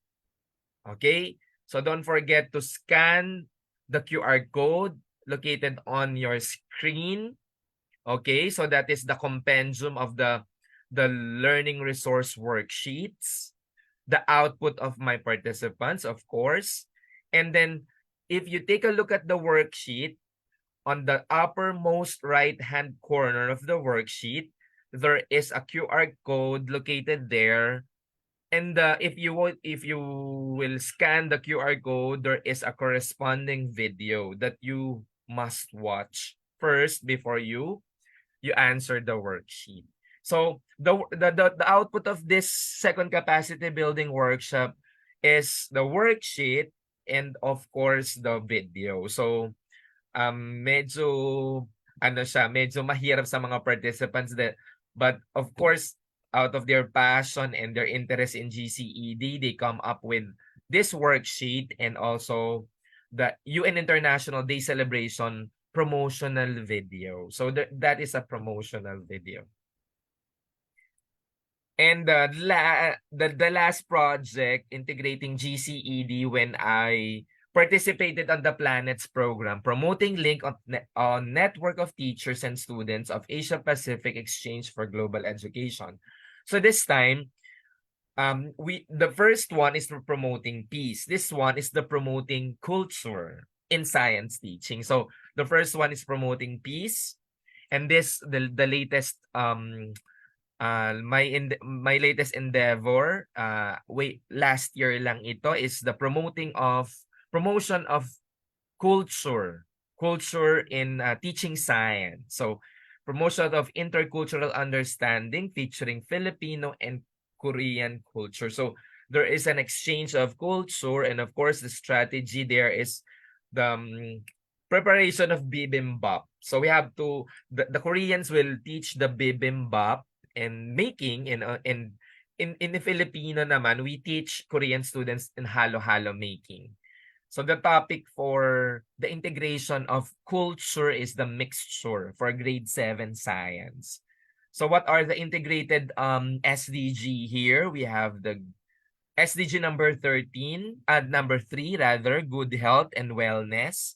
And of course, SDG number 12, which is the responsible consumption. So those are the project. Before I end my presentation, I would like to thank Ma'am Bercasio for inviting me here. I'm here in Tondo and you're in Bicol.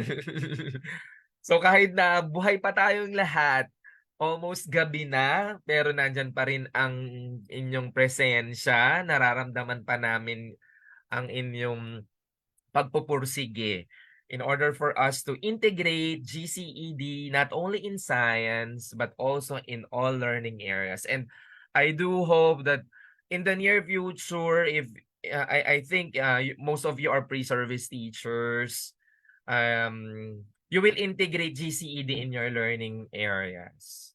So mabuhay po tayong lahat para sa Batang Makabansa, Bansang Makabata. Ito po si Melandro Santos ng Timoteo Paez Integrated School, SDO Manila. Maraming salamat po.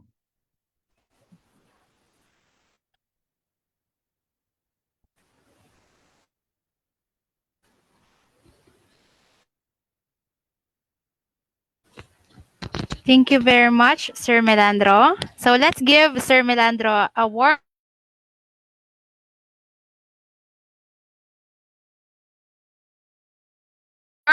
round of applause for that very impressive presentation. So I was really impressed by your presentation.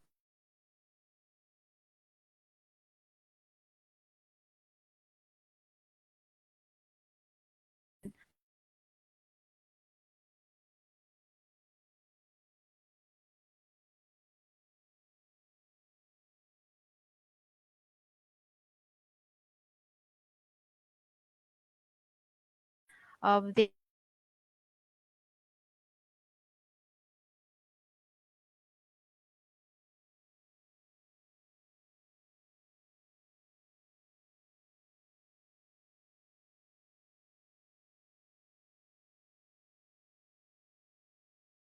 contextualized project. So Sing Ku Awamba. So I'll read it percent of this mode of teaching. Well done. Presenters.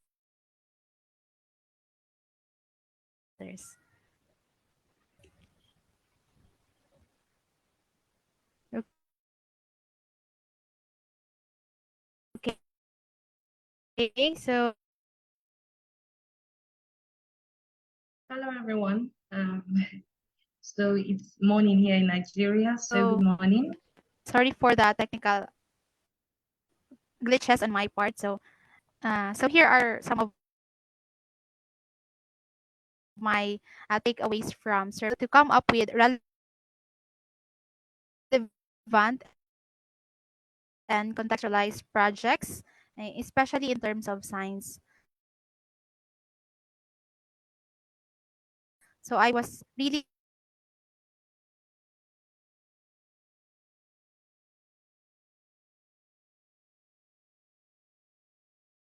impressed that even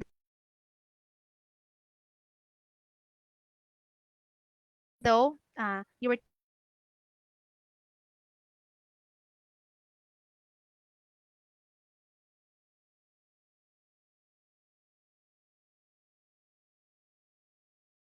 teaching science, you were able to uh, to, to hello, ma'am.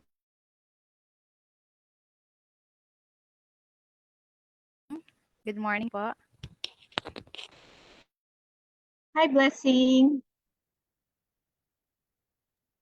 Hi, Hello. Blessing.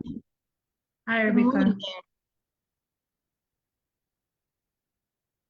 Oh, can I go ahead? Yeah, I think so. Okay. Thank you. Hi, everyone. Hello from wherever you're joining. My name is Blessing. And it's morning here in Nigeria, so I'd say good morning, or good evening, good afternoon, wherever you are joining from. I'm really excited to present to you this morning. I have learned a lot. I have a book full of so many ideas I've learned from today's GCD Youth Forum. I appreciate the opportunity given to me to speak with you today. So I'll just go ahead to share my screen, if you don't mind.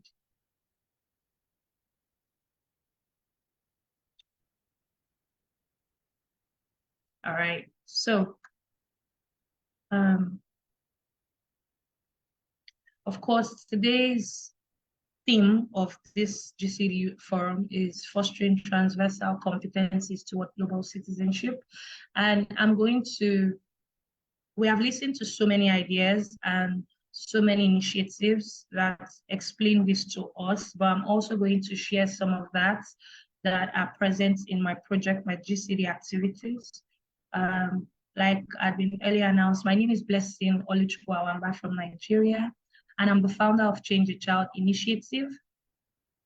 So our theme, which is something I always like to remind myself of, is when you change a child, you have succeeded in changing a community. And when you change one community, it is towards changing the world as a whole, which is why it is important that we young people have to, like Mr. Ini had already mentioned, do little in our own corners, and those little would create a larger impact in the entire world. So I'm going to be sharing, before we start, I'm going to be sharing the objectives of my session today, so that we would be able to evaluate at the end of all my speaking, to share my story about GCD initiative, what I have been doing so far, to share the strategies that have helped me so that you can also replicate it in your community, as well as to share the skills that have helped me prefer solutions in my community, and to also show you how much your efforts matter, irrespective of how small they may be. So I hope everyone can see my screen. All right. So I'm just going to give you a background. So as a person, I grew up in one of the most popular slums in Nigeria. It's called Ajigunle. And I want you to know that every picture you see, none of it is stock photos from the internet. I took all of these pictures myself so that you would see how dilapidated the area is and the community is. So in this community where I grew up, gang violence was very prevalent, and the quality of education is quite poor, and environmental awareness, as you can see from the photos, is almost non-existent. And it was in this community that I got my first education. Of course, it was in this community I did get my first education. However, I had to grow out of that community to be able to get proper quality education.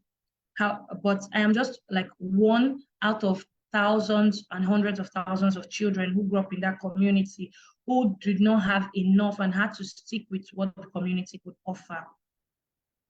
So while growing up, though, in this community, I knew that I wanted to do something about it. And before going ahead, I always like to share a story, which is a story that made me more self-aware of my community and made me really want to create change in my community. So I had this neighbor, yeah, who lived in the next compound from where I lived, and she had she had gotten married and they did not have kids for quite a long time.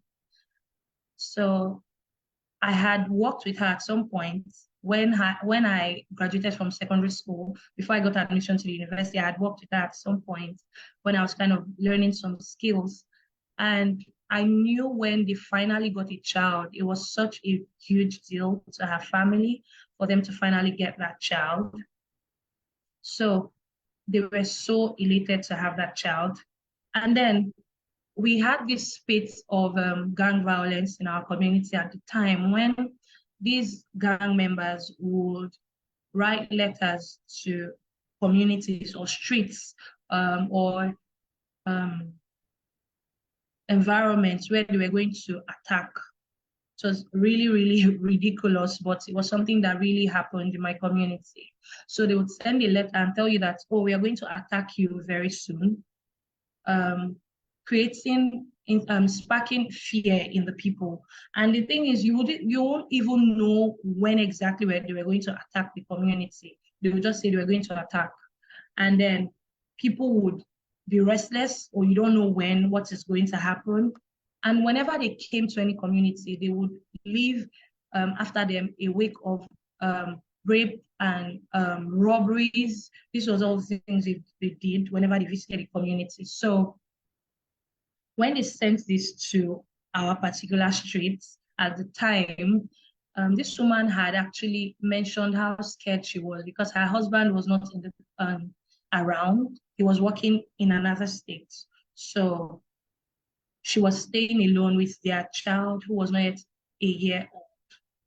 And then the day when these gang members later attacked the community, when we woke up the following day, as usual, whenever they attack everyone, we just know the routine is to lay down and put our heads down to make sure that there are no stray bullets hitting us, and praying, hoping that our homes are not attacked as well.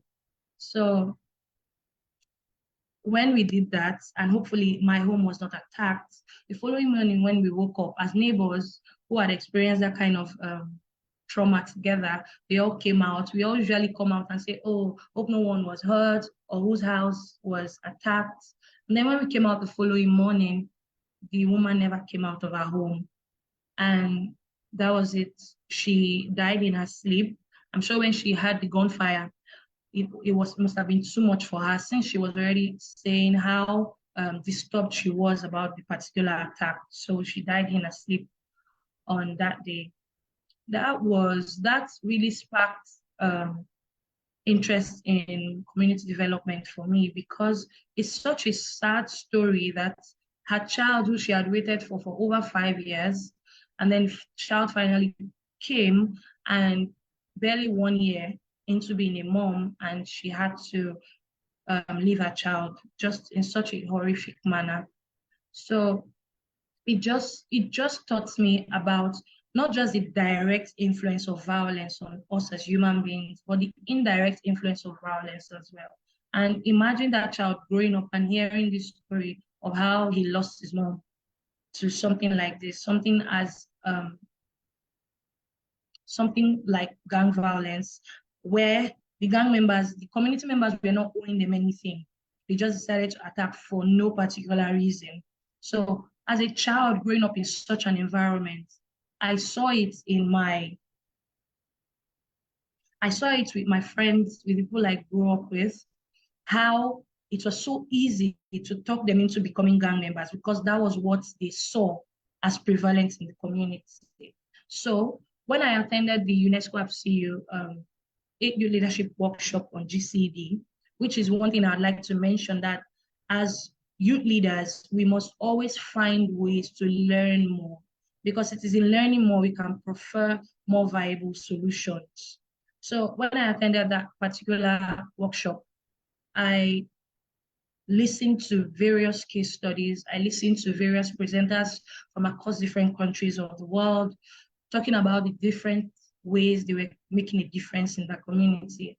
At the time, I was already volunteering with organizations that were focused on poverty alleviation, because that is also prevalent. And when Dr. Ophelia was giving her presentation about empathy, I could really, she took me way back to my childhood and how it was, because really in sharing stories, you can see connections with one another. And I'm so glad that she has worked so hard to be so successful. But like I was saying, that when I listened to all of these stories, I thought, okay, in what way can I contribute to my community as well, regardless of still volunteering, to make sure that these children in my community have quality education and are given ways to come out of poverty. And then, yes, like I was saying, I got the opportunity to attend this workshop. And from here, I learned specific ways of creating change by engaging more people in global citizenship education. And then I learned about connecting with the problem, action plan development, and storytelling for inspiring change. And like I had laid down, the objectives for this session is for you to learn the strategies that have helped me. And these are some of the strategies that have helped me. And I picked these up from the 8 Youth Leadership Workshop. Now, you could say, oh, how can I connect with the problem? Because I understand it that sometimes when we are trying to prefer solutions to a particular problem in a community, it may not be things that we have experienced ourselves in person, but it may be things that we have seen the effects on other people. So, but even if you have not experienced it in person, you've not lived through it, you can connect with this problem by empathizing with those people, which is why Dr. Ophelia's session was very, very important as well, by empathizing with those people, seeing how the effect was on them or currently is on them, and then provide adequate solutions. So when I say connecting with the problem, like I said here, it would help if you have experienced the problem firsthand, but if not, you can also prefer solutions as a young person by seeing how and witnessing and actually documenting how these things that you're seeing these people go through is affecting their lives, and actually looking at it from their own perspective. Because if we stay in our own part of the world, looking at it from our own perspective, we may not really understand how it affects them. But looking at it from their own perspective, we can better understand how it affects them. And that is where the difference between sympathy and empathy comes in, like Dr. Ophelia had also mentioned. Then action plan development. What are the next steps? Now you've discovered a problem. You've discovered what the things that this community is going through, or the things that this sect of people, maybe indigenous people, maybe marginalized people, what they are going through. Then how do you develop, flesh out a plan that would not just make you come off as having a messiah complex or a savior complex that, oh, I just want to come and save you. No, but would actually make them know that you care enough and you really want to solve whatever the problem may be in their community. Finding out how, it is very important to do this, find out other solutions that have been preferred in the same problem area, and not just descend, like I said earlier, like a messiah complex, and then say, okay, I'm the one with the ultimate solution here. And when I come, everything is settled. No, you have to listen and learn. Very important when you're carrying out youth initiatives, especially that are geared towards and tailored towards communities. You have to look and listen. There may be solutions that have been preferred earlier. Look at maybe it started, but it ended like abruptly. Look at why those solutions failed, or look at why those solutions did not last properly. So these were some of the things I did when creating my initiative as well, finding out other solutions. And then I saw that there had been organizations that had tried to call the government's attention to the kind of gang violence that we experience in our community. However, that had not worked out because they may call for amnesty and say, oh, please ceasefire and all of that. However, maybe 2 months' time and 3 months' time, another gang is forming up again. So, it is also important during the action plan development to include the medium of delivery, the duration, if there are any licenses required, and if there are any resource persons needed, so that it is not when your plan is already underway, you have to go back and start again from the beginning to say, okay, where did we miss it and all of that. So these are very important steps as a youth leader who wants to bring change in your community. And then, like Ms. Aini had also said, sharing stories, utilizing storytelling to inspire change. From implementing a solution to getting partners, to getting collaborators, to getting sponsors on board, storytelling is a vital tool to navigate this. As humans, we tend to find connections in everything someone is telling us. So if someone shared a story with me right now, I'm trying to think in my head, oh, something similar had happened to me also. I have heard something similar in the past from another friend. So we try to find such connections. So find a way to infuse storytelling in whatever solution you're trying to procure, because it would help you not just to reach people better, like the beneficiaries of your initiative, but it would also help people to listen to you better. Your sponsors, your collaborators, they will be able to relate to what you need to do, and it would help them to have a better perspective and to come on board with whatever it is your solution may be. And this was what I did as well, infusing storytelling in my youth initiative. Storytelling is also important because it incorporates a story can start from the beginning and like have a climax, and that climax can include like a call to action. And this is now where logic comes in. Okay, what should I do next? So utilizing storytelling helps because it communicates to both your brain, your heart, and your hands, telling you what next to do.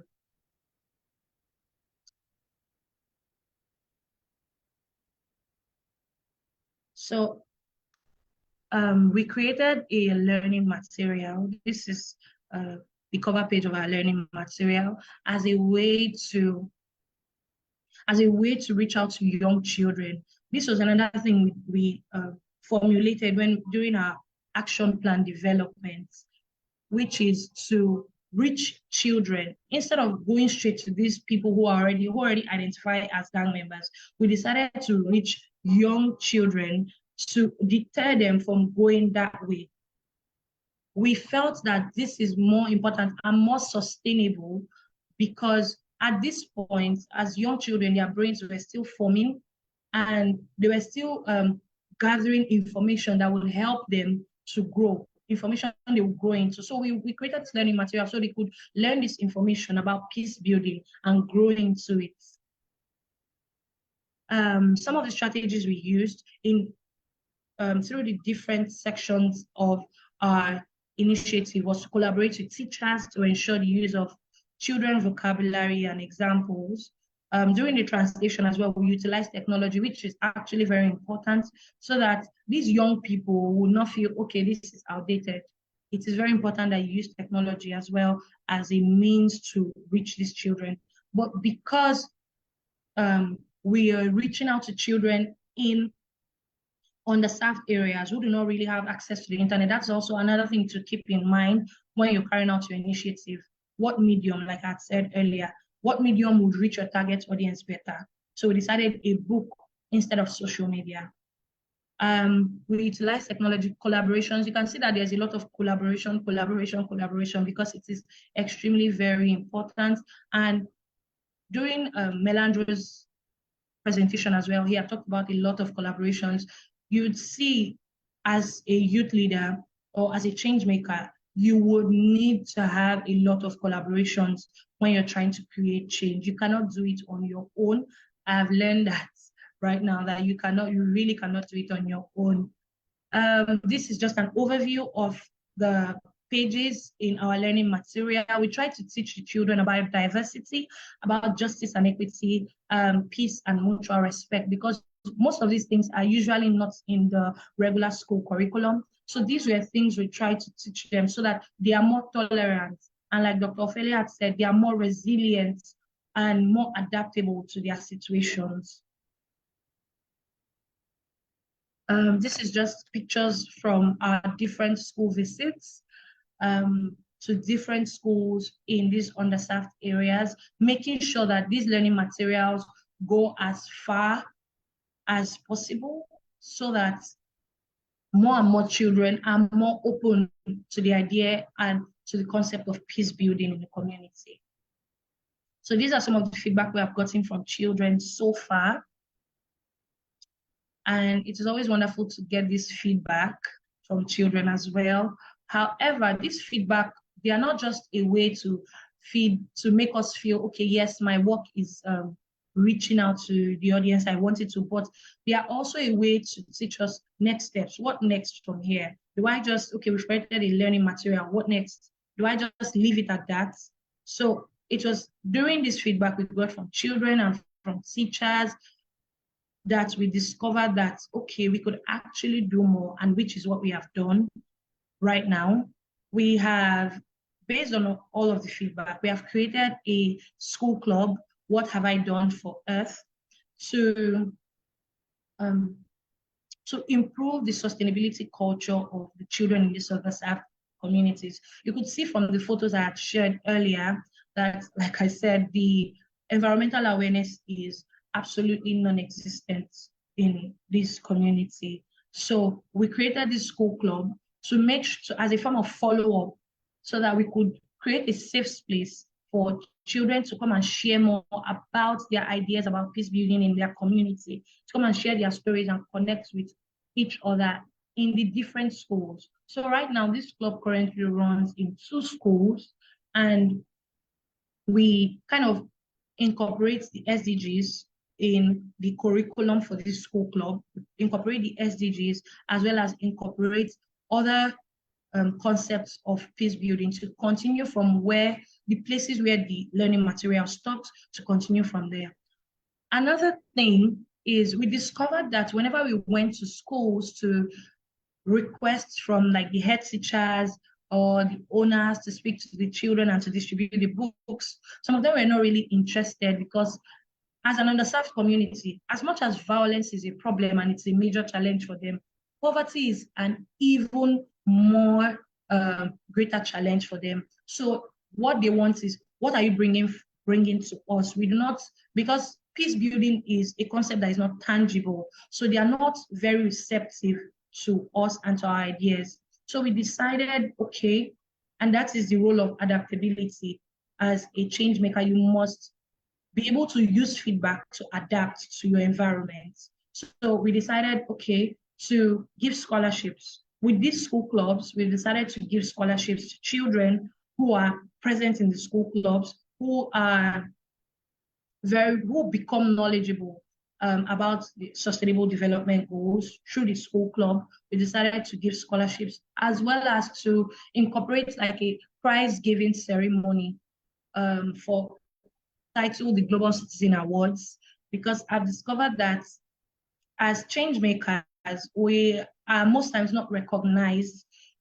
So whenever we are, it tends to be like a very big deal to us. We are like, oh my goodness, so all this work I'm putting in is actually being noticed. So we want to start that from small, from these young children, to let them know that these your efforts into creating more peace in your classroom, from as little as your classroom to the playground, to your community, to the compound where you live in, it is being recognized, to ensure that they are following in all the things that we are trying to incorporate to them. So I'll just end with this quote, which is my favorite quote of all time: to make life a little better for people less fortunate than you. That's what I think a meaningful life is. One lives not just for oneself, but for one's community, which is very, very true.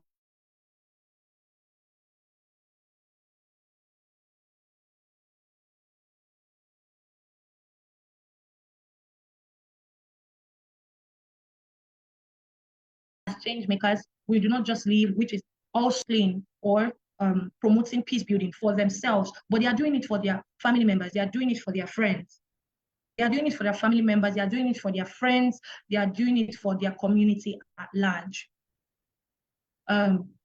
This is the end. Thank you again for this opportunity. Salamat and cheers. Okay, thank you very much, Ma'am Blessing, for that really transformative insights about your project, which is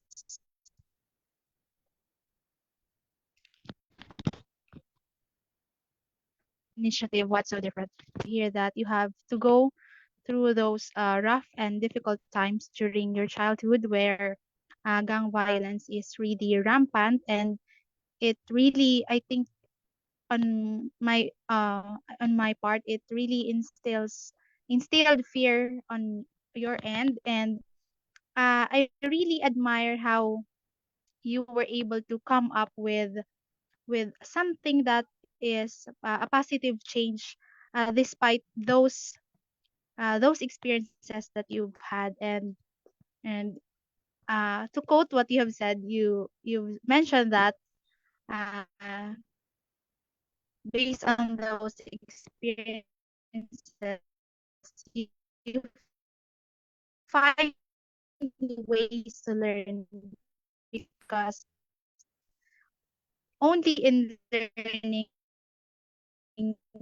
we can find solutions. And I really admire, I really like that you were, because I believe that young children are where or in which we can to be good people, because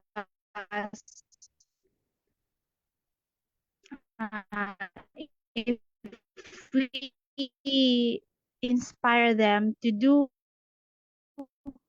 positive things, that will be part of their selves even when they grow up. And that it is really true that collaboration in our society, because we can't do things alone, we can't do things just by ourselves, or a positive impact in our society.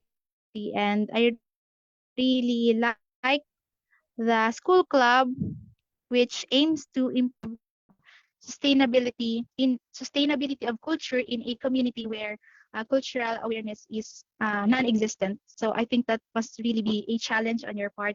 But you also said that you use those feedback from those community to adapt. Adaptability is really and for that you give out scholarships to those children. And I really like that you use storytelling to inspire change. So I hope that our viewers from Zoom and from Facebook Live will learn a lot from your project, which in their own ways they can also implement global citizenship education. So thank you, Miss Blessing. So that was really a transformative presentation.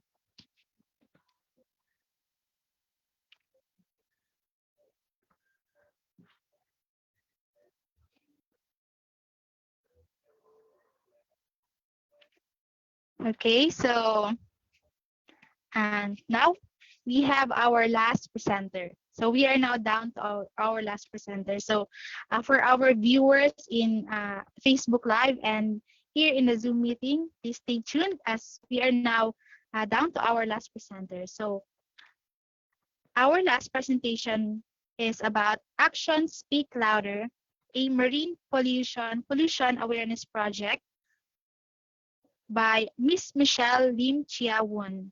She is an English and science teacher at SJK Chung Hua Bao Primary School, National Graphic Certified Educator in Malaysia. So let us all welcome Miss Michelle Lim Chia Won.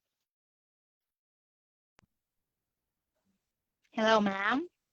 Very good evening. Can you hear me? Yes, ma'am, you're audible po. Okay, should I share my slides?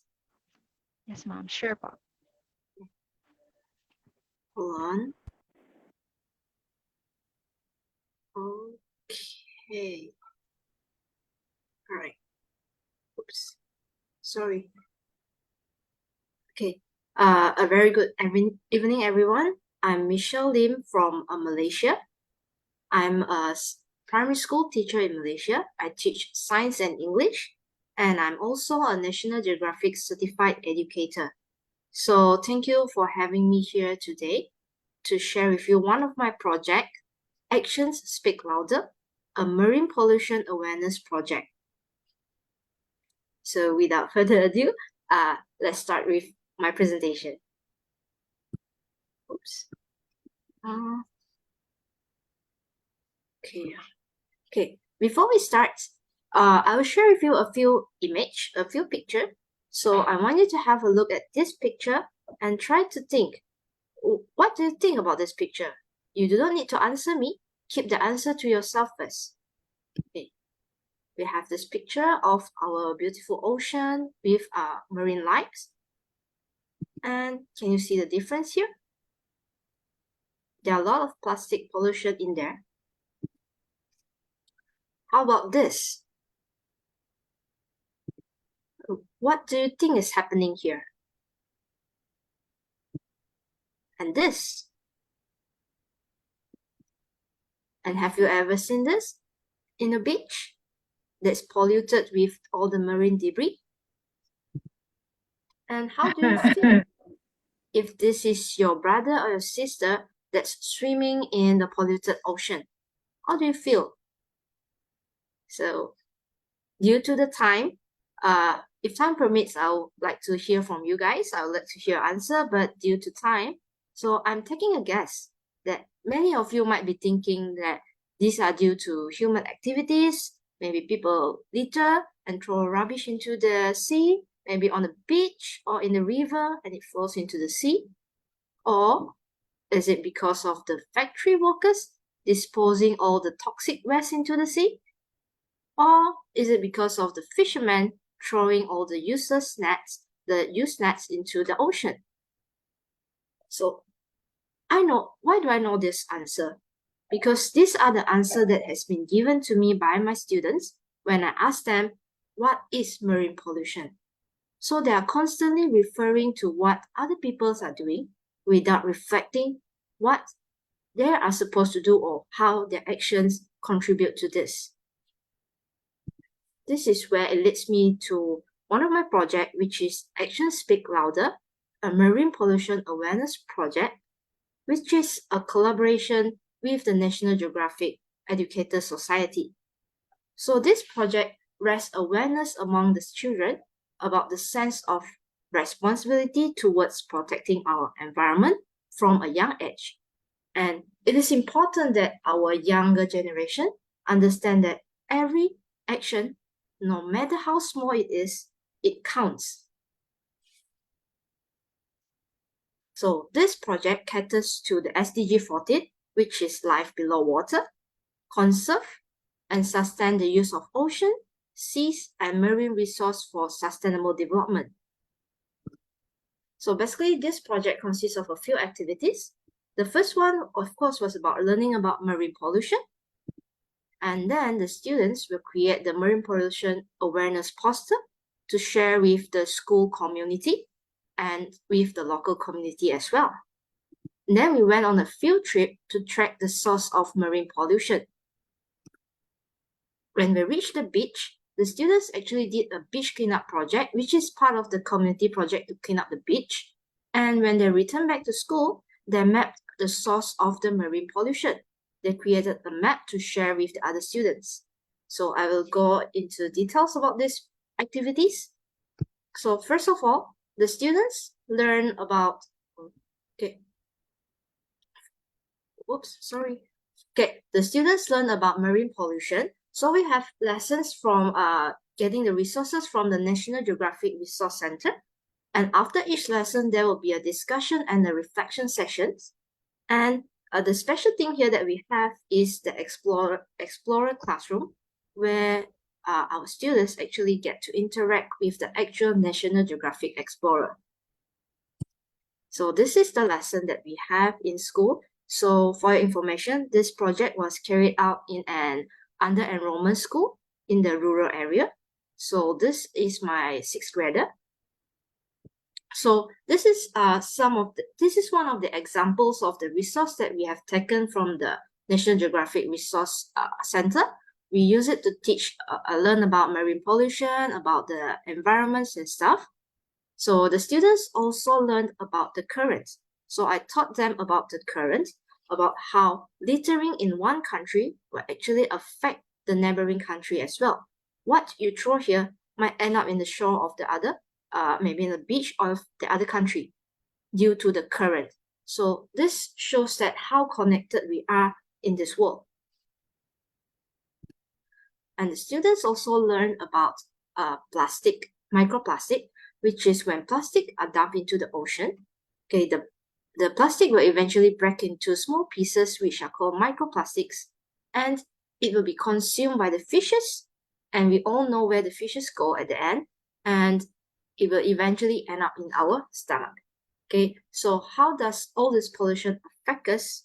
Is that what you do on land affect what happens underwater, and it will have a large impact on everyone's health and well-being. This is how we teach the students about how connected we are with the environment around us. So about what I've mentioned earlier, this is a platform that we use for the Explorer classroom, where the students actually get to meet the actual National Geographic Explorer through a video live streaming session. So the students get to interact with the actual explorer, having conversation and sharing with the explorer and ask questions. So this was an interesting session, but of course you need a stable internet connection for this session. So after learning about marine pollution, the students created their own marine pollution awareness poster, and to share it with the school community, to share it with other students. And to my surprise, my students decided to bring their posters out during our field trip to share it with the local community. This was based on their own initiative to bring it out. So after creating the poster, first we went for a field trip to track the source of marine pollution. So basically track the source of marine pollution starting from the residential area to see how all this trash, as we call it as marine debris, it flows into the stream, into the river, through the river mouth and out onto the sea, and eventually it will be washed up onto the beach. So before we went on the field trip, the students, I taught them about the geographical aspect of the local area, which is how their residential area, how the area that they live in are connected to the stream, to the river mouth, and to the beach, to the sea, to the beach. So they have to understand the whole concept of how the area is connected to understand how their action actually contributed to marine pollution as well. So this is our field trip. This is our first stop, which is in the residential area. You can see that all the rubbish, the trash are piled up on the roadside. And after a heavy rain, some of it will be washed down into the drain. And this trash in the drain are what we call as part of the marine debris pollution. So you can see my students taking photo. They're recording, they're documenting. So from the residential area, we track the debris up to the stream. So you can see all the trash here, the debris along the stream, and it will eventually wash into the river, and from the river to the river mouth.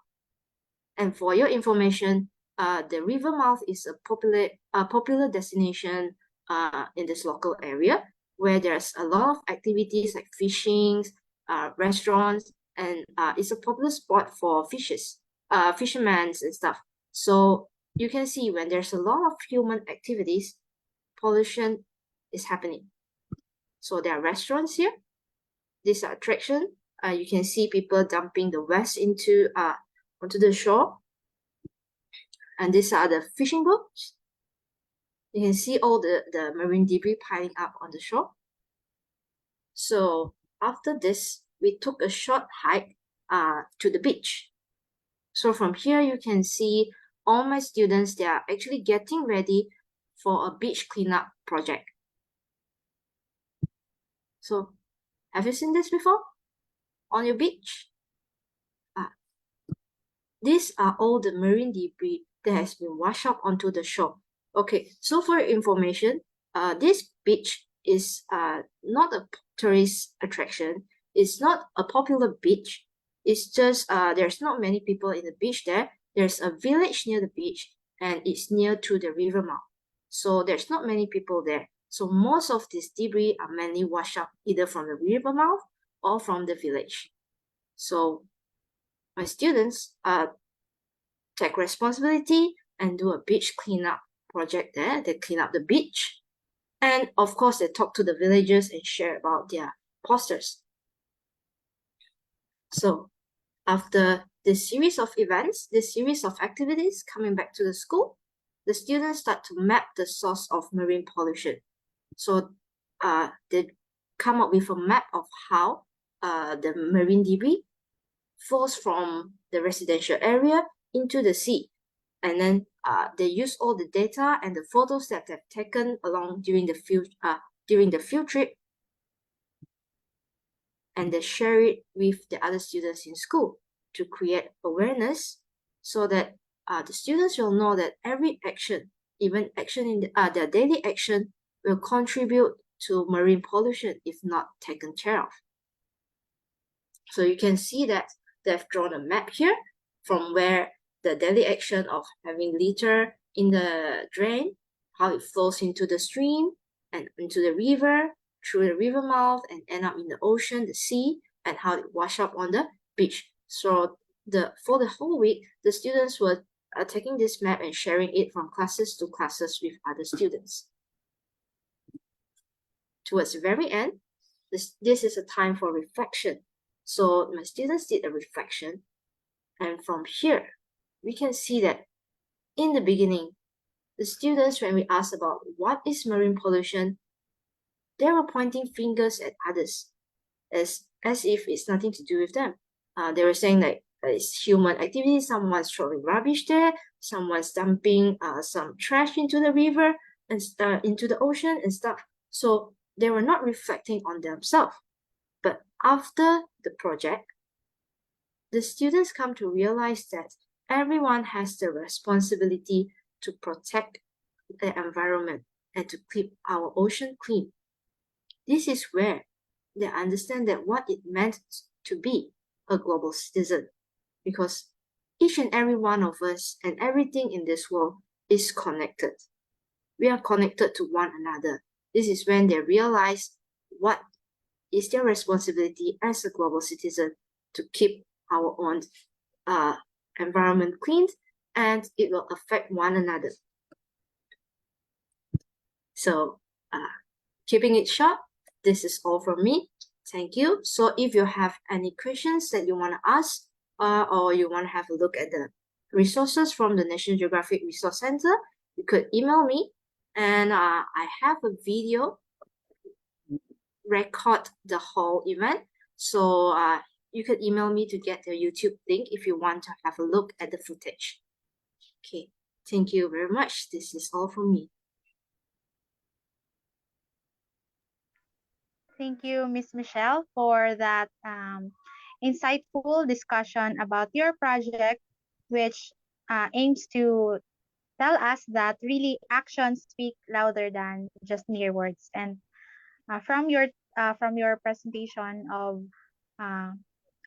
promoting environmental awareness, especially in the marine pollution.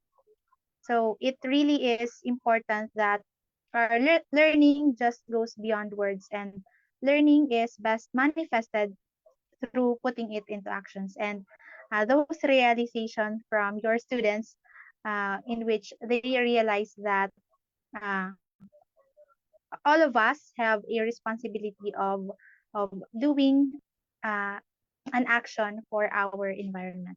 So thank you, Miss Michelle, for that presentation of your project. Thank you for having me. Thank you too, ma'am, for the opportunity. So now we are done with the 5 presentations of the GSED initiatives, uh, presenting to us strategies and exemplars by which we can best promote global citizenship education. So we now come to the open forum part, and may we call on our 5 presenters for this afternoon to open their cameras. And so let us just have a quick uh, open forum for uh, all of the 5 presenters. So I will just ask a common question to our presenters.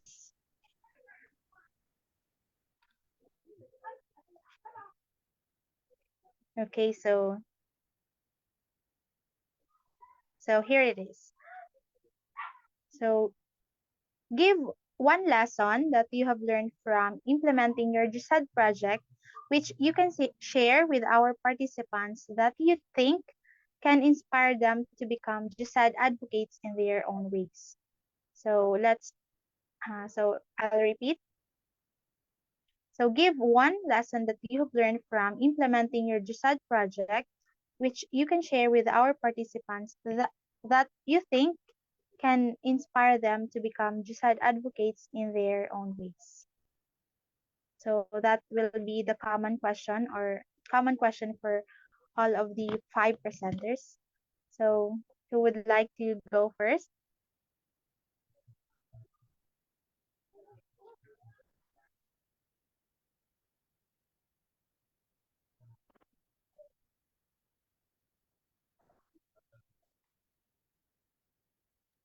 So I can go first.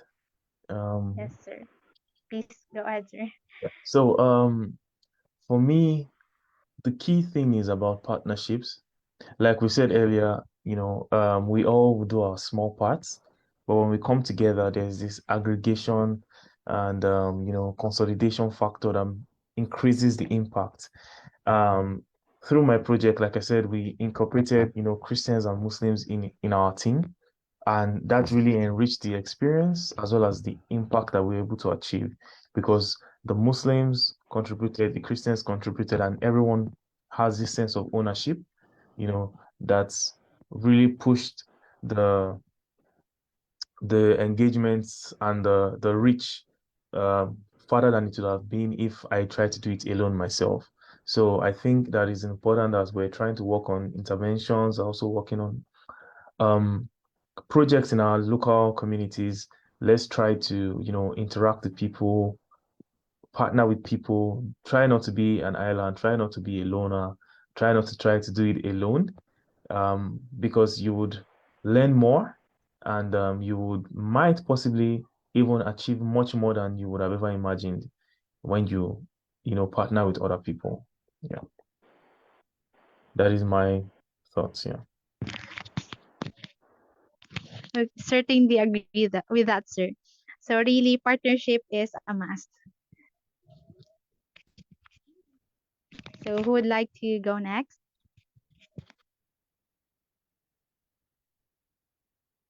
Yes, Ma'am Michelle, please go ahead. Okay. For me is if you can do something big, you can try small. Like what I've said earlier, an action, no matter how small it is, every action counts. If you can engage a lot of people, of course, it is awesome. But if you can't, It's okay, you can start small.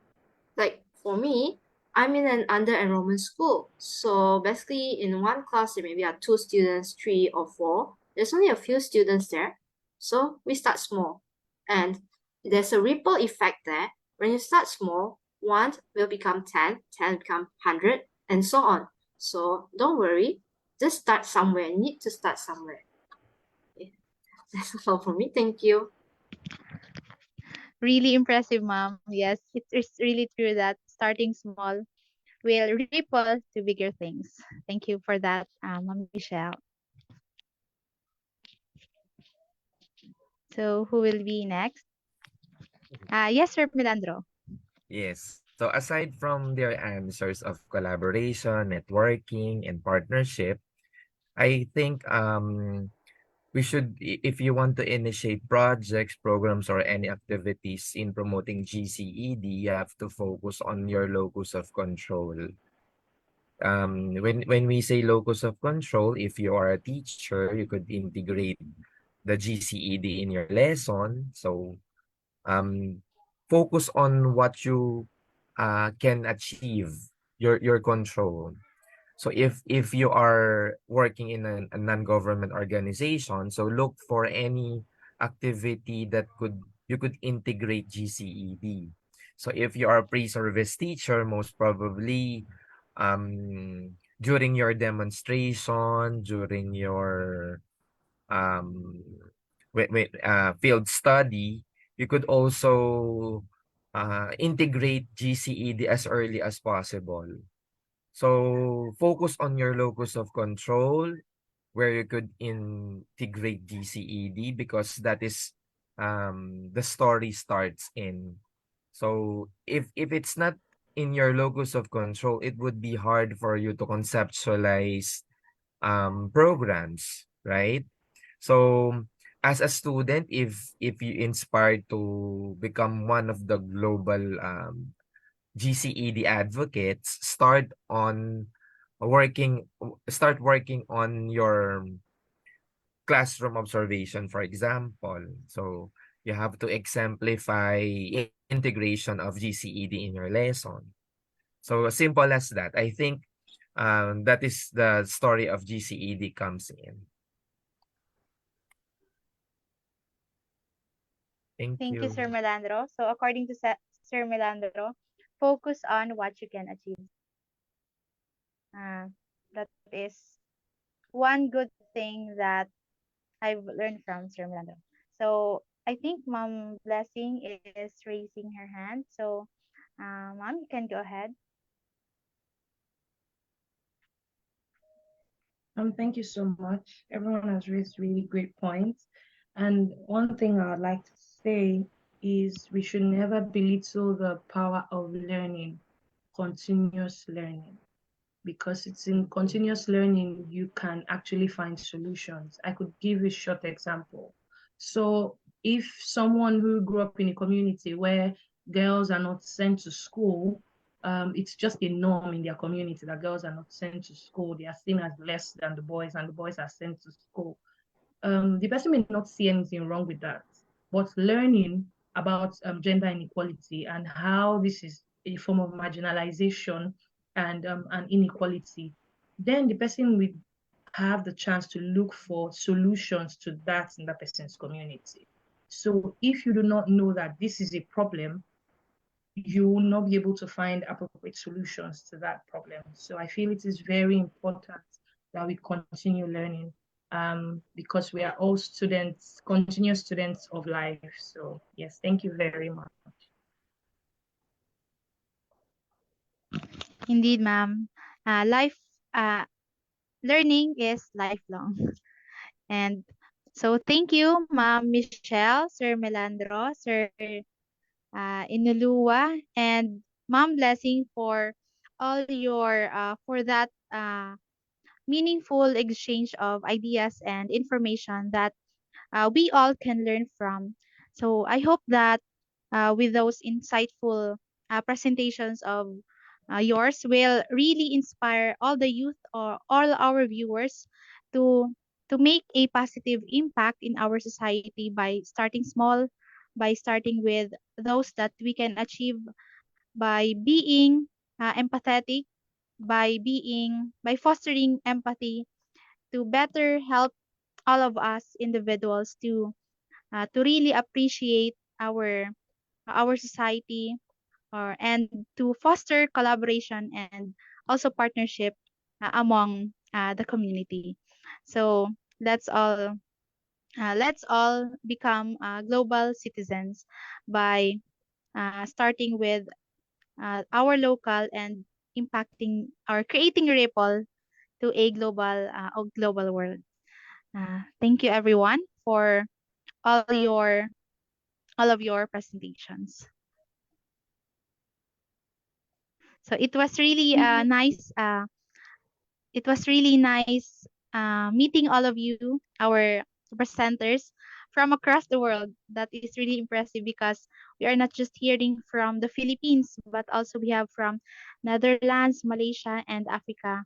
So even though we are not meeting physically or in person, but through this virtual webinar, we are able to communicate and collaborate with one another. So can we have a photo opportunity to document this wondrous event for all of us? Thank you, Michelle, Melandro, and Olua, Blessing, and Christine.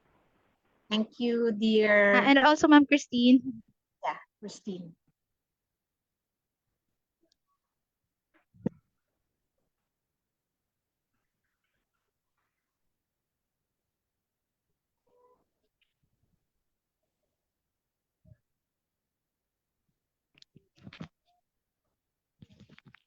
Bye, everyone. Bye. Thank you for having us here. Bye. Have a blessed morning, afternoon, and evening. I will keep in touch, guys. Thank you, everyone. Bye. Good evening. Good morning. Bye. Thank you so much Thank you so po. much, Bye-bye. Kyra, for being a great facilitator. Bye po, everyone. Thank you po. And by the way, for the attendance link, it will be given tomorrow an hour before the end of our activity.